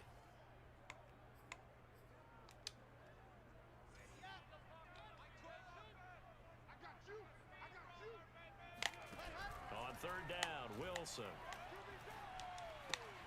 It's brought in by Jamison Crowder. Sit down. Sit down.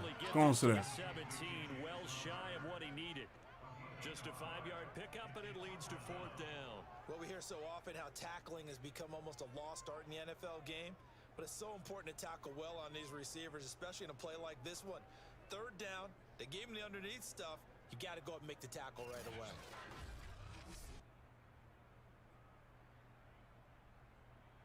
Setting down. Rookie. I can't call him a rookie. He's not a rookie anymore. The first-year player. Here's Braden Mann now, standing just outside his own goal line.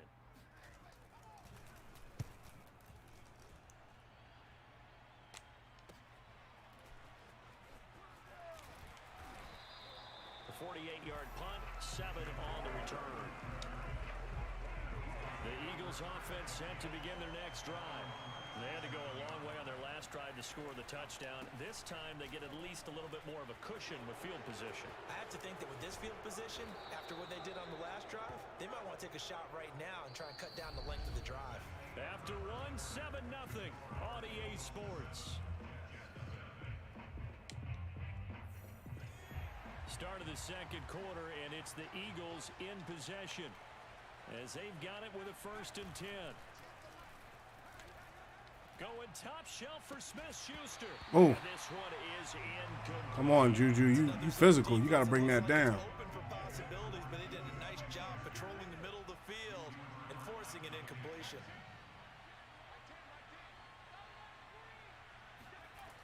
He'll try again with the arm here on 2nd down.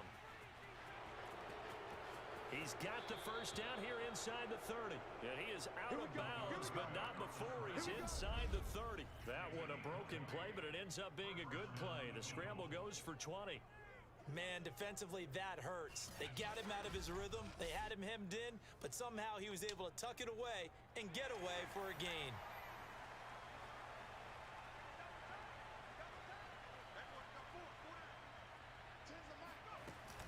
They'll run on 1st down. Sanders. Get off me, son. That's not a fumble. That's not a fumble. And Juju's hurt. Oh, my God. Come on, Miles. This will go as a touchback. quarterback, and boy, you talk about going from jubilation. Come on, Miles. As that's a big turnover. Damn.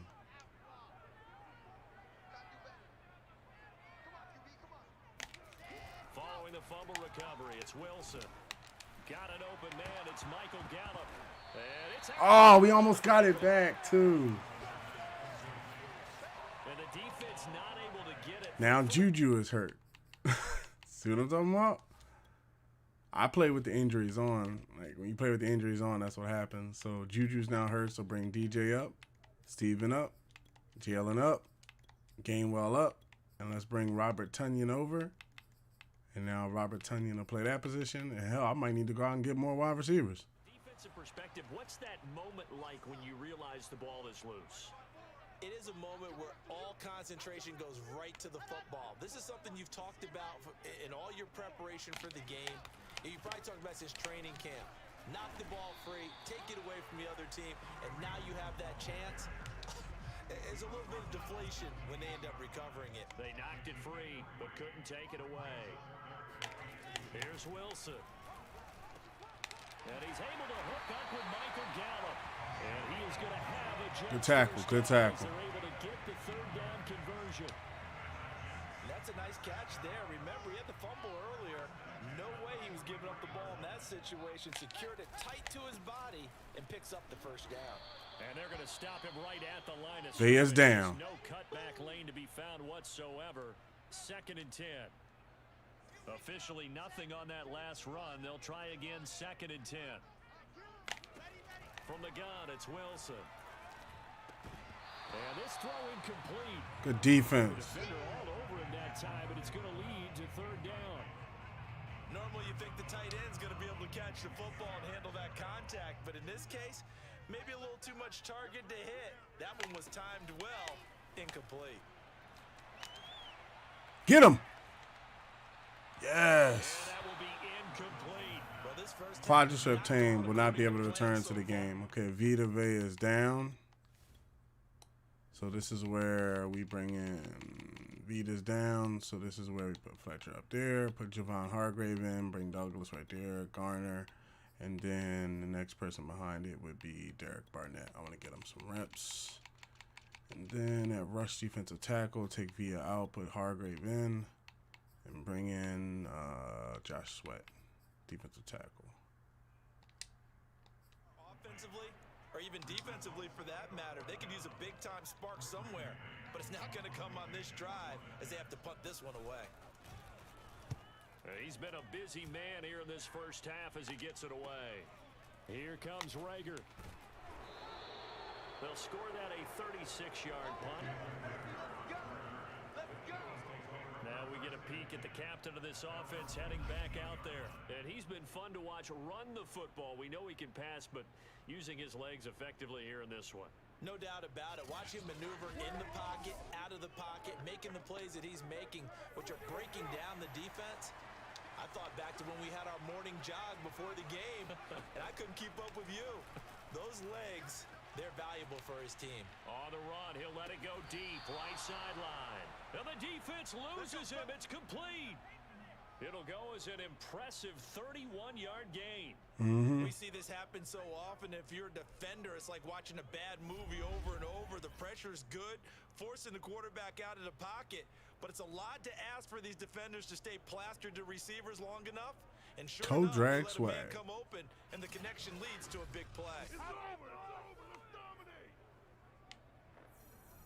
So the line of scrimmage moves all the way. I like that. Somebody said, it's over, let's dominate. Let's dominate, it's over.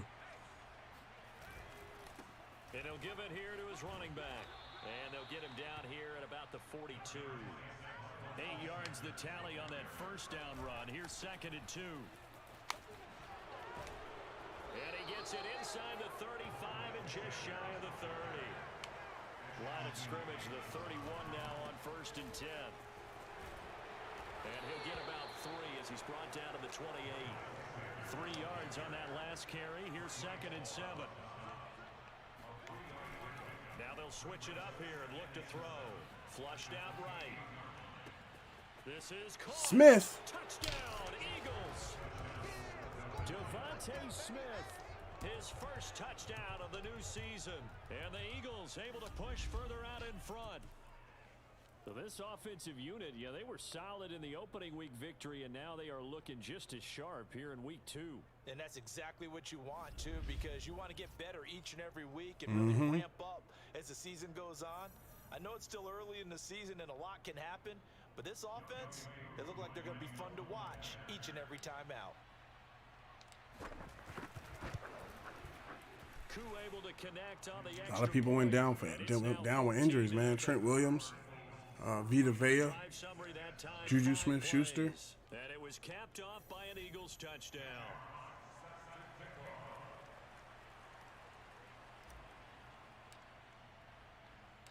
The kickoff team on the field now as they will send this one away.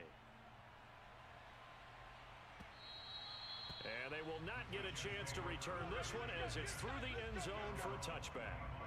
New York ready to go again offensively. They've shown precious little here offensively thus far as they try again with a first down now. They'll start with Hunt on the ground, and not much to speak of. Call it a 1-yard gain up to the 26. The Eagles going to take the first of their timeouts. They'll have 2 remaining as we step aside here in this second quarter. On 2nd and 9, Wilson. And his throw is incomplete.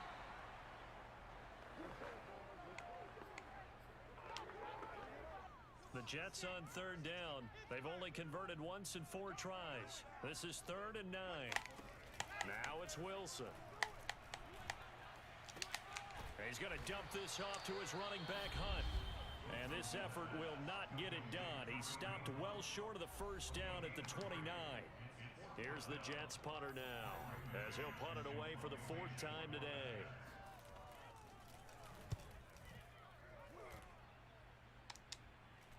Fair catch called for and made at about the 32. Didn't want him to get his head torn off. 1:57 to go in this first half on EA Sports. A reminder coming up at halftime, we'll head to Orlando. Standing by there, Jonathan Coachman. He'll have stats and scores from around the NFL in this second week of the regular season. Escaping the pressure right. And he'll go out of bounds, it looks like, right at the 40. He'll get 8 on the scramble there. It'll be 2nd and a couple.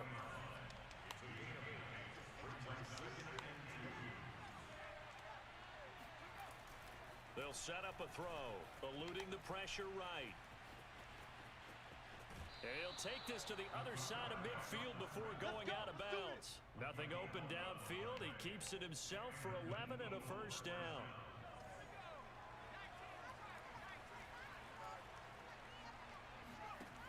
They're going to look to throw. This is Smith with a grab. And he'll go down, but not before getting this inside the 30. Back to throw now on first down. A good pickup there, a 22. And he'll go out of bounds in the red zone just inside the 20. He'll get 8 on the scramble there. It'll be 2nd and a couple.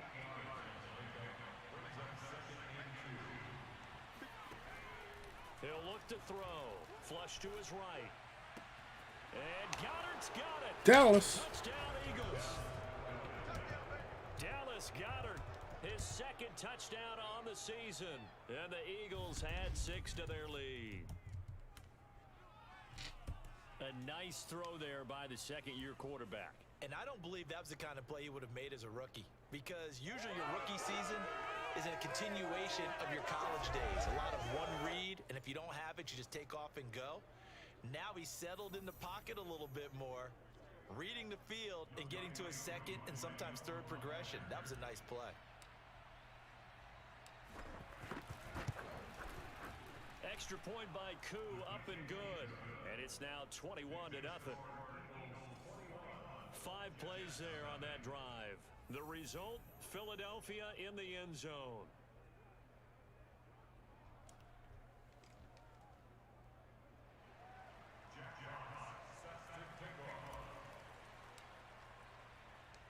The kickoff unit is out on the field, and they will send this one away. And that'll carry over the back line of the end zone for a touchback.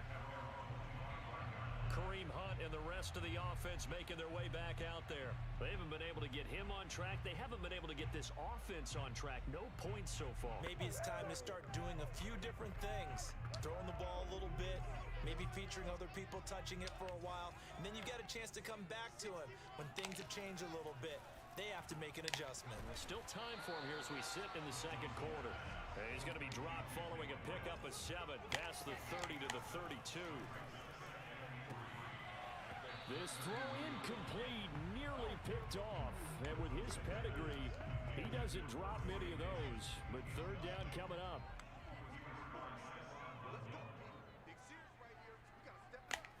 Wilson now to throw on third down. Oh, how'd you let that go over your head, bro? The tight end Boyle.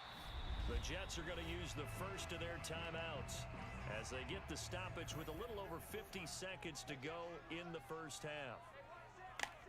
To throw again is Wilson.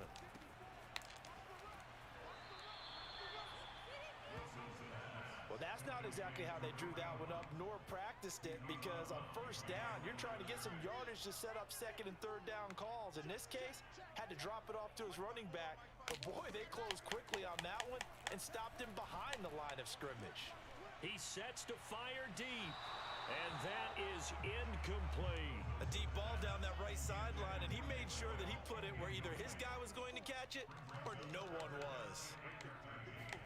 Now on third and long, they'll look to throw.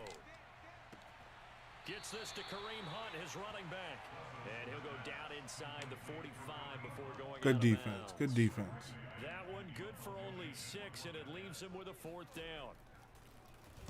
And he deserves a bronze leg as he gets this one away. And this will carry out of bounds. Where are they going to spot it now? At about the 18-yard line, it looks like.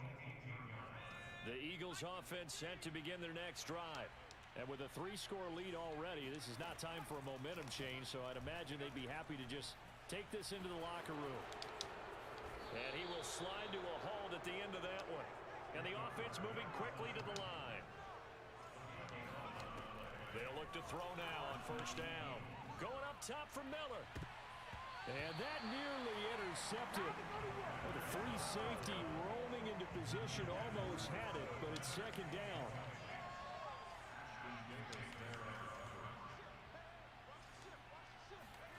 They'll throw now on the final play. Flushed out right. It's caught on the right side at Smith.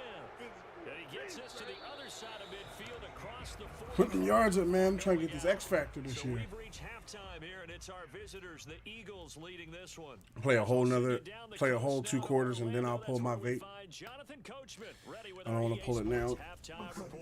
Coach. I think it's still over there We'll charging. get started up at FedEx Field in our nation's capital. Okay, what's going Where on? you see the final score there. Dang, that quarterback from the Giants ain't playing this year. 2-0, huh?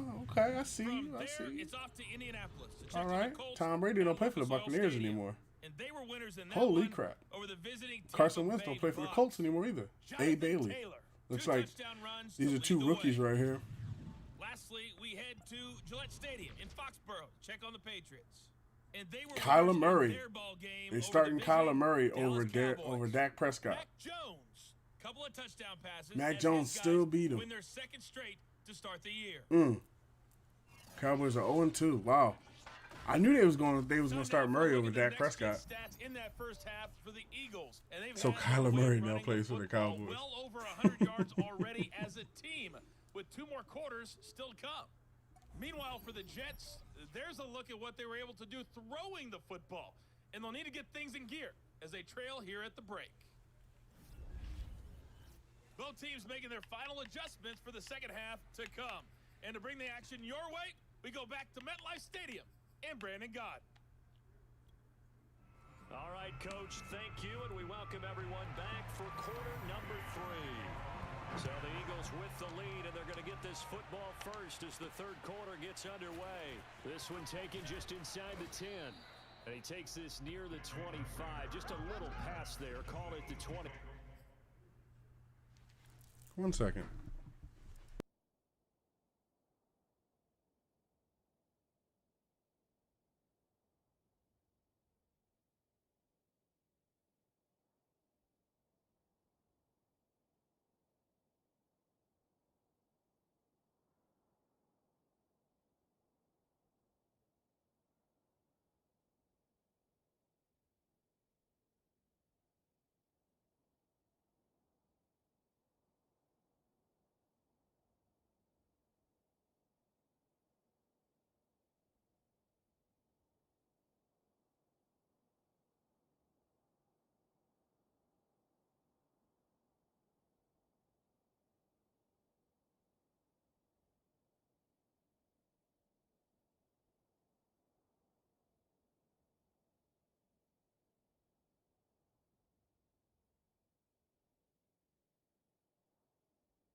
So just to make you aware, I am waiting for a phone call.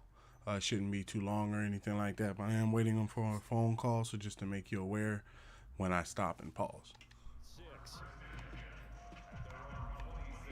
So here are the Eagles to take over. Last week they got a good victory over the Dallas Cowboys, and they are in the driver's seat here right now as well. And he'll let this one go deep for I knew I shouldn't have threw that. Rifles one, and that's going to be intercepted. I knew I shouldn't have threw it. He didn't have to step on him. It's cool. It was gonna happen this year. We wasn't gonna have an uneven season, so it's cool. We'll make up for it. On first down, they'll run with Hunt, and he can only manage to get a couple. 2nd and 8 coming up. Now as we look down, it appears we've got a Jet shaking up on the play. Bring the heat. 2nd down and 8. We'll check on his status when we get back.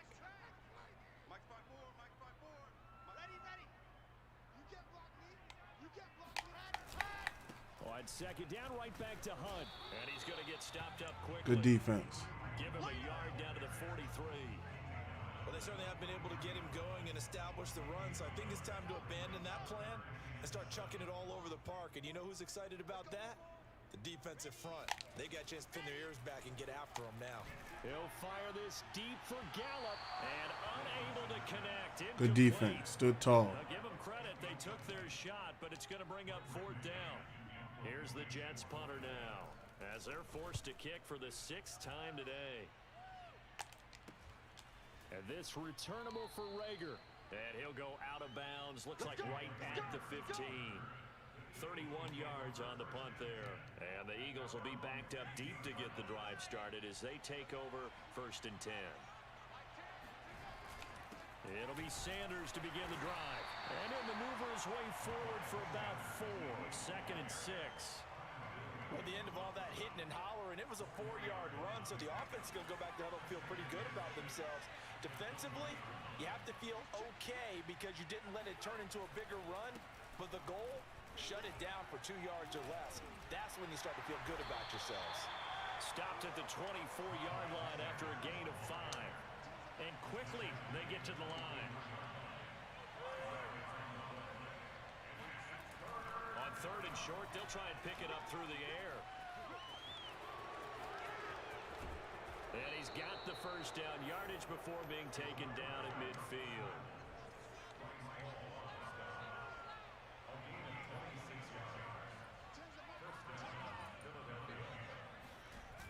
They go play action here on 1st down. On the move to his left. And he'll let this one go deep for Chark. Chark And this is caught. makes up for it. Told you we was gonna make up for that. DJ Chark, his 2nd touchdown on the season. And the Eagles add on to their lead. In today's NFL, we talk about quarterbacks and their speed and accuracy, but there's still something about a guy slinging one downfield. He broke the And as route. ball was hanging in the air with the receiver streaking downfield to meet it, here in the stadium, you could just sense the crowd thinking, oh no! And their worst fears were realized as that one turned into a long touchdown. And that throw, pretty impressive, and even 61 yards through the air. I was working on my arm last year. Gonna keep working on it this year, so we can make those deep throws. He had them receivers beat, boy. Oh, he almost got that block. It's good, and they stretch their lead to 28-0 now. So that drive, 4 plays, and it was capped off by an Eagles touchdown. Away defense can see primary receiver routes via coach cam. No huddle results in slightly reduced runoff clock. Away team has reduced stamina drain during. Wait, I want to see that. Away defense can see primary. Away team has reduced stamina drain during plays. Okay.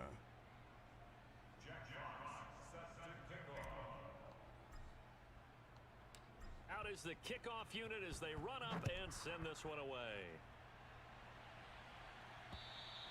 And this will be a touchback as that sails over the end line.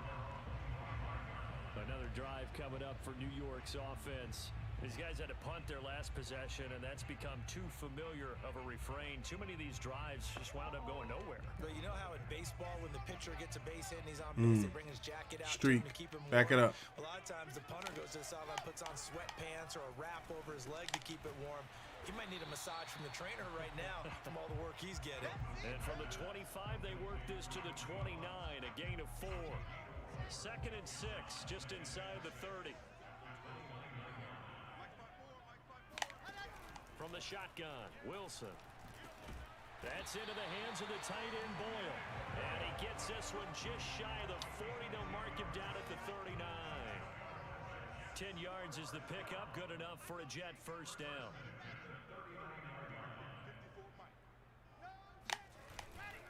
A carry here for Hunt. And boy, Brought the strong safety. He was not having that. Things tough on him as they stop him for no gain. Defense doing their job, really nowhere to run the football. Yeah, it's almost textbook, wasn't it? Every place he tried to find an open spot, there just wasn't one. Congrats to the defense, no gain. Called fitting your gaps, right? I love it. You're exactly right.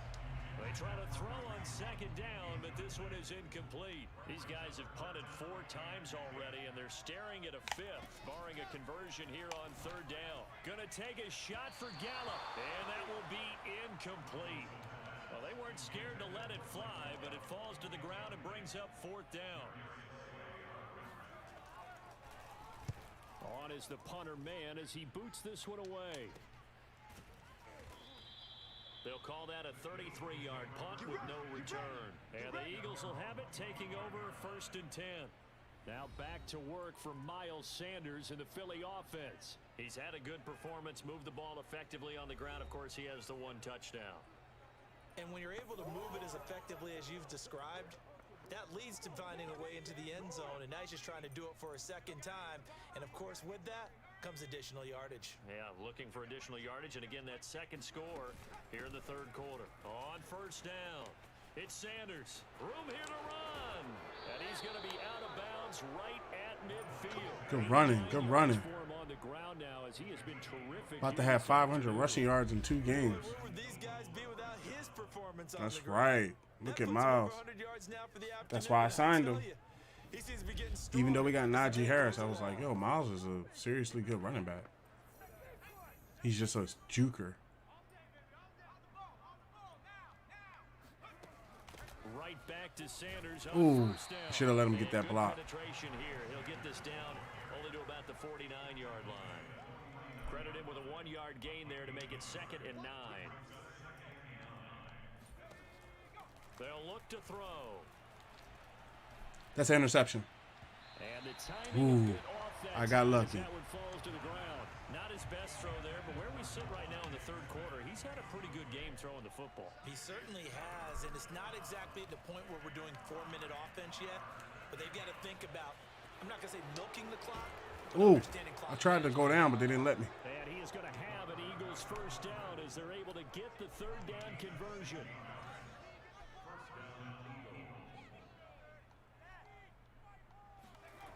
They'll look to throw here on 1st down. Escaping the pressure right. And this is caught at the 8. And they do get him down, but not before he's able to slip it inside the 5-yard line. He got 29 yards that time. Looking to throw. Being chased out left. And Got it. Goddard's got it. Touchdown, Eagles. Dallas Goddard. His 2nd touchdown of the game, his 3rd on the year. And the Eagles are able to extend their lead in the final seconds of this 3rd quarter. I tell you what, Charles, I know that you don't put a ton of stock into power rankings and things of that nature, but another score here, and 2 weeks into the season, this is maybe the most impressive team in the NFL. Would you agree? Well, they've certainly sold me as they've sold you. And I agree with you, no question about it. They won easily last Catch week. Dallas. They're on their way to another lopsided victory here.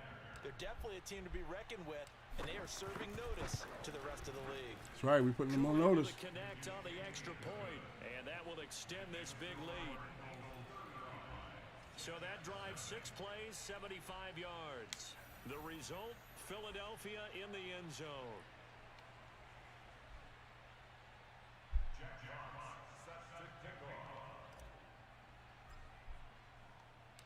Set now to kick this one away, and off it goes. And this will not be returnable. It's out of the back of the end zone for a touchback. The New York offense taking over for their next possession. And here we are almost through 3 quarters of play, and this passing game still has not really found any kind of rhythm. Put it mildly, because they're not even over 100 yards yet. And in today's NFL, where it's a pass-first league, that is quite surprising. Not many teams patient enough to stick with the run. Everybody wants to advance the ball through the air. They've got to get their timing back. From the 30 on second down, Wilson. This one caught by Crowder. 5 yards on first down, but now just a 1-yard pickup there on second. As a defense, you're more balanced when you're in zone coverage because you're able to keep your eyes on the quarterback and see the play develop in front of you. You're able to keep the quick pass in front of them and stop it right at the line of scrimmage. Oh. Leap it, he will make the catch. Now after the completion, we're going to get a timeout, an injured player. While the trainers take a look, we'll step aside. So now then, the big play has him all the way inside the 30 now, 1st and 10. Wilson hit. It's loose. It's out. Fumble. But I think Jet was able to recover, and they'll keep He got possession lucky. thanks to a heads-up play. A lot of bad news on that play for them, wasn't there?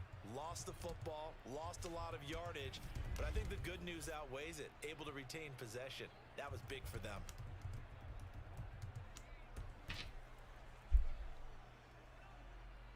Good sack, Miles. So they keep the ball, but work to do on 2nd and long. Now Wilson. Swings this out for Hunt. Sheds off the tackle, and he's able to get it to the edge of the red zone at the 20-yard line. That one good for 17 as they're set up better now for 3rd down. Wilson. Oh. Did he keep the I can't believe we let him get that crap. And that's good enough for a 1st down. 2 big plays in succession. Not sure this D knows what hit him, but now they got to get ready. It's 1st and goal. Toward the pylon, caught. And just shy of the goal line as he's out of bounds right at the 1. 3 yards the gain there, 2nd down.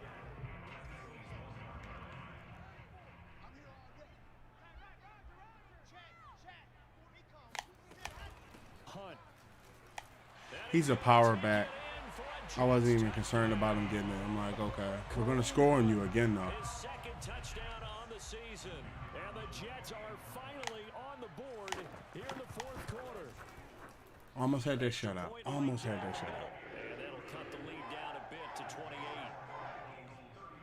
So that drive takes him down the field in 8 plays. Kareem Hunt's a good running back. I had him for a little bit. I had him a couple of years in the past.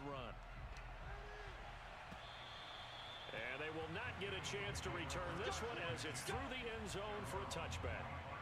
Now back to work for Miles Sanders in the Philly offense. He's been a good workhorse. I know we use the word workhorse a lot, but he's been a good workhorse for him in this one. No doubt about it, and there's nothing wrong with that. That's what you're looking for if you're a back, because that means everything's coming together for you. The big guys up front have created space. You've run through it. You've probably gotten some help even from the wide receivers who want to catch passes as opposed to block, but they're helping out. Good too. run. Yeah, everyone's pitching in. He's had a good game. 109 yards rushing for him now as he has been tremendous all day long. No doubt those are the types of carries they're looking for here, Charles. The lead in the 4th quarter. This is when coaches that have a reliable running game, they breathe a little easier on the sideline. Yeah, they love the idea that they can take the air out of the football at this point of the game. That means they're really counting on that offensive line, counting on the runners, taking care of the football. Because you're going to tell your quarterback, hey, no time to be a hero. We're not going to throw it here. Just eat up that clock. And if you have the ball, they can't score. 2nd and 7. On play action, they'll throw. He'll buy some time right. And he'll let this one go deep for Chark. That's caught inside the 20.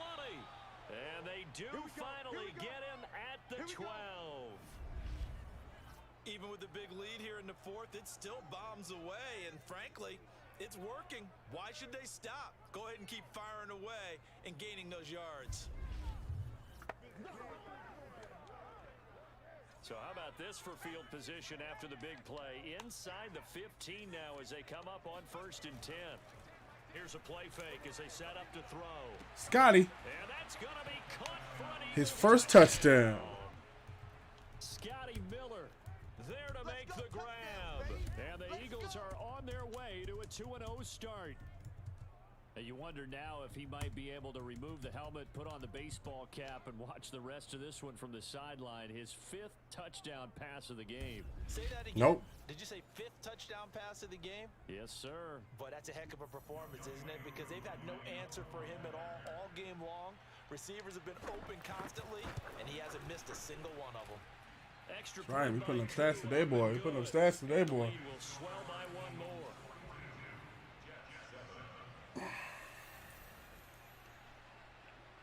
So everybody eat. Everybody eat today.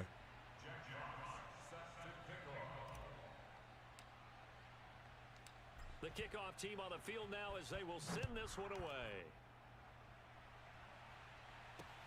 Now it's Crowder. Oh, a dangerous return man showing it here. And they'll start this drive just Ooh, he across was the almost up 30. the middle on Nice that one. work on the return. The New York offense taking over for their next possession. And for them, a touchdown their last go-around. Obviously, they'll be hoping to do that again. And when you start plotting for this drive, when you start thinking to yourself, okay, what are we going to do? You don't go away from what you did before because that worked, but you have to be prepared for wrinkles and counters because you know they'll make some adjustments. First play of the drive going for 14 and a first down. Well, this game was decided a while ago, and that completion there is going to artificially inflate his passing numbers. So right now, the only one really applauding probably his agent as he thinks about angling for a new contract. And now a throw on first down there, but it's incomplete. Michael Gallup, that's who he was looking for. And now it's 2nd down. Out of the gun, here's Wilson. Crowder's got it over the middle. Showed the nice footwork and then hit and dropped shy of the 45. That'll leave them with a 3rd and 2 coming up. They got 8 yards there. Just 2 minutes remaining here in the 4th quarter of what has been a one-sided affair. So it's Jets football as we get you reset here. They face a 3rd down now as they try to find a late score. Wilson. And it's incomplete. Took a shot, couldn't connect. We've seen that the deep ball's been a part of their game plan all afternoon, but they've had trouble hooking up on it, unable to successfully find the end zone over the top. Here's the Jets punter now as he's on to kick it away. And no return here. Where will they spot it? They say just outside the 20-yard line. Philadelphia getting set to take the field. And a few kneel downs should just about do it. Now, defensively, they do have all 3 timeouts, but very little reason to use them at this point. Now it looks like he'll throw here. Eluding the pressure right. And this one complete to Smith. And he takes us beyond the 35 before going out of bounds. That play going for 16 yards to start the drive. First down. They'll try and run some clock here as they keep it on the ground. 5 yards is the tally on first down. That brings up 2nd and 5. And they're going to hurry back to the line now.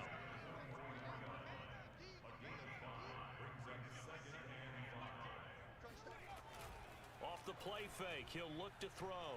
Steps away. Now he'll let it go on the run. Deep left side. And that will be incomplete.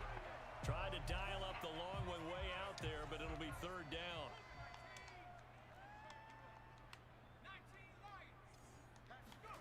He'll look to throw. Flush to his right. He opted to go with his scramble, gets 2 yards, and now it's 4th. He certainly had plenty of success running the ball, and right now I'm getting the sense that he's looking to take off and run every time he steps back to throw it. But they did a nice job there collapsing on him and holding him to a short gain.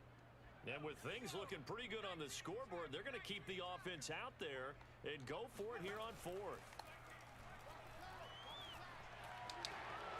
And he gives himself up, but not before he gets the conversion. The Eagles going to take the first of their timeouts. It's just their first. They've got 2 more to use here in the final stages.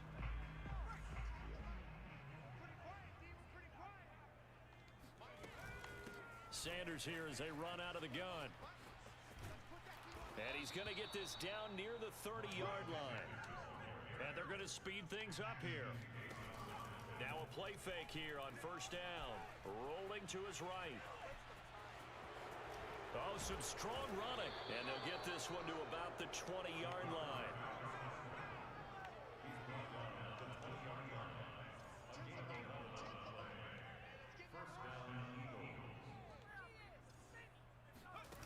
Inside the red zone here, they'll look to throw. And this will be caught.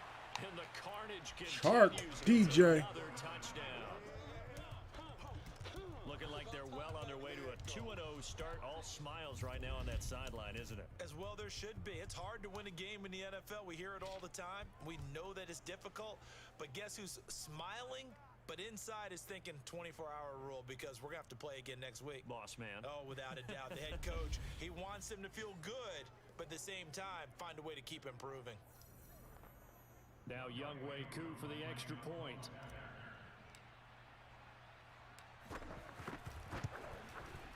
Now this one was over a while ago as they just add on to their big lead.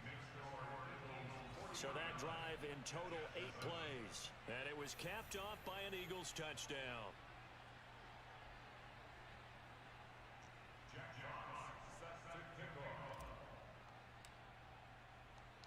The kickoff unit is out on the field, and they will send this one away. Now it's Crowder. And he'll be brought down right on the chalk of the 20. The New York offense taking over for their next possession. Let's just be frank. They're playing for pride at this point. That's all that's left because victory, not a chance now. And I can't wait to see how they actually go about doing it because there are a lot of people watching the body language of the guys on the field now. And if they call plays they want executed, they need to do that and do it really well. Otherwise, there could be repercussions. We'll see how they handle the waning moments of this one. And this one too low. This defense was definitely alert to the possibility of the deep ball, and they were more than ready for it. They've got the lead, 4th quarter. Maybe can expect more passes like that downfield. Now a desperation throw deep downfield. I didn't know who was going to come up with it that way. As time has We got him. on this football game. A big offensive explosion helped leading them to victory. And the defensive guys, they're just saying, hey, put those points up every week. We'll just keep winning. They will gratefully accept them, won't they? It makes their job that much easier when they're scoring that many points, allows them to play with a totally different style and a different flow. So for Philadelphia, it was a great all-around performance as they come out of this one with the victory. And they will head home for next week's contest. That is against Washington. Meanwhile, for the Jets, they'll drop to 0-2, and they'll try to get back on track next week as they head to Dallas to take on the Cowboys. Together. All right, so we got Washington up next. Let's see. Some contracts should be open. Let's make sure to see if there's any injuries. You change your active profile. All progress may be lost. Oh my God. Hopefully this was not the franchise bug that people were talking about. What just happened? Okay. I have to switch screens to deal with this. Hold up.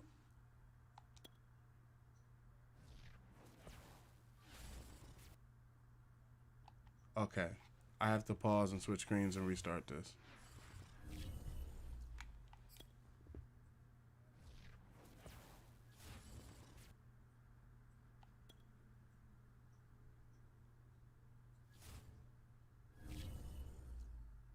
Okay.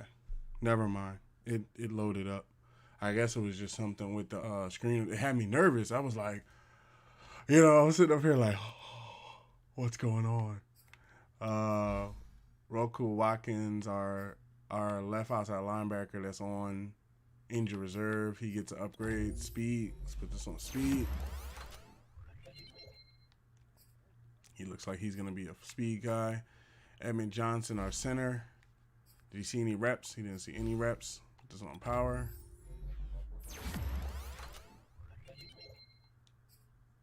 Okay, he's looking good. Stephon Gilmore, put this on zone.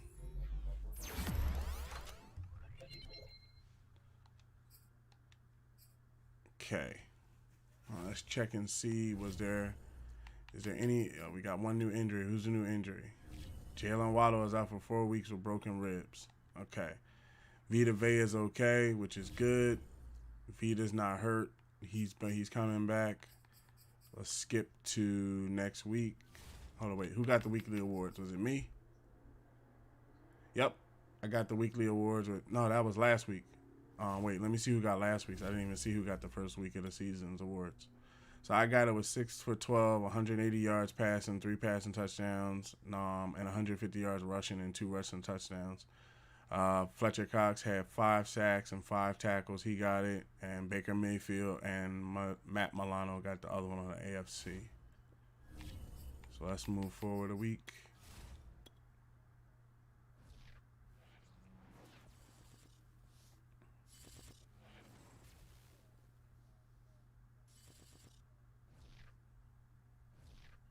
Oh, crap. I need to vape for this one. We got a breakout player message. Oh, crap. Let me get the vape. Hold on.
I need me a vape.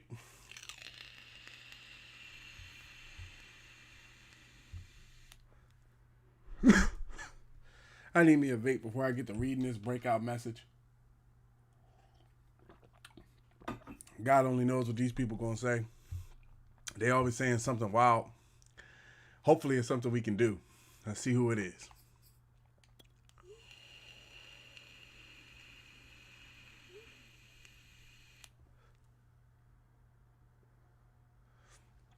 Coach, nobody holds the defense to a higher standard than me. I've always tried to lead by example. I made a few plays last week, but I have to do more if I want this defense to play like all pros. It starts with me.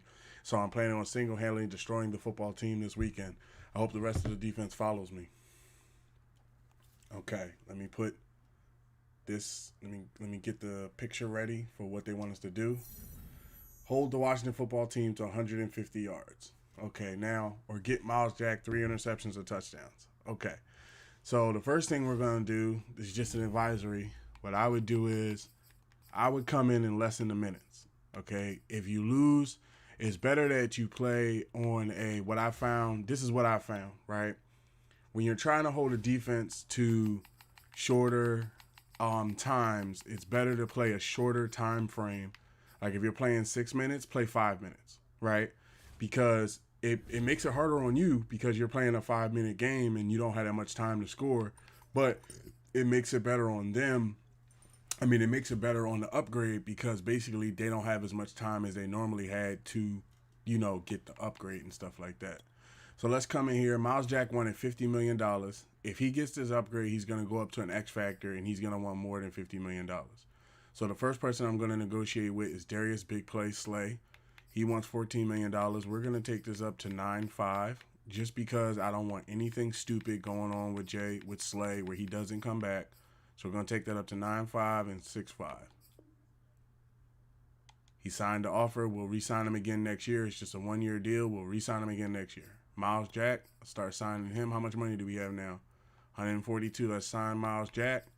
Let's put 7.5 on this, and let's put 7.5 on this. See if he takes it. That's a good offer. I'm glad we got the deal done. Miles Jack is re-signed, and so is Darius Slay, and we still have $119 million. So we can always re-sign Big Play Slay next year if he comes back, because Darius Slay has been in the league 10 years. So he might come back and play 7 more years and stuff like that. I would have signed him to a 3-year. I didn't know I had it on the 1 year, but at least he's under contract, and we don't have to worry about him. Now we had this big game coming up. Answer the media question. What's the media question?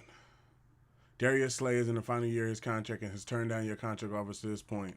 Honestly, I don't think we're far apart, but he's going to be a part of this team one way or another. That's right. He's a part of this team one way or another. So what we can do is make sure the lineup is set correctly, because what happens is when they tell you, when somebody says, I'm going to try to keep the defense to 150 yards, that means that the offense is very high-powered. These dudes, like, because Jalen Waddle's hurt, right? So nothing against Juju Smith-Schuster, but his speed isn't really there. So I'm gonna put Juju as 4th because he's physical. He's not a burner. He's a physical runner. You know, he's the type where he gets passes and stuff like that.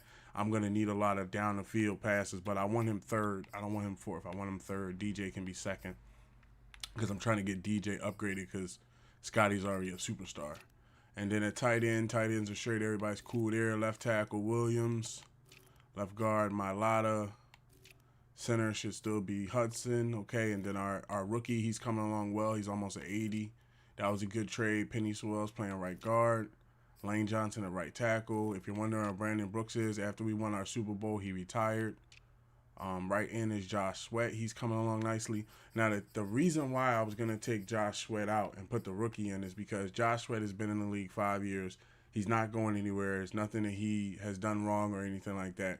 I just feel that his block shedding is not really there. And as a lineman, when you go to get blocked, that's them blocking you. So if this guy has 14 more points than blocking in you, I think that he should probably be on the field just to, you know, see if it's anything different there. And then what we can do is we can put Josh Sweat as the rush, or we'll just leave Josh Sweat. Josh will play the backup. It's not a problem. He's on the team. It's cool. You know, he doesn't have to automatically start. I want to see what this rookie can do. So we got Vita Vea, Fletcher Cox. Vea's over top of Cox right now, but I want Fletcher Cox over top of Vea just because I think he's better. His X Factor ability gives him more ability. Josh Allen at left, Miles Jack in the middle, Shaq Thompson at the right. Cornerbacks. Everybody on the cornerback room. Full safety, free safety, strong safety. Oh, he almost a 90. He doing a damn thing. Kick returner. I think it is going to be Beal. Jalen Reagor hasn't been. I don't know. Jalen Reagor, that's his position and everything like that. But, you know, let's see. Third down running back, Miles Sanders. Power halfback is Najee Harris. Slot wide receiver is DJ Chark Jr. I think I'm going to put Juju back as a slot wide receiver because a slot wide. Nah, I'm gonna leave DJ Chark up there because DJ is faster. Rush left end is gonna be Tuitt. Rush right guard is gonna be Gardner. Defensive tackle is gonna be Cox and Vea. Thompson and the rest. Slot cornerback is Avonte Maddox and Beal. I saw Beal make a play last game, so 9 times out of 10 he's seeing reps as well. All right, we're ready to go. So the game's gonna be set to 5 minutes. So it's gonna be a I'm not going to be doing this for every game. It's going to go back up to 6 minutes. But the thing of it is, to get him his upgrade, I got to keep the offense from scoring 150 points of offense. If I put out a 12, this is just to let you know, if you're trying to catch the upgrades, a good way to try to catch the upgrades is to lessen the time. So that way, like, all right, Jamal Daniels, he has an upgrade. Let's put this on zone. That man is at 85 already. I don't even know where he ranks as a strong safety. He's an X-Factor strong safety. He is the number 8th ranked strong safety in the league. We got a great dude with that. Caleb Beal, If he's man-to-man, let him be man-to-man. You know, it is what it is. Might put him in the slot. You never know. He's a superstar. Only been in the league 1 year. Top 15 cornerback, Jack Fox. He just keeps getting better and better. He about to be a damn 90 as a punter. You know, as a punter. He's doing a daggone thing. So everybody's getting things done. I think, let me see if we have enough. I think it's 20 points to get that upgrade for the wide receivers. Yes, 20 points. So we need 10 more points. And then we can upgrade that. Okay. So it's a 5-minute game. We got to hold them. Let me see what it says. Make sure I'm reading this correctly. So,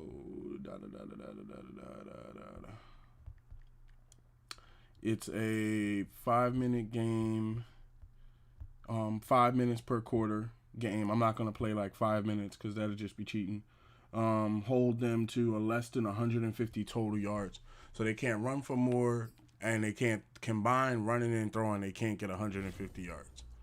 So, you know, I play a different kind of defense, and when I'm doing this, I try to play a more conservative defense and offense as well. I'm going to be playing a more conservative offense, like trying to drain the clock and stuff like that. So they have Chase Young. He's a superstar X-Factor right defensive end. They have Jonathan Allen, superstar X-Factor defensive tackle. I have Stephon Gilmore, superstar X-Factor cornerback. Najee Harris, superstar X-Factor halfback. Xavier Howard, superstar X-Factor cornerback. Devontae Smith, superstar X-Factor wide receiver. Fletcher Cox, superstar X-Factor defensive tackle. Darius Big Play Slay Jr., superstar X-Factor cornerback. Jamal Daniels, superstar strong safety. Levante David, superstar X-Factor middle linebacker. Jamal Daniels, superstar X-Factor strong safety. Vita Vea, superstar defensive tackle.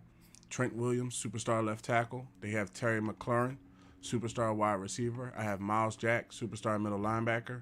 Salt Aries, superstar quarterback. Josh Allen, superstar right outside linebacker. They have Brandon Sheriff, superstar right guard. I have Rodney Hudson, superstar center. Jack Fox, superstar punter. They have Montez Sweat, superstar left defensive end. I have Lane Paved the Lane Johnson, superstar right tackle. Shaq Thompson, superstar right outside linebacker. Patrick Surtain II, superstar cornerback. Juju Smith-Schuster, superstar wide receiver. Penny Sewell, superstar right tackle. Scotty Miller, superstar wide receiver. Caleb Beal, superstar cornerback. They have Kenyon Fitzgerald, superstar cornerback. I have Sterling Garner, superstar right defensive end. They have Bobby McCain, superstar free safety. And I have Marquise Golden, superstar left outside linebacker. So a lot of those new faces, just to show you when I'm reading those off. Anybody like this where you see a picture, these are guys that was either an X Factor or a superstar when the game started. When you see people like this, where there's no picture like on me, where there's no picture for me, and there's no picture for Jamal Daniels, and no picture for like Devontae Smith, that's because they weren't destined to be X Factors. I upgraded them to that, and they have no picture, just to make you aware of that. So we're 91, they're 82. There's an X Factor on the line. Miles Jack is a superstar. So if we can get this upgrade for him, he'll be an X Factor. So it's a lot on the line. Yeah. It's the football team and the Eagles on EA. I wonder when the Washington football team gonna get a name. Like, are they gonna file for a name? Are they looking to get a name, or is it gonna be the Washington football team forever? Because like, I would be upset if that was my Eagles and it was just the Philadelphia football team. We're live with the Philadelphia football team. Like, what? The city of Philadelphia is one of rich history and passion, and you can always count on the ladder when you step inside Lincoln Financial Field. They can't even use their old jerseys because of the logo and stuff, I guess. Boy, the city of brotherly love is fired up. They're saying fly, Eagles, fly, as they get ready to match up with the Washington football Damn, I should have put the team. Kelly Green on. It's cool, though. Next game. On to my right, Charles Davis, happy to be with you. And CD, we've got a couple of very potent offenses about to take the field below us in this one. Both potent, but they certainly go about things in different ways, don't they, partner? On one side, you've got the #1 rushing offense in the league. They want to run, and wear you down and own the time of possession. But then on the other side, you got an offense who thinks pass first, second, and third. See, they're a pass defense. Passing yard, and they like to strike quickly. We'll see which style of offense prevails in this one. They fired Ron Rivera.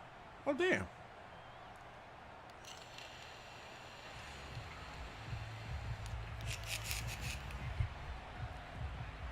All right, they get the ball to start. All right, y'all, we got to play some defense. Let's do this. Miles Jack upgrade is on the line. Let's do this. It's the first weekend of autumn, and the NFL is in full swing as off we go on EA Sports. Running out so I can destroy you. And no run back here, so they'll bring it out to the 25. So out comes the Washington offense onto the field. They'll have Jimmy G calling the shots. Jimmy Garoppolo can throw, yo. Chicago went to Eastern Illinois. Jimmy Garoppolo. And frankly, this is the type of game that a great quarterback relishes because 0-2 on the road. Bring the clamp. They might be bringing a run. Bring the clamp. Sometimes you band together real tight in that situation, and if he plays really well, they've got a chance to got to him. That's what I'm talking about. Miles Jack. The blitz works to perfection as he gets in there to dump him for a loss of 8. Well, we knew coming in it was going to be a long afternoon if they weren't able to hold up against this pass rush, huh? What we didn't know was that protection was going to spring a leak on the first play from That's what I'm scrimmage. talking about. After him right out of the gate.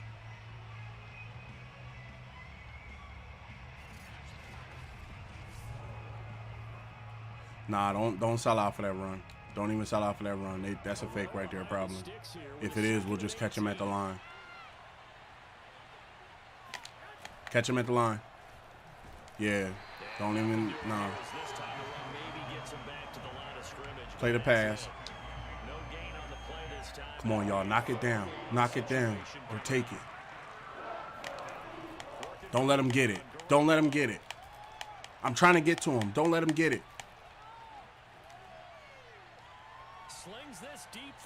Fuck. How many yards was that? 50 damn yards. Jesus, 50 yards. I just gave up a 50-yard bomb. Crap, that's 50 yards already.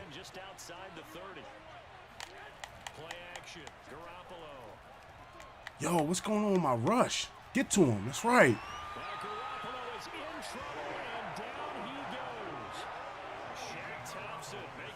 Good sack. Charles, a little bit of feast or famine on this drive. They moved the ball okay, but they've been sacked twice now. And they've got to figure out how to plug that leak a little bit, right? Keep them away from the quarterback because when he's not being hit, as you mentioned, they're moving the ball well.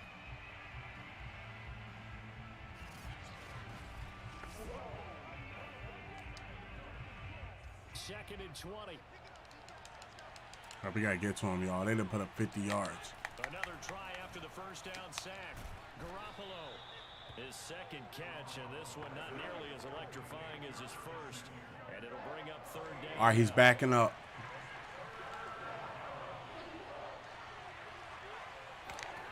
To throw, it's Garoppolo. We'll take that. Rifles one that's intercepted. Picked up by Stephon Gilmore. And the Eagles are going to get possession. Already 2 minutes left in the first. Drive turnover. So now here comes the Eagles offense as they get ready to take over. And they will be led out by their 6'4" quarterback. Yeah, about 54 yards. Tremendous start here through 2 weeks of the season. So we went a long, drawn-out touchdown. Everyone wants to come out and generate a little momentum. He's done that and more, no question about it. So the ball down. Oh, they running. They calling the run to begin with. No, let's go down the field. They calling blitz. They'll try and start this drive in the air. Get off me, nigga. Get off me. Trying to tackle me, boy. I thought I had that pass. I ain't gonna lie. Then they covered that up real quick. A 16-yard gain. Miles Sanders, first carry of the game. Takes this one across the 35 to the 36, a gain of about 4. The numbers for Sanders last week, there isn't a coach alive who wouldn't like those numbers. Well over 100 yards and a touchdown, too. Partner, I think all the coaches who are in that great coaching box in the sky would take those numbers. So dead or alive? Either way, they would take that kind of production. Been able to get this one across the 45 before he's brought down. It's a gain of 13 and a first down for Philadelphia. He was well over 100 yards last week. He told us this week, a little ambitious, said he wants to hit that 200 mark. We'll see. Makes sense, though, doesn't it? Have we ever run into a running back that had a great game the week before that didn't think that's just going to naturally continue? Just make sure you feed me the football. And that's what they're all about. Continuity, rhythm, number of carries. Just keep giving it to him. About to run out this first quarter.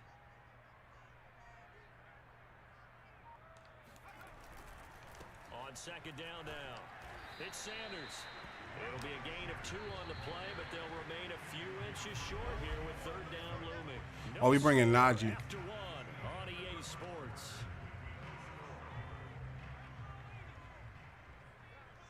Go get it, Najee. Trying to pick it up on the ground with Harris. And he will have a first down as they get him to the ground at the 37. Give him the third down conversion, 5 yards on the play. That's quite a spot there for his first carry of the game, but obviously they had plenty of faith in him, didn't they? No question about it. And here, why not go with the fresh legs? Able to push forward, pick up that first.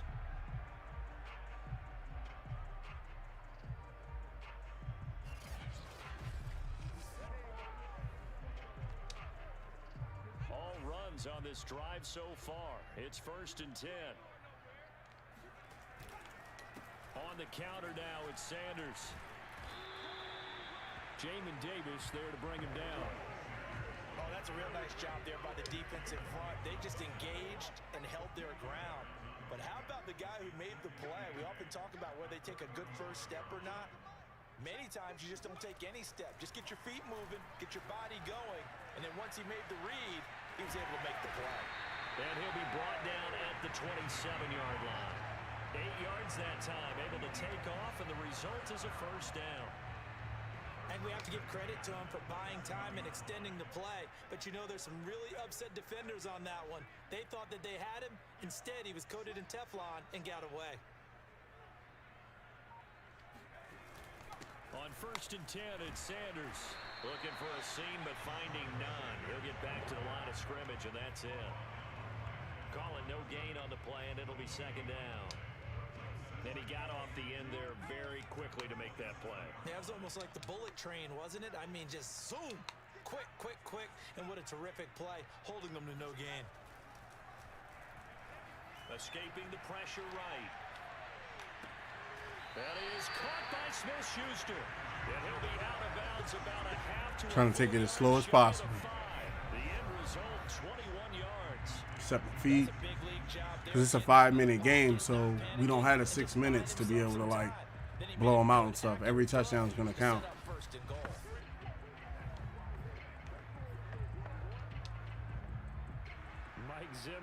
He's challenging it.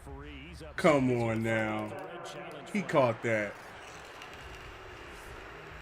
Did he keep those feet in bounds? That's the question they've got to decide. And I got to say, watching it in real time, it was awfully close. Yeah, it certainly looked like a heck of a catch because he didn't appear to bobble it, which could complicate things.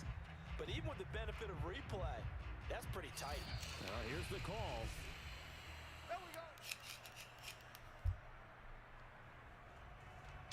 After review of the play, ruling on the field stands. So the challenge there does not go their way. This will indeed remain a completed pass.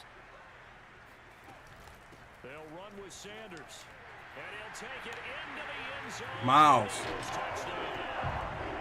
Miles Sanders, his 4th touchdown on the year. As his guys are first onto the scoreboard here this afternoon. And on his way to the end zone, shedding the tackle, he would not be denied. That's what's called finishing the run. Making sure you power your way through.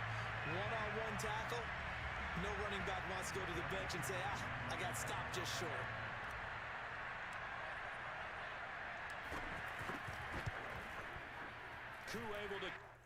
Now, this is something that I've noticed as well. The slot cornerback, as much as I wanted to be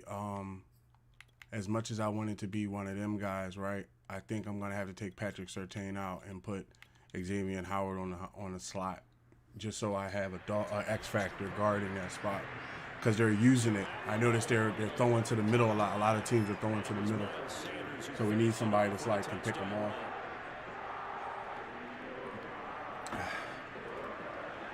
We almost there, boys. How many total yards they got? Let's check the stats. They have total offense. It says they have 36, which I don't think is true because, yeah, Jimmy Garoppolo, and then rushing they have nothing. So they have about 54 yards in total offense. It's almost halftime.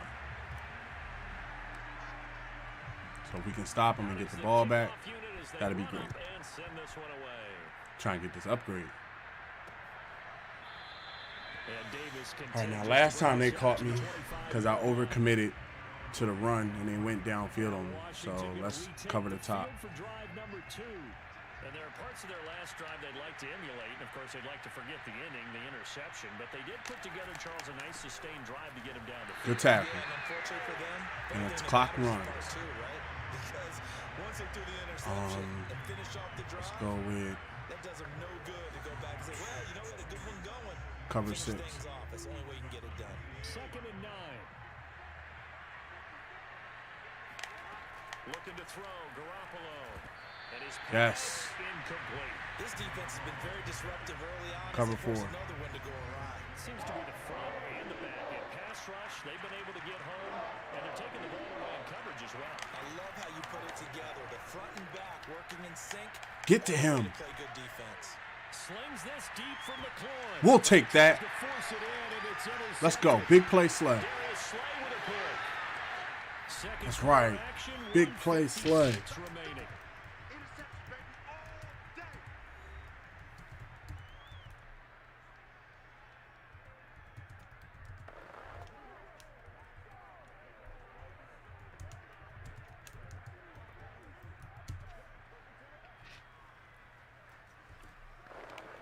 Are we taking this one slow, bro? No. We need I need like a run pass. A run option, John. There you go. Give me one of those. A reminder, once we hit halftime, as we do all season, we'll send it down to Jonathan Coachman in Orlando. He'll have all the stats and scores from games in progress around the NFL. The best multitasker in the business, the coach. DJ Chark is down. Way forward for about 4. 2nd and 6. And hold everything here because DJ Chark, after that last play, went down, and he's yet to get up. Following the pickup of 4, here's 2nd and 6. They're coming wide. While the training staff takes a peek, we'll take a break. Buying time to his left. And all the way inside the 15 before they drop it. Big yardage there on the scramble. It gets him a first down. On that play, as you saw the route start to develop downfield, I knew, just to show you, what they did was they went wide. And got a big gain on a busted play.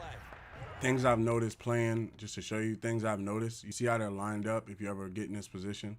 See how my man to the left has both hands on the ground? Then my man to the right has both hands to the ground. Do you see how far they are spread out? 9 times out of 10, they're coming with a rush. So when they come with a rush like that, something I've learned from last year, just go up the middle as soon as it clears.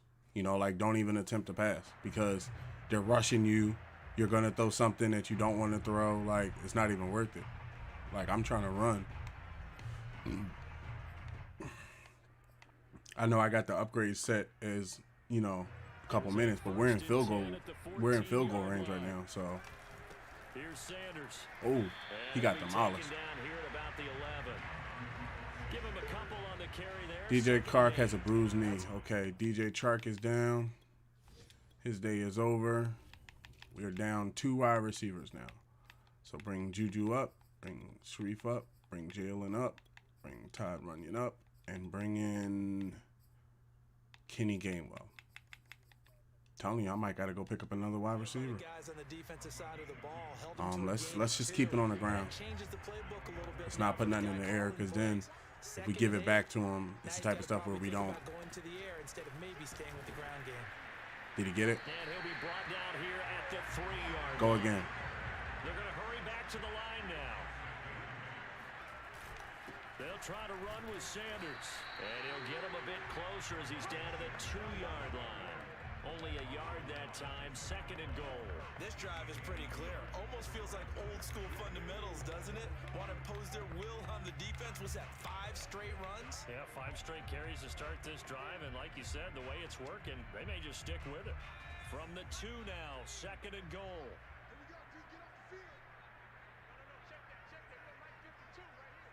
Letting the time run out. Now they toss out wide to Sanders. And he is into the That's what I'm talking about. Miles Sanders in the final seconds of the first half. And the Eagles would extend their lead here just before halftime. Miles already has a season goal of 5 touchdowns. First half continues as he finds the end zone here for the 2nd time. And definitely good blocking at the point of attack. And you just have to love watching the way he can create space down near the goal line. And he's able to take it into the end zone. Coup for the extra point. About to go into the 2nd quarter. They only have 50 yards. But see, what I've noticed is, too, you can't slough on this stuff because all it takes is one, like, you're not paying attention downfield bomb, and they got 100 yards, you know? Sanders who finished it off with a touchdown run.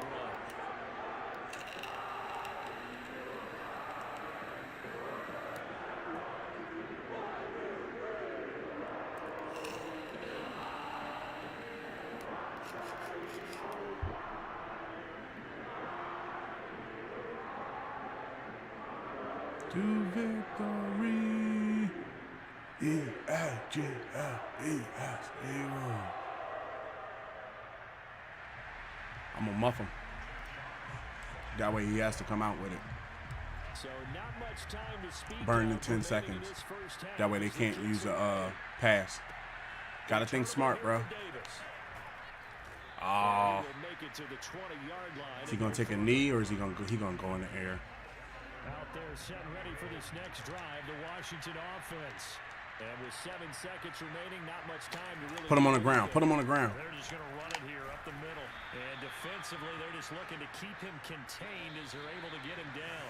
So All right. we come to halftime here in Philly with the Eagles on top. As we'll get you down the coast to Orlando for Jonathan Coachman at our EA Jonathan Sports Coachman. Halftime Report. Coach. Okay, Brandon, thanks very much. Time to give you folks at home a look around the NFL. All right, what's for going this on? First official weekend of fall. So let's get to it. We'll begin our tour of the trip up to Toronto, Canada. And it's the Cowboys who are out. Kyle Murray. They're going to trade Dak Prescott. Ezekiel Elliott. Or now 2 touchdown Dak runs. Prescott play behind him, I guess. From there, we make the trip east as we head all the way to Jacksonville to check on the Jags. And they have the lead in that one over the visiting Indianapolis Colts. Dang, they beating the crap out the Trevor Lawrence Colts. with a couple of touchdown passes there. Finally, let's get right to the center of the U.S. map and check in on the Chiefs at home in Kansas City. And they have the Patrick lead in Mahomes, that 4 one over the visiting touchdowns in the Packers. game. Patrick Mahomes, 4 touchdown passes. On now to a look at the next-gen stats in that first half for Washington. And the rushing numbers should tell the story of why they trail at the half. They're still in single digits in yardage as a team through 2 quarters of play. That's not good. Meanwhile, for the Eagles, it's been no contest in terms of the rushing yards. You see a much, much brighter picture there. Both these teams making their final halftime adjustments. We're just about ready to get back to football. So for the call of the second half, It's going to be a lot of runs, inside run, and defend their deep pass because they're going to try to go to the air to get back early. Oh, we get the ball? Yes. Yes. A 2-touchdown game, 14-0 to score as we get rolling again here in this second half. And it's a pretty good return. Nice run, to Regan. get this up to the 29. There he is, the man taking the snaps under center, heading out for the next possession. And he's been busy with his feet. He's been quite the scrambling man. And obviously that can break down a defense, but a lot of it is just that they just get trapped with worrying about it so much that other things break down as well. You know, you break the huddle, and you're not just playing what comes out at you. You're like, oh, God, don't let him outside of the pocket. Don't let him beat us with his legs. And then he starts to beat you other ways. Already at the line. I noticed they shift the X factor to this side, so it might be kind of tough. What do you expect from him in this second half? Well, I like what they were able to do on the ground in the first half because they had a lot Good of run. success running the ball, and I certainly think we'll see more of that. But I keep an eye on that defense, and I think their coaches up in the box will do the... 1 second.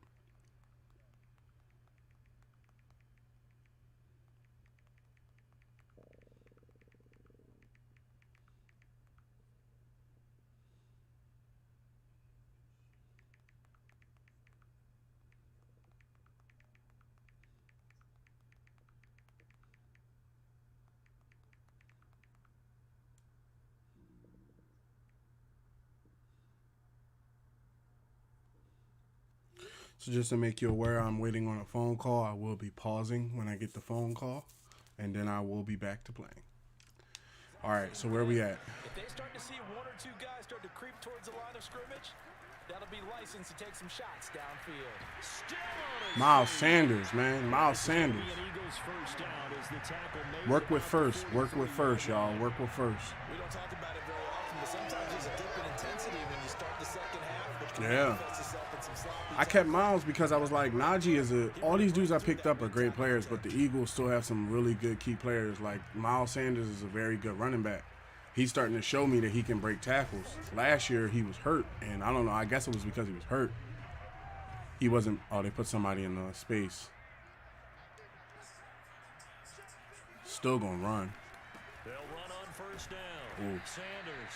And he'll take this one up close to about the 45. Just a yard on the pickup there, and it'll bring up a 2nd and 9. Well, sometimes you just have to give credit to the defense. Great job there at the point of attack, holding up. They won their Wait, battles at the Chark line is of hurt, ain't he? scrimmage, left him no space to try and run. A really nice job swarming to the ball carrier. And he will slide to a stop. He does have the first down.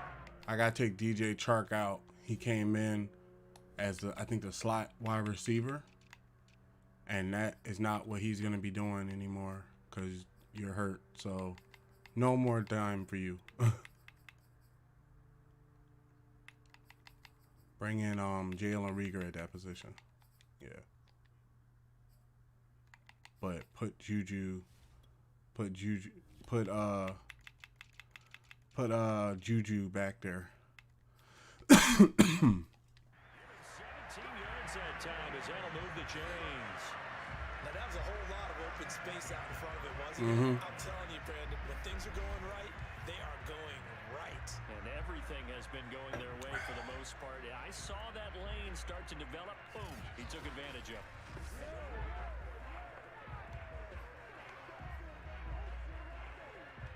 Najee Harris. In Washington territory now. Here's 1st and 10 at the 38. They'll try the right side with Harris.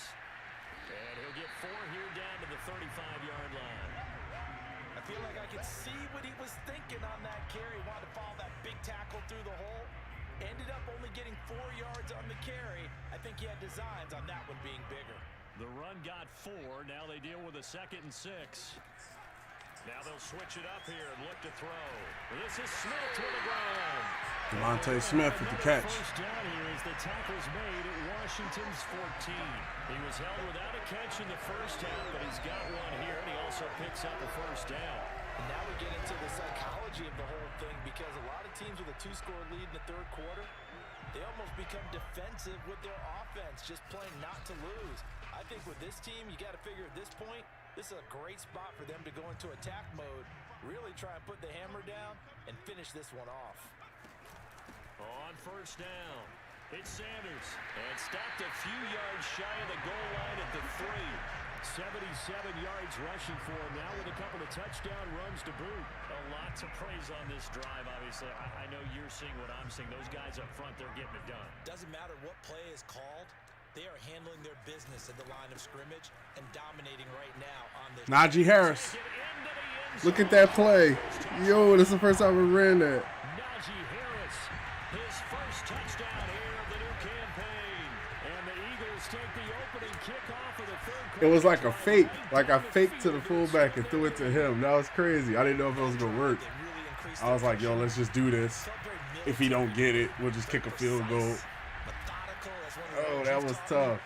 and they just got it done. And slowly Fake but surely now, fullback, starting to fake pull away halfback a little bit. flip. Things looking good for them here in the third quarter. Not only pulling away, but you mentioned that slowly All but right. surely. You also drain clock too. We in a gotta drive hold him, like y'all. that. If we can get the So you ball really back give one more yourself an time, we should advantage. be able to hold him.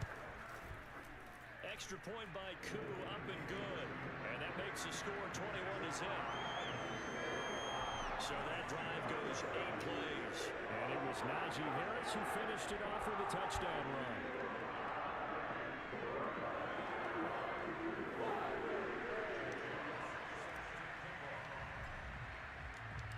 Set now to kick this one away, and off it goes. And Davis content just to bring this out to the 25-yard line. Out there set and ready for this next drive, the Washington offense. They're down 3 touchdowns to this point, needing to put something together as they have it 1st and 10.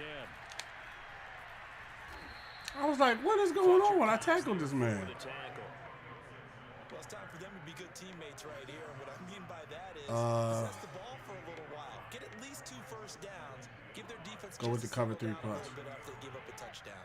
Ball on the 30. They'll come up with a 2nd and 5. Once more, Gibson. And he'll slip his way up across the 30 to the 32. Well, they're hoping that the second half is better for him than the first half. They've got to find a way to get him going. He's a big part of their offense. Go cover 6. This offense in desperate need of a conversion as they come up on 3rd down. They'll run with Gibson. Yes! He'll be close to a first down as he runs into a wall right around the line of scrimmage. No gain on the play there. A nice job defensively. And it likely forces a punt situation on 4th.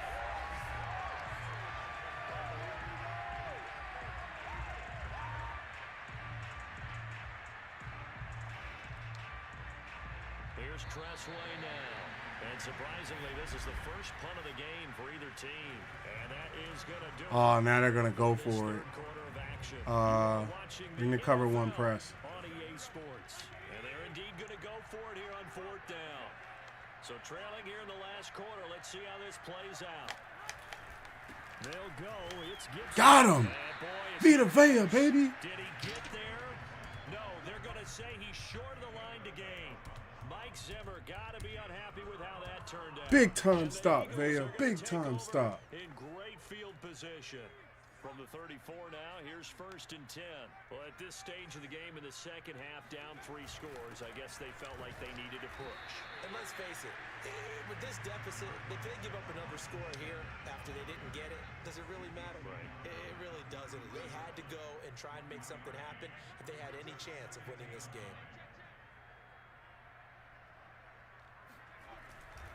Second down, back to Sanders. And a 5-yard gain as he's down inside the 30 to the 28-yard line. Brandon, I've got to think this offensive line has got some smiles on its faces. And I know it sounds crazy, but they practiced for this back in training camp. They knew they'd be in situations where it'd be extra defenders in the box coming after them, trying to keep them from locking down a game. Right now, they want to show the world they're up to the challenge. And he'll go out of bounds in the red zone just inside the 20. Give him 10 that time, escaping the danger, running with it, and picking Got the up first. down.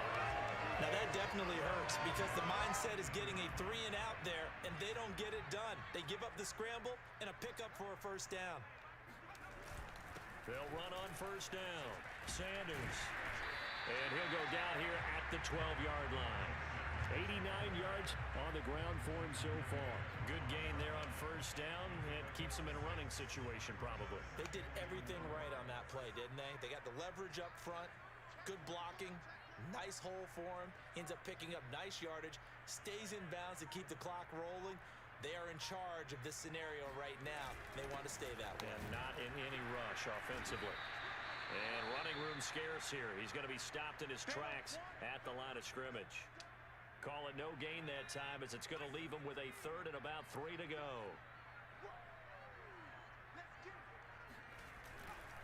They'll try and run some clock here as they keep it on the ground. No gain there on the play, and that's going to leave them with a 4th down. I'm not going to do nothing dumb like I'm just going to hold the field goal. Let's not do something like try to go for it and then they get a touchdown or something, you know, some return touchdown. Just draw the play out. But you're right about that one. He correctly figured that one out and made a really nice play. Got it down to about somewhere around 2 minutes. That stretches this lead even further. It's now 24-0. Well, he was a spectator for much of this game. This is his first field goal opportunity of the entire contest, but he's able to connect. Yeah, he had a pretty good seat to this one, didn't he? But let's face it, all kickers that you and I know, they want to contribute. They want their opportunity, and he seized his. And Davis content just to bring this out to the 25-yard line. Four deep. Washington's offense as they get set to take over here. And they unfortunately are staring at a mini losing streak developing, trailing here in the fourth quarter. This would be their third straight defeat. Throwing on first down, but this one winds up to be incomplete. An incomplete pass leads to 2nd and 10 from the 25. Garoppolo looks to throw. Got a man, it's De'Ami Brown, complete. And they're able to get this one across the 35. He has 67 yards. Let's see where it is now. First target, first catch, and a first down. Just 2 minutes remaining here in the fourth quarter of what has been a one-sided affair. He has 4 wide receivers out there, so I got to respect the receivers. Here as we welcome you back. They've got a 1st and 10 as they search for a late score. He's going to let it fly. Don't let him get that. Yes. Oh, dropped it. And that's pretty indicative of the way this one's gone. That incompletion is not a surprise with the way that this one has gone, and the frustration of body language is evident everywhere. This team, they've really been put through the ringer in this one. To throw once more on 2nd and 10. Garoppolo over the middle, complete to Samuel. And this will be good for a pickup of 9 to the 46. Roughing the passer. Defense. Damn. So they will How many yards they got? 73 total yards of offense. Okay, 56 passing. Okay. the penalty and move forward. 1 second. I'll be right back.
Okay, I am back.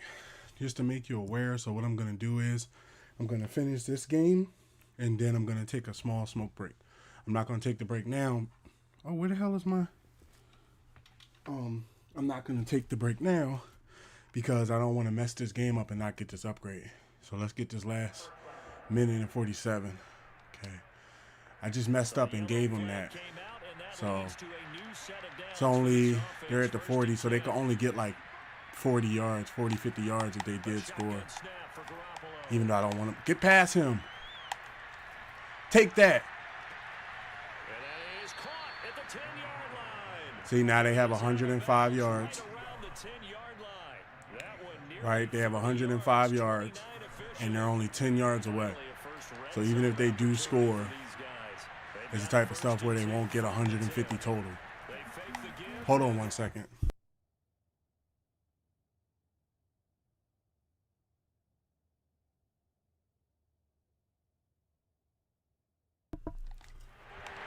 Get the ball, get the ball, yes! Yes. Yes. So, Parker, I think it's safe to say they can mark this down as extremely frustrating. Here we are in the fourth quarter, and that last play, that turnover. Vita Vea with the big play. The Oos in the middle. That's why they're still being shut out. Here's the Philadelphia offensive unit now as they head out to take over possession. They're looking at a third straight win here if they can hold on. Yeah, this is just a hold-on win. All right, y'all. Got to get some first. They start on the ground here at Sanders. It's about first downs. Up to the 30-yard line. 104 yards rushing now as he's done it on 22 carries. Well, that's a carry they have to be satisfied with. And throughout this game, they've been satisfied with what he's given them. Whenever they've needed a big run, a first down, he's the guy they've turned to. And it doesn't matter what the defense thinks. They feel like they've got the confidence to keep handing it to him and keep picking up good yardage. All right. Let's put another one up on them. Not totally home free yet, but it's looking good as they come up 1st and 10. They'll run with Sanders. And they'll get him down after a pickup of 8, 2nd and 2. Well, they'll take that every time with a lead. First down, fourth quarter, getting 8 yards. You love that. They will take it, and you have to ask the defensive guys, why did you give it? I mean, you know the situation. You're down, have to stop them, have to get the football back. But 8 yards on first down puts them back on their heels.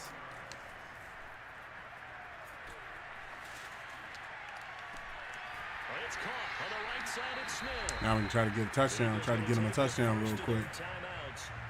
It's just their first. They've got 2 more to use here in the final stages.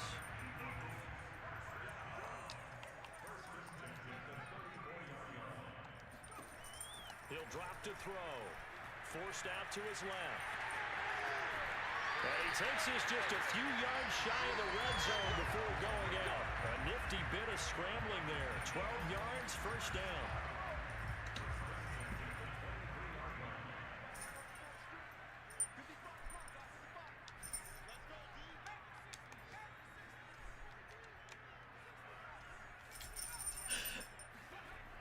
They'll look to throw. Eluding the pressure right. And a big loss here as he's taken down. And one of the whistles for a timeout. So they'll stop the clock here in a game that's been decided in the closing seconds. After the sack, oh, they're staring at a challenge basically from the other side of town. It's 2nd and a country mile.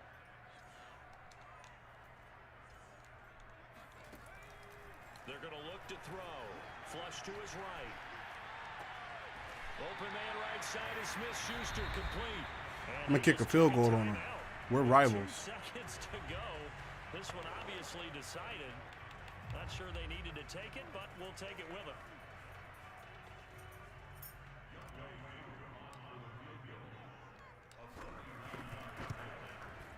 And the kick is good. So you wonder how this one might be the next time these 2 teams meet. I think we got the upgrade, y'all. I think we did it. Miles Jack.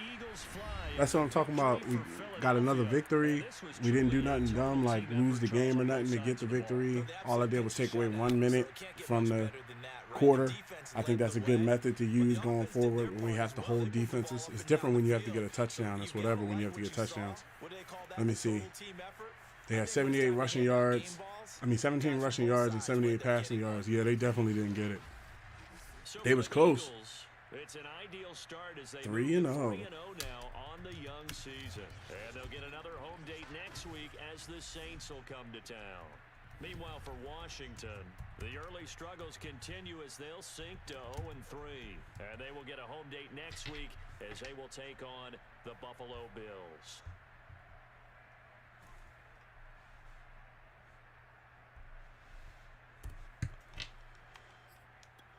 I didn't throw a touchdown today, but it wasn't about me. It was about Miles Jack getting his upgrade. Let's see if he got it. Let's check the breakout message. Is there any upgrades? Let me see the breakout message. Coach, I did everything I could do out there, and I hope I set a new standard for this team. After today, those guys know it's my defense, and I won't tolerate anything less than excellence. Miles Jack is now X Factor defensive player. He gets 2,000 more for his linebacker spot. It only makes the defense just that much better. Let me check just to see before I go on break to see his contract. He is under contract for 5 years as an X Factor, and he's now a 91. As a middle linebacker, he is the number 4 ranked middle linebacker in the game. So, yeah. So that was very good right there that we got that done. I don't want to press forward to another week because I don't want to activate anything. So I'm going to go take the smoke break, and when I come back, we'll continue.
I am back.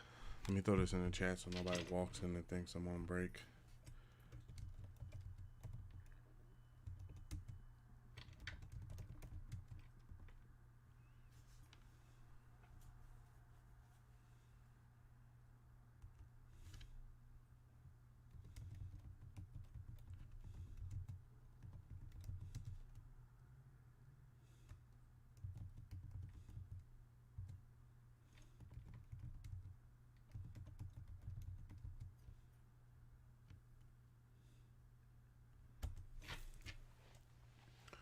All right, so we beat Washington. We got Miles Jack, his upgrade, which is very needed. Adds another X factor. I was about to, yeah, basically another X factor lineman to the backfield there. We got 14 points. They got a mock draft out. Do we even have a first round pick? I did a lot of trading. I'm not even sure we have picks. Yeah, we have the 26th first round pick and 3/4. So we'll see what that pick looks like at the end of the year. I'm going to play at least one more game at bare minimum. I just want to make sure we got everything lined up. Okay. Simulate to next week.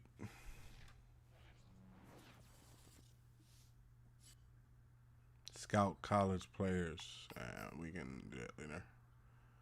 Weekly strategy. Staff points is at 14.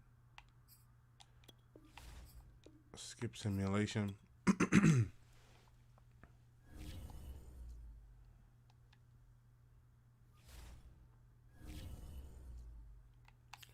Upgrades.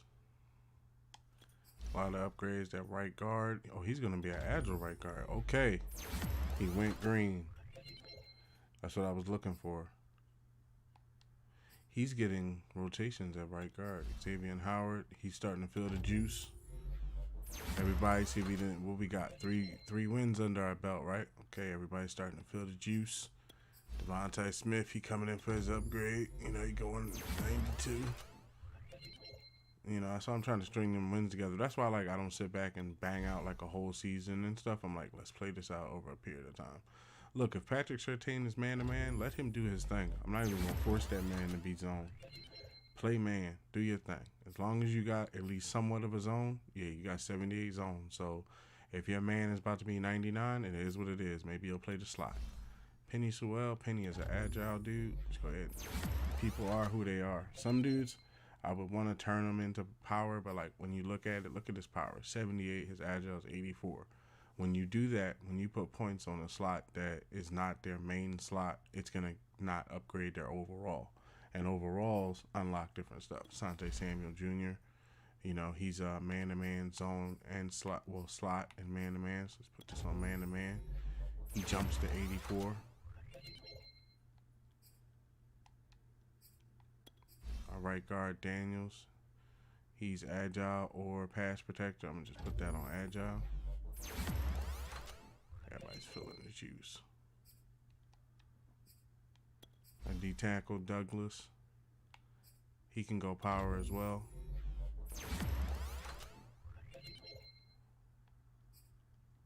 Put that on power instead of the run stopper.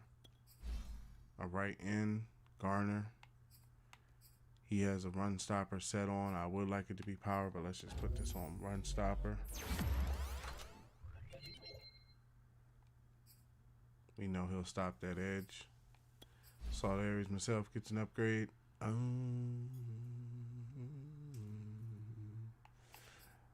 I would say put this on Scrambler.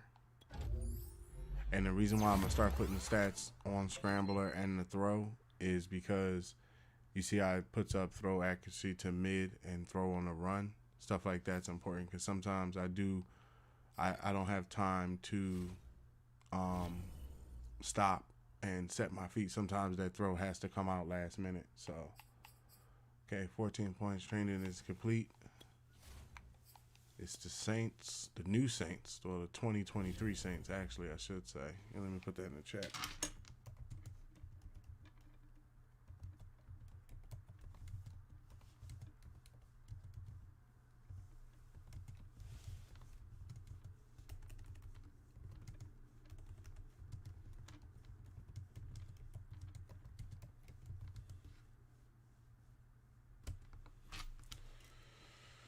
Okay.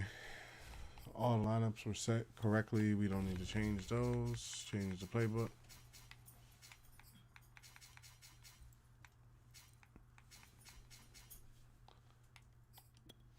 Okay, so they have Alvin Kamara, Superstar X Factor halfback. They have Michael Thomas, Superstar X Factor wide receiver. I have Stephon Gilmore, Superstar X Factor cornerback.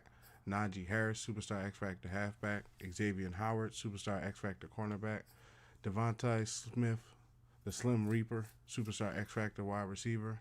They have Cameron Jordan, Superstar X Factor left defensive end. I have Fletcher Cox, the best defensive tackle in the game, Superstar X Factor defensive tackle. Darius Big Play Slay Jr., Superstar X Factor cornerback. Jamal Daniels, Superstar X Factor strong safety. Levante David, Superstar X Factor middle linebacker. Vita Vea, Superstar defensive tackle. Trent Williams, Superstar left tackle. They have Teron Armstead, Superstar left tackle. I have, of course, Saul Airy, Superstar quarterback. They have Ryan, we're going to go with Ryan, Superstar right tackle. Marshawn Lattimore, Superstar cornerback. I have Josh Allen, Superstar right outside linebacker. Rodney Hudson, Superstar center. Lane Paved the Lane Johnson, Superstar right tackle. Patrick Surtain II, Superstar quarterback. Cornerback. Jack Fox, Superstar punter. On my end, they have Demarius Davis, Superstar middle linebacker. I have Shaq Thompson, Superstar right outside linebacker. Penny Sewell, Superstar right tackle. They have Delonte Mayberry, Superstar halfback, which is new. The guy behind Alvin Kamara is a Superstar. I have Scotty Miller, Superstar wide receiver. Caleb Beal, Superstar cornerback. Sterling Garner, Superstar right defensive end.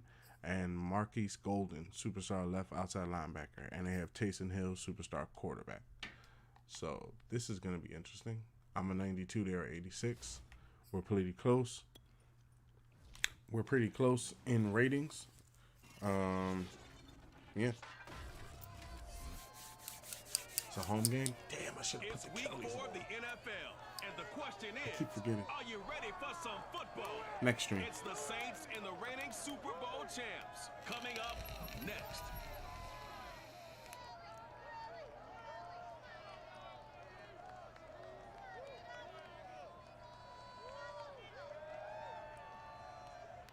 Opened back in 2003. Have a look at the link.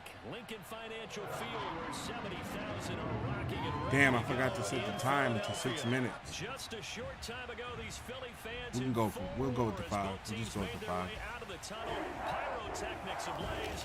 They're set to go as their Eagles will match up with the New Orleans Saints.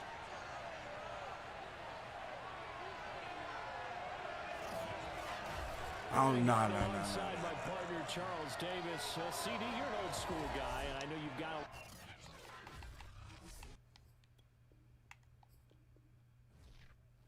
Nah.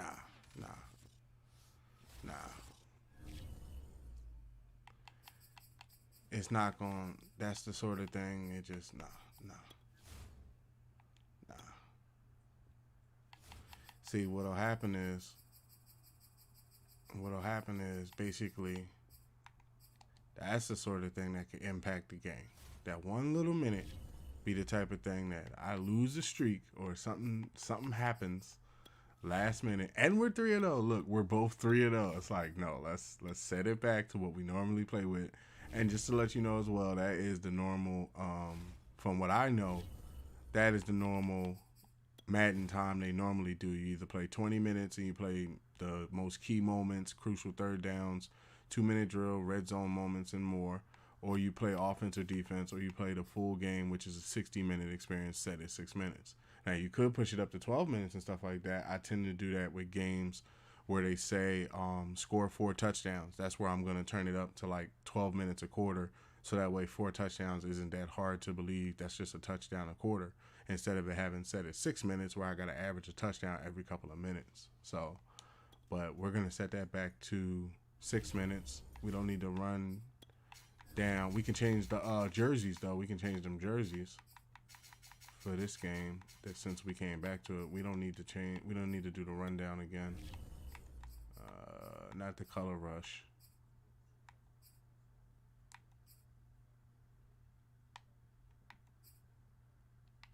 Yeah. 1980s. So what do they have for 80s stuff? Do they have 80s stuff? They haven't been around that long, I don't think. See, they don't have color. I can't rock the Kellys with them. Let's do the Color Rush again. And give them their Color Rush. Yeah. I was like, nah, I was thinking about it when it was coming out the tunnel. I'm like, nah, this don't feel like the right thing to do. I feel like it's gonna be like the last minute, and I'm gonna be like, I need to score or something, and there's only 20 seconds left, and I'm like, I should have put a minute.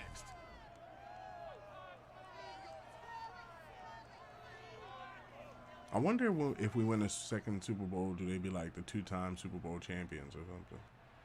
Or do they just keep saying reigning Super Bowl champions? I remember one time I won like, my most titles I won, I think was like 5 or 6 belts, but I didn't win them back to back. Like I think I won 3, and then I lost and got mad and played 2K for a while, and then, I mean, not that I didn't play it normally, but I played it extra hard because, like, I was waiting to come back to football for a while. And then I came back and won 2 and then lost and won 1 extra one before the season, before the new game came out. So it was like 4 or 5 back there. There's footage of it, if I'm not mistaken. There should be footage of it on the channel. Like if you go back on the channel, it should be there. It should be labeled like under what year Madden it is. And they've each got a main man who's among the best in the league at toting the rock. Yeah, we got Miles Sanders, Najee Harris. Is everybody? Nobody's hurt, right? Except that left outside linebacker and Jalen Waddle. I need to see the wide receiver lineup. I need to see the wide receiver setup because Waddle's hurt. So DJ Chark Jr. Wait, Schuster's hurt too? Wow, Juju hurt too. Wow, who? You know what? Where's the injury thing? Do they show you that when you're on the field? Juju's out for a game.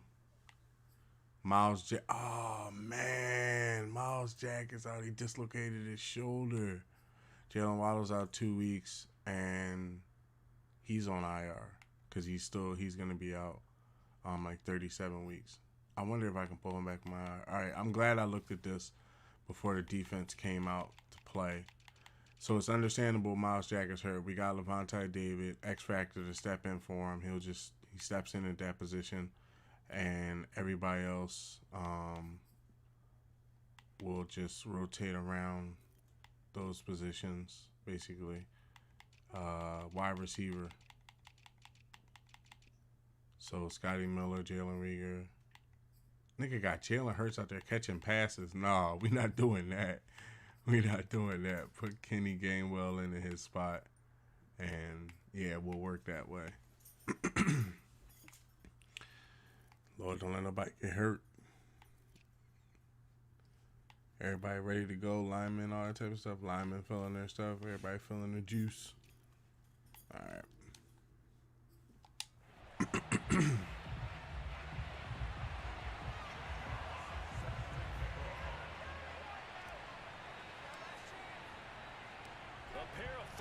Teams set to lock horns for the right to remain unbeaten. And we're off in week 4.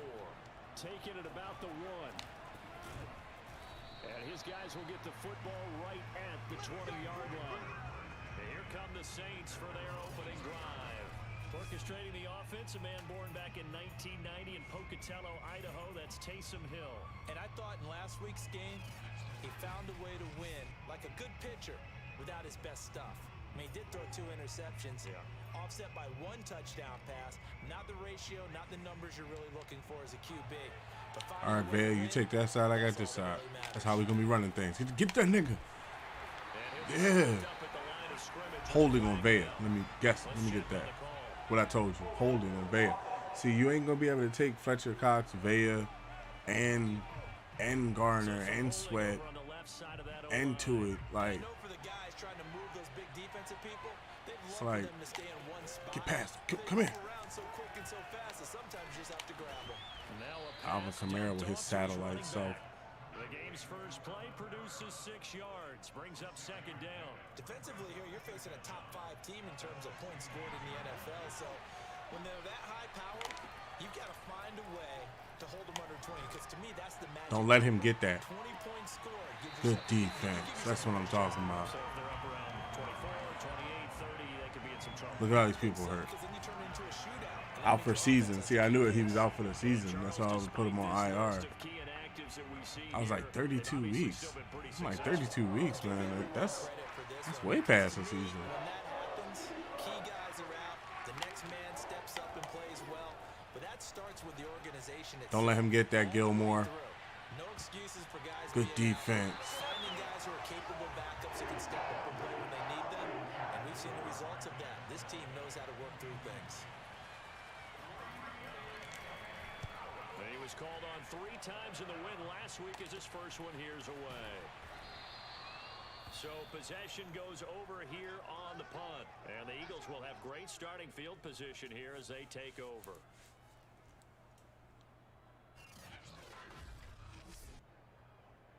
Who is that? Oh my God, now Josh Allen is jogging to the back.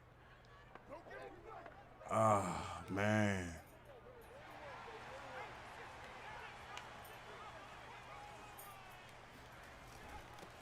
They will run for the first time with Miles Sanders. And he'll work this forward for about 3 at second down. Pretty good as he found himself in the end zone on 2 separate occasions. And those are the most important numbers because no matter what you pile up prior to the goal line, Torn labrum is will all not that be able to matters. return Putting to those the... numbers up on Yo, Josh Allen literally just tore his labrum, and 9 times out of 10, that man is probably done for the rest of the year, bro. We just took the biggest hit at left outside linebacker. Like, wow. I'm glad it happened before the trade deadline. I'm not saying that like I'm glad he got hurt or nothing like that. I'm just glad that basically it happened before we couldn't do anything about it. Okay, so I'm going to bring Josh Sweat in because I feel as though I think he's earned that position. He'll play it at 83 as a linebacker. Let me see, is his zone coverage better than Marquise Golden? Because he plays on the line, and I don't want to necessarily put him in a position where he's out there trying to... Oh, no, his zone coverage is horrible. Hell, T.J. Edwards' zone coverage is way better. Let's put T.J. in because he plays it as a 71 because Marquise Golden plays as a 72. So let's put T.J. Edwards in at left outside linebacker for now, and then we'll look around the league and deal with that after this game because who else could play the linebacker at a very high rate? Let me see. Before we put Edwards in. The left, nah, we got, yeah, he was the next man up. In fact, David, after David, it's, Gardner could play it at 81, but by the time you put him at 80, well, 81 is more than 71. See, it's about that zone coverage. Like when you come over to, let me see. Because we play a lot of man in zone, right? So when you come over to zone, Jax is 83, Tua is 29, Josh Allen was 65, Shaq Thompson 70, Leveco Davis 78. These guys are 40 and 29. You put them out there on the line somewhere, man, they're going to be getting run around. T.J. Edwards could do it because he's a 64, and Golden should be doing it because he's a star and all that, a superstar, but that's his problem with the undisciplined penalty tendency. So I'm going to put T.J. Edwards in. And then if it's too much of a hole, then we'll deal with it. Sub linebacker, now that he's hurt. Wow, that changes. That changes, to be honest with you, that changes the outlook of the defense, too, for the year. Like, and they love them when they're 6s. I might have to put him on IR, too. And then just do the contract shreds when we come back next year. Let's go, Miles. Got some space here. And he'll go down, but not before getting this inside the Yeah, I might gotta do. I know I'm gonna have to get somebody else in here. I'm just thinking like torn labrum. I wonder. is that a season thing or is that like 17 weeks? Because even if it's like 17 weeks, that's a problem. Because, I mean, don't get me wrong, TJ Edwards is good and everything, and he's averaging good yards, but, you know, I don't want to put him in a situation where he has to start like right now. There's a star cornerback to the right, but they are playing this pretty deep. I need to back them off of me. On first down, he'll drop to throw. Flushed out right. There you go. Smith in the end zone. Touchdown, Philadelphia. Devontae Smith, his second touchdown on the season. And the Eagles have taken the early lead. If you didn't know it, it won't surprise See, I play with all the league in scoring. They've been a quick strike team all season long. There's another example. They did it again. I play with all the injuries and stuff like that on because I feel like that's one of the hardest parts of the game. I mean, everybody, you can have whatever difficulty you want. Everybody has different difficulties, but the injury part of it and the financial part of it is a part where it's like that'll drive you nuts. Think about it. You're on the field and your second wide receiver gets hurt, your third wide receiver gets hurt, then your right outside linebacker gets hurt, your rookie left outside linebacker was already that drafted, that was supposed to be your first round pick, he gets done for the season. It's like, it's NFL, you know? I don't worry, we'll sing it like right before the halftime. And plus, I already did it. I do it like once or twice a stream. No way, I'm not singing at you. Get him. And he won't get this to the 20-yard line as he's down at the 19. Yeah, Shaq out there on his own. New Orleans Saints, they get ready to set up Who do you shop go for pick their up? second drive. I'm trying to think. And the last drive, their first drive, 3 and out. Because I picked up Miles Jack and Josh Allen as a package. I think it's making sure the guys that you trust the most with the ball, the biggest playmakers you have, that they touch it on this possession to try and get things moving. So get Let's it go to the for horses. Vegas. Without a doubt, they're the ones that typically end up in the end zone. Stopped at the 24-yard line after a gain of 5. North of 100 yards, the 2 scores. And, you got to give a lot of credit to the O-line. We talked a lot about him, but offensive line was good, too. They're obviously in sync with each other, whether it's zone blocking, power running game, no matter what. He understands how to read them and find the creases that they provide. The first down run got 5. Here's 2nd and 5. Hill. Got him. Comes and down he goes. The Eagles get there for the sack. Fletcher Cox in there to get him, and that is sack number 6 now for him on the year. And they're picking up right where they left off with the shutout that they pitched last week. A huge part of that, this pass rush. They know how to get after people. Offensively, good luck finding some answers right now.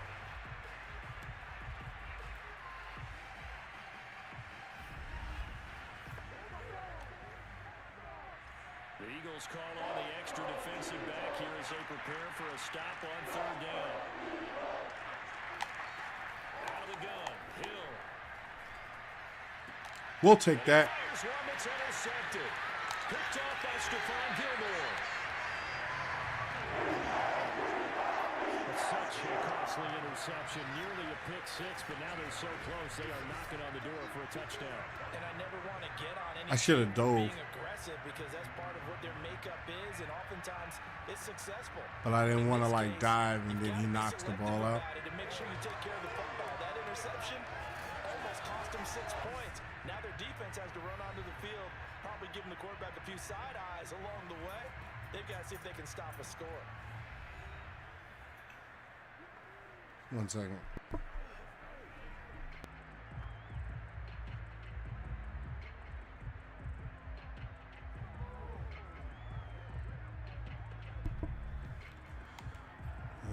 Let's go with the dive. Suddenly it's 1st and goal after the interception. A quick change in the situation here. Sanders. And the second wave of tacklers is going to get him as they stop him behind the line. It's a loss of 2 there, bringing up 2nd down.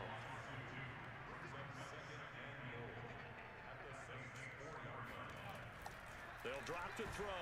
Oh, Rush coming, and he's taken down. Well, the number one mission of any offensive line, you got to protect that quarterback, keep him safe back there. This time, the rush got to him in a hurry. Escaping the pressure right.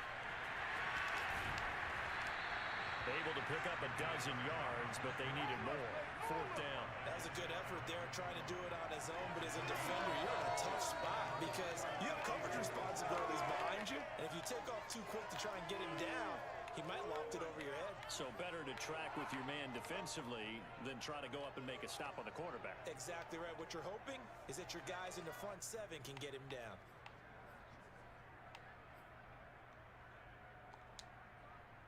A field goal would make it a two-score game, but they're going to go aggressive. They're going to try this thing on 4th and goal.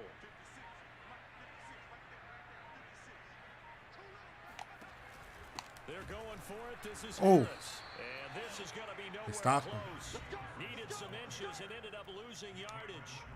well, they stopped. They starting short. They starting right there. And the Saints able to come up with a goal line stand.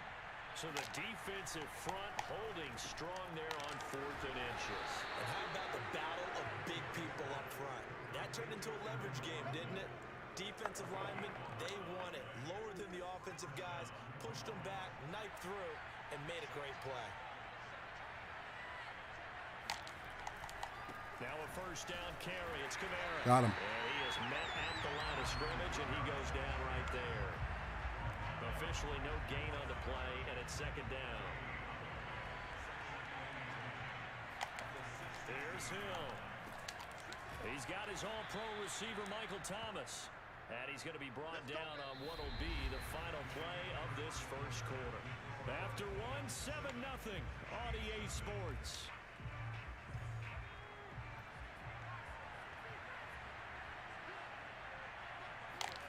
Hill on first down. There again is Thomas. They've gone to him a lot. And they get him down, but not before he takes it across the 40-yard line. Back-to-back receptions for him, and it's another first down.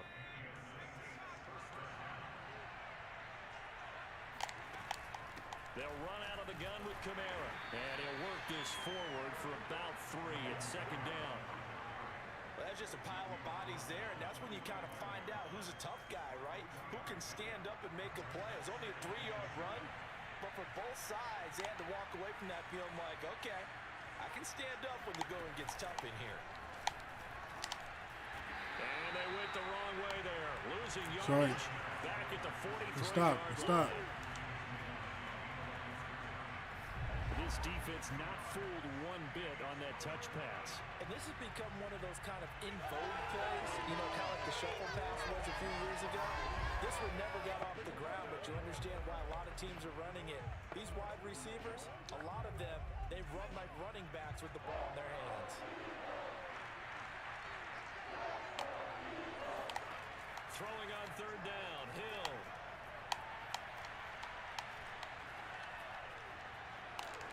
And he I slides can't believe I let him at get the end first. as he's going to be able to pick up decent yardage. A I wasn't good even thinking decision about in it. the end to pull it and run, get some 9 yards and a first.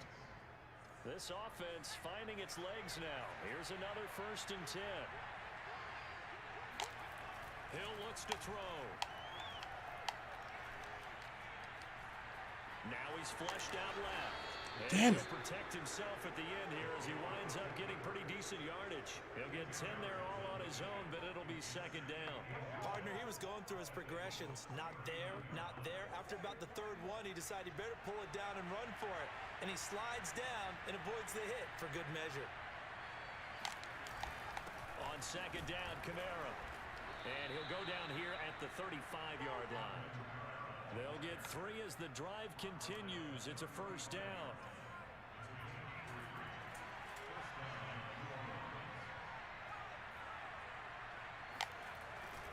On the ground, Kamara. And he won't get much. Maybe a couple. Down inside the 35 to the 34. Well done to sniff that out defensively. He had it diagnosed pretty quickly. I love that description because diagnosed is perfect on that one. Read his keys, made the play, and he couldn't even get going moving the football. Throwing on 2nd and 8. Hill. Drops this off to Kamara out of the backfield. They'll get nothing out of that one, and it's going to lead to a third down. Love the effort. Love the dramatics. Getting the feet down. How about a little step shuffle along the sideline there? Almost like a great ballet dancer or a tap dancer. All for no gain, though? I was going to say, it's so pretty, and it gets you nothing.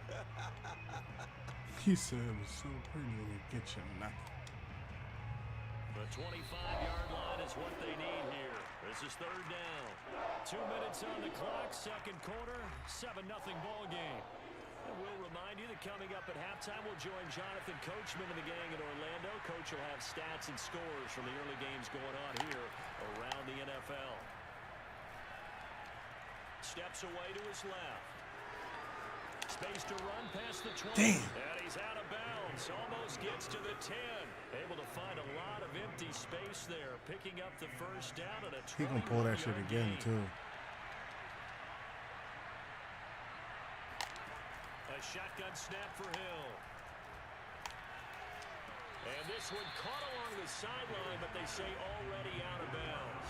And the throw didn't give him a chance to turn it upfield, and that brings up second down. To throw again on second down. Hill throwing over the middle, and it's incomplete. Defensively, Charles, they continue to really limit this offense as far as yardage goes. Yeah, you're exactly right. They've been assignment sound, staying in their lanes, keeping proper leverage, and communicating well, too. Now Hill. Eluding the pressure right.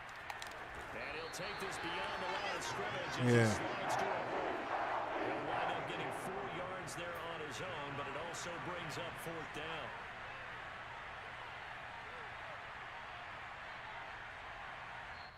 The Eagles going to take the first of their timeouts as the stoppage will come with a little under a minute to go in this first I needed down. to take a timeout, and I can try to ice him at the same time.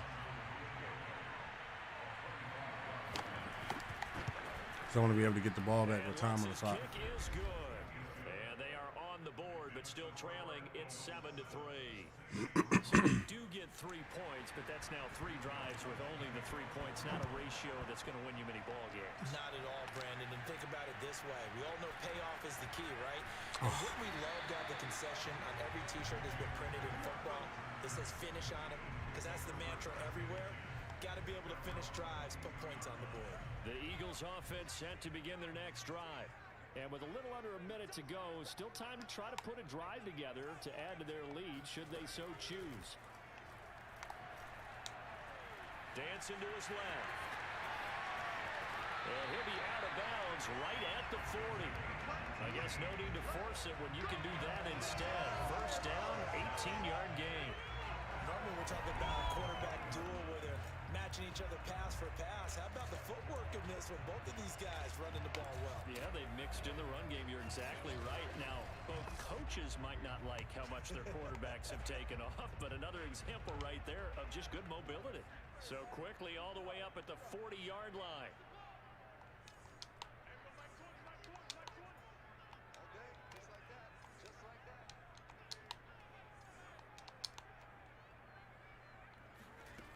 They'll set up to throw.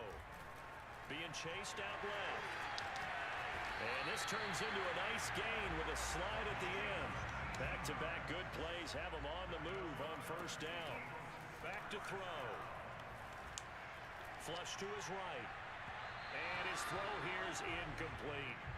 As soon as I saw him break contain and get outside, my first thought and my eyes gravitated downfield because nowadays, most of these quarterbacks, when they do that, they want the big play downfield. They don't want to throw it short. In this case, he took the shot. It fell incomplete. Flushed out right. And he gets this down inside the 35 before going out of bounds. He turned that into a nice gain, gets him 8 yards closer for third down. Well, he's proven real effective running the football. No one open, don't force it. Just get what you can, and that's what he's done very well in this game.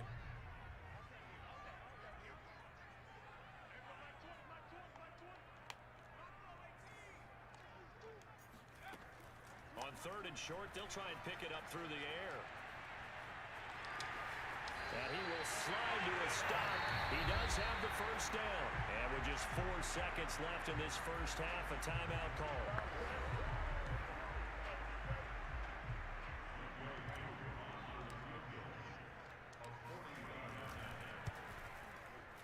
And this one is right through. And that will do it for this first half. So we've come to halftime here in Philly with the Eagles on Let's see what's top. going on around the As we league. down the coast now to Orlando. That's where we find Jonathan Coachman ready with our EA Sports halftime report. Coach. All right, Brandon, thanks very much. A lot to get to here as we say goodbye to September and take a look around the NFL here on this first day of October. We'll get started up at FedEx Field in our nation's capital. And it's the Bills with the lead in the second quarter. The Bills trying to hold on and claim 0-3 now. victory. From there, we head down south to Tampa to check on the Bucs at home at Raymond James Stadium. And you can see they have the lead over the visiting Tennessee Titans. The rookie QB Chris putting in work. Godwin, a touchdown reception. Lastly, let's get you to MetLife Stadium to see what's happening with the Giants at home in East Rutherford. And this one going the visitors' way. I wonder if as the that's Josh Cardinals have the Rosen. lead in that one. A couple of touchdown passes there for Josh Rosen. I think that's On now Josh to a look at Rosen. the next-gen stats in that first half for the Saints. And they did not do much at all in terms of throwing the football in those first 2 quarters. That's going to need to improve if they want to erase this deficit. Meanwhile, for the Eagles, you take a look at what their quarterback was able to do running the football. And it's so far so good through 2 quarters as his guys are out in front. Both these teams making their final halftime adjustments. We're just about ready to get back to football. I need to be for able the to keep call airing of it the out. second half, So boost we the get deep back up pass. to Philadelphia And I need them to and guard. Brandon Gott. Oh, I meant to pick Okay, QB Coach, scramble. yeah, adjustments Nah, like don't we guard the played QB a scramble. big role in this Because then you won't be third guarding the quarter. pass. It's Guard been the a deep tight pass. contest so far. I'll start trying to call different plays so Taken in at the you 3. can guard that. And beyond the 20, but not by much. In fact, just a yard pass there to the 21. All right, y'all, let's get back to who we are. Let's do this. So here are the Eagles to take over. They're on a 3-game winning streak, and right now looking good in this one as well.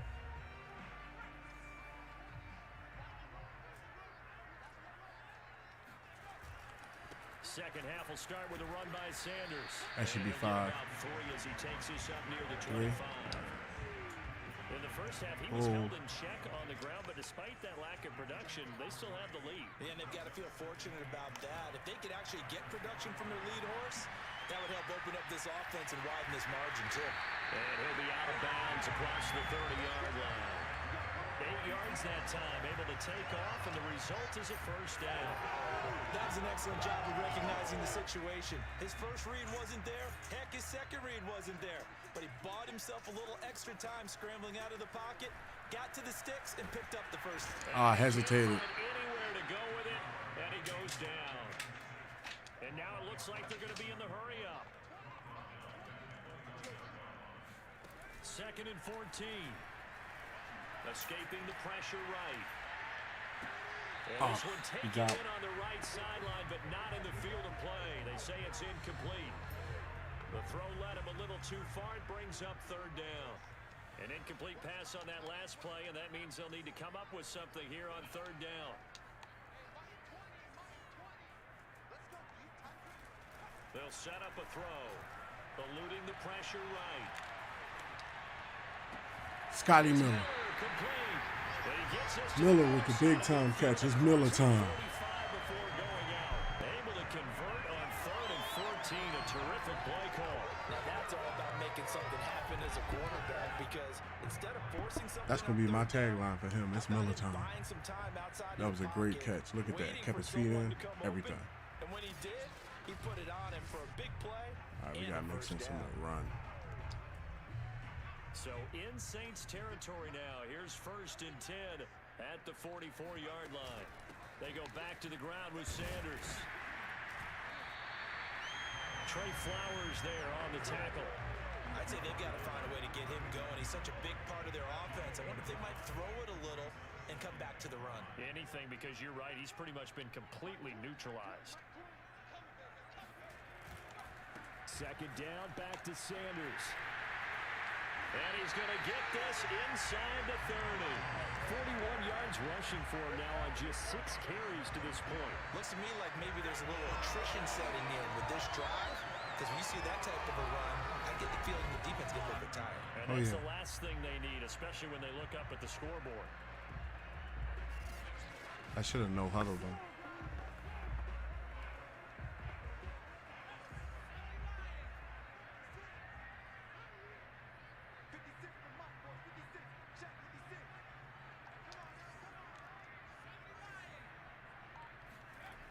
Now on first down, he'll drop to throw it. Flush to his right.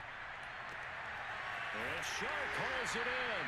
And they will eventually get him down, but he's inside the 5 all the way to the 3. Shark got him. That one goes for 24 yards. It's taken a while for this offense to get going. A little creaky at the start, but they're oiled up now. A nice throw there, and they're really putting together a good drive.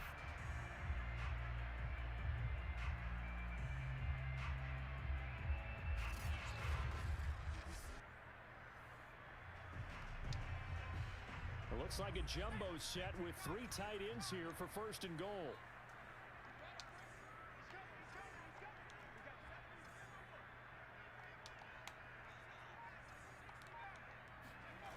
The play action fake. They'll look to throw.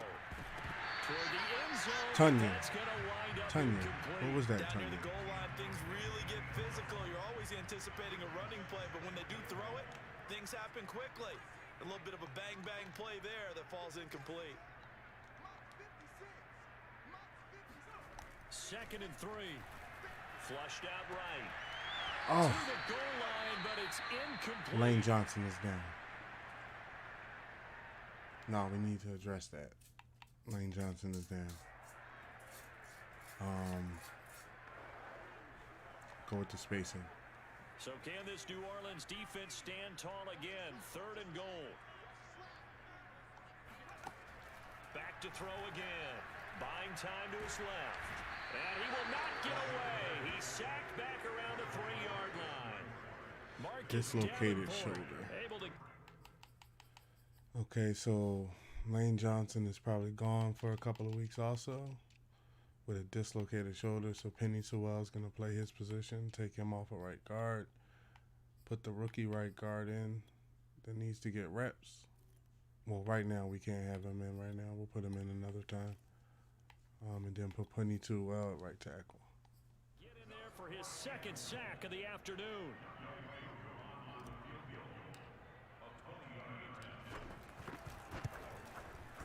And his kick is good. Well, I don't know if they would have gone for it on 4th and goal anyway, but the sack on 3rd down pretty much made their mind up for it. You're exactly right. Yeah, it's not smart. It's a tough place on the field to take a sack because, as you just noted, it took the decision-making away from them. Now they have to go for a field goal instead of potentially going for it. The kickoff unit is out on the field, and they will send this one away. And this will not be brought out. It's a touchback. Now the attention turns to the Saints offense getting ready for their first possession of the 2nd half. And their deficit a little wider now than it was at halftime following the field goal a moment ago. But the goal is still the same because you know they want to come out, establish a rhythm in the 2nd half, and get going. Make no mistake about it, though. Kicking field goals, not in their game plan. They need to get the ball in the end zone. From the gun, here's Hill. Open man is the tight end Troutman. And he's upended at the 33 following a good pickup of 8. They gave up the completion there, but this is what zone defenses count on. Catching the ball and not much run after the catch. Here's Kamara trying to run for it. Oh, he got through. And he will have a first down here at about the 40. They get 6 on the pickup there as the drive will continue. Under a minute to go in this 3rd quarter as they come up 1st and 10. To throw is Hill. He's going to have the hook up to Ross. And he'll go out of bounds. It appears right at the 45. 5 yards on the catch there, brings up second down. You know, despite the scoreline, I think they've got to like where they are here. They're on the road and just one big play away from getting right back in. Got it. Eagle pressure, too much this time. Shaq with the sack. Shaq Thompson. It'll go as a loss of about 8 as he gets in there to drop him.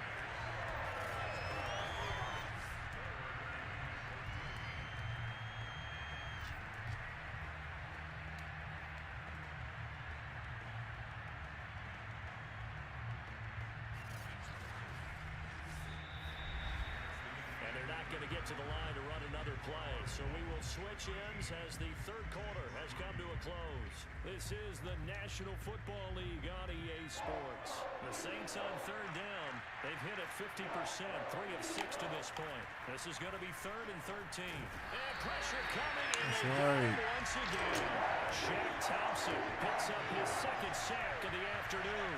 Just not much a quarterback can do there, CD. The pressure was in his face almost instantaneously, led to a very quick sack. And this came from the edge, and those pass rushers, they have so many tricks of the trade to get around blockers. They have a lot of tools in their kit.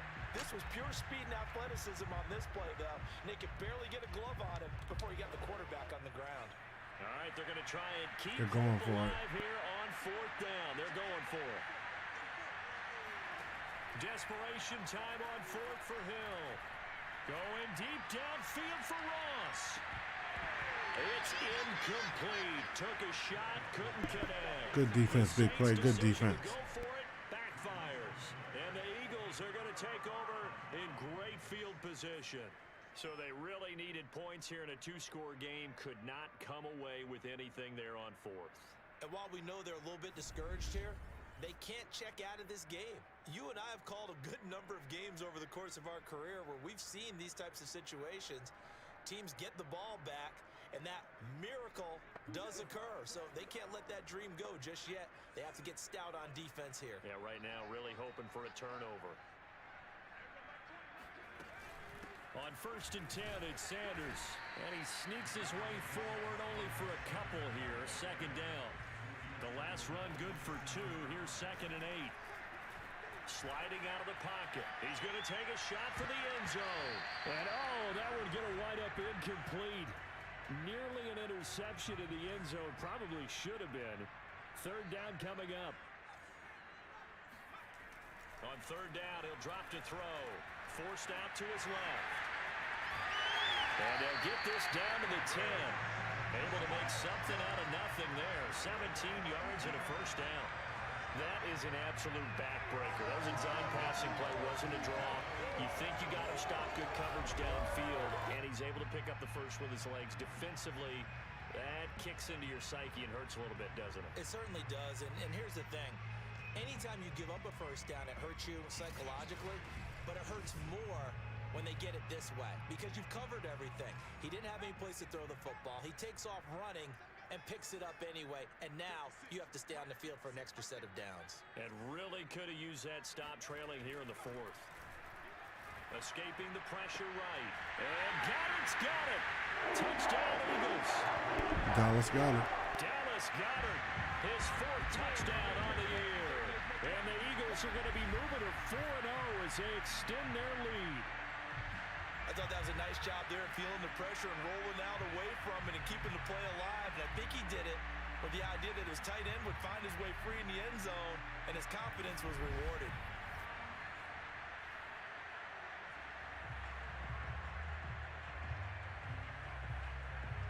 Coup now for the point after.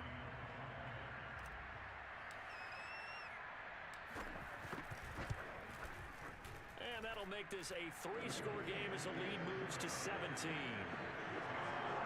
Just a 4-play drive that time. And it was capped off by an Eagles touchdown.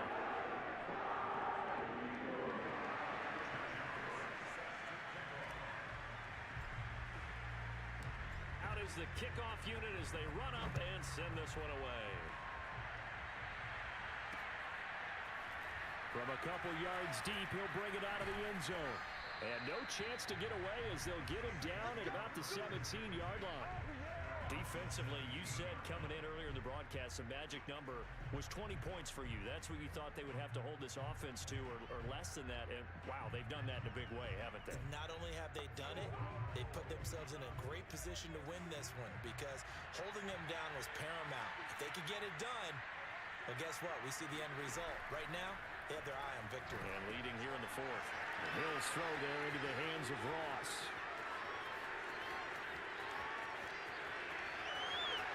Touchdown, New Orleans. John Ross, 83 He got away from me. It's okay. And the Saints are finally into the end zone here in this fourth quarter. Will Lutz on for the point after.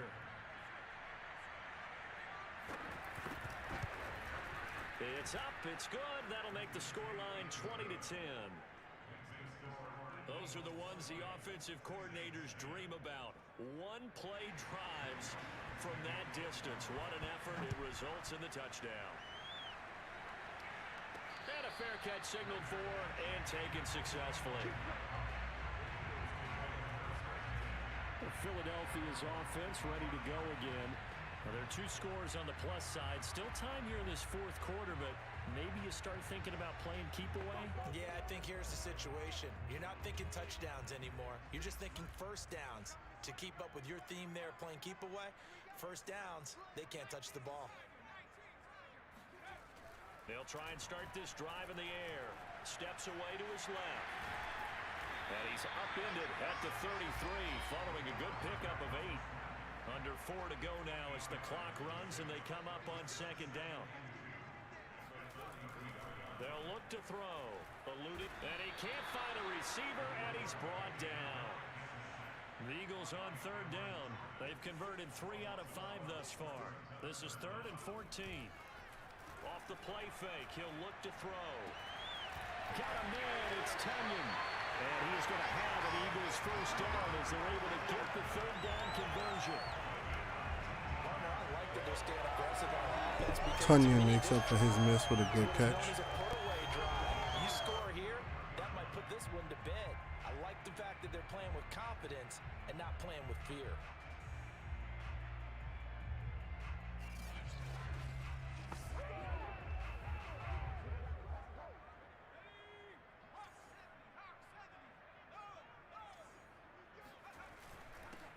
First down.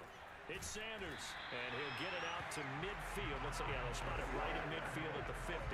53 yards rushing for him now in the ball game. An ideal spot here to get a first down and try to run some more clock, and this is 2nd and less than a yard. How about that there? No frills, no additives, right? Nothing crazy. Just find a way to pick up the first down. A nice run right there. 2 minutes left to play in this football game here on EA Sports.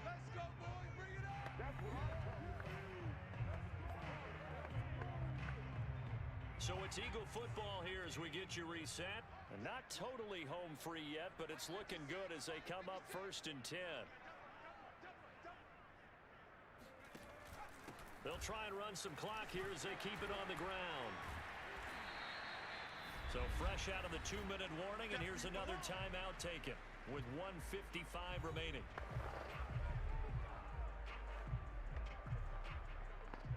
Have to imagine this will be on the ground as well as they come up 2nd and 7. Now here's another carry for Harris. And now we're going to get a timeout defensively. So another stop, 1:50 left in the football game. 7th play of the drive upcoming here on 3rd and 6.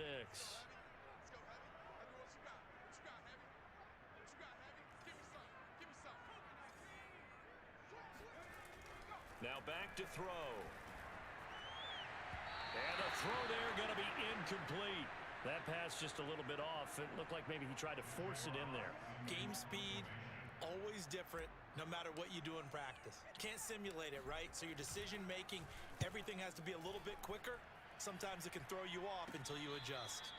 Only 29 yards on the punt there. Definitely not his best. And the Saints will take over with a 1st and 10 deep in their own territory. The Saints offense on the field ready to get their drive started. And last time the formula was pretty simple. One play drive, long pass. That maybe they just want to do that again, right? And that's exactly how you want to draw things up. Whether it's on your grease board, right, in your playbook, one play drive is exactly what you want on offense. But they have to be careful of is not having a letdown. It was real easy last time. They can't expect that going forward. Yeah, we'll see if it's that easy here. Call it a pickup of 7, and that'll bring up 2nd down.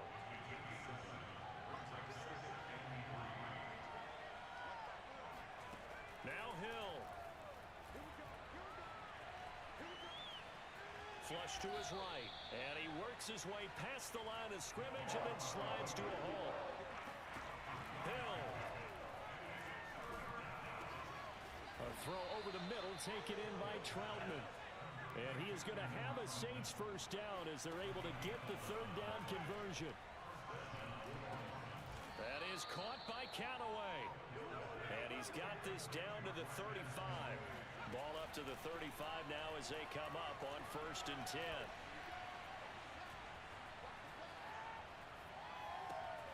That's complete to his running back, Kamara. And he is into the end zone for the touchdown. So they still need a miracle. That's exactly why I didn't call a timeout, so that way if they got some weirdo score, I have all my timeouts. Coming from where they were, they knew this was going to be tough, but they got the touchdown. Now they need the miracle, the onside kick and a little extra. Yeah, and you have to get the onside kick and not have the ball bounce around a lot and eat up time. You want to be able to grab it, possess it, and get your offense out there for what you just termed a miracle last chance. Lutz good on the extra point. And now things get a bit more interesting here in this 4th quarter. And this is going to be recovered by the hands team. And that should just about put a capper on this one. 4th quarter, they felt like they needed the football back. Unfortunately, they couldn't. Normally in the past, I've done stuff kind of weird, and this one I'm just going to take the knee and get up out of there. Someone has said here that the data says that when a team's expecting an onside kick, 80% of the time, the team expecting it, they do actually recover the ball, which is what we saw here. I just wonder if that number is much more of a anecdotal type of a number. Kind of like when the coaches tell us, well, when you score on special teams, 93% of the time you win the game. I'm still waiting to see that number is empirical.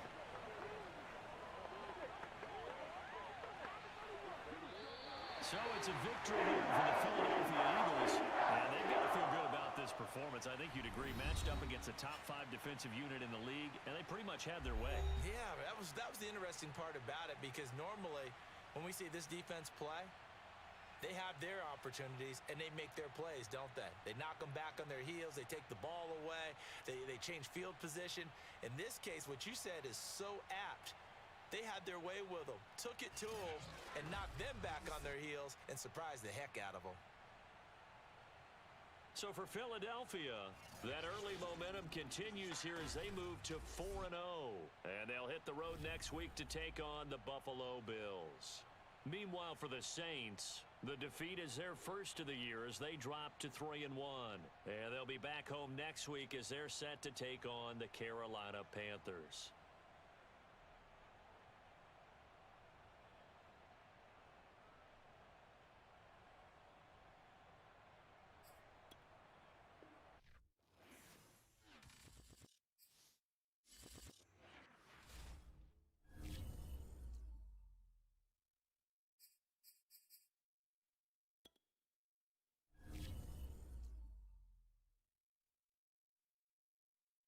Okay, Josh is only out 4 weeks, so I don't need to actually bring in somebody completely different.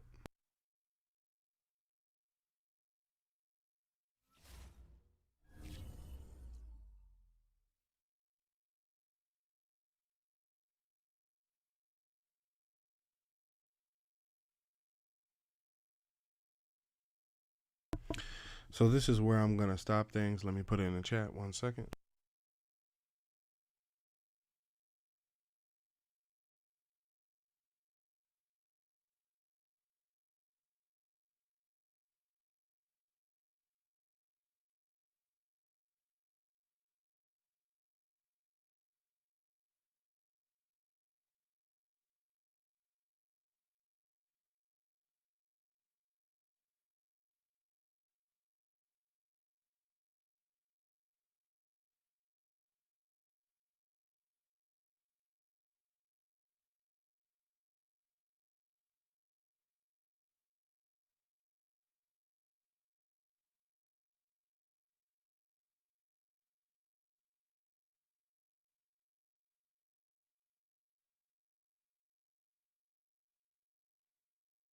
So this is where I'm going to stop for today. I had an awesome time play streaming today. Make sure you like, subscribe, set alerts so you get notified when I go live, which is often. And the next time I pick up, I will be picking up, if I pick up in Madden, I will be picking up from this space. I won't do anything except for maybe a trade or two while I'm off camera. So have a good rest of your day. Thanks for watching and come back often. Peace.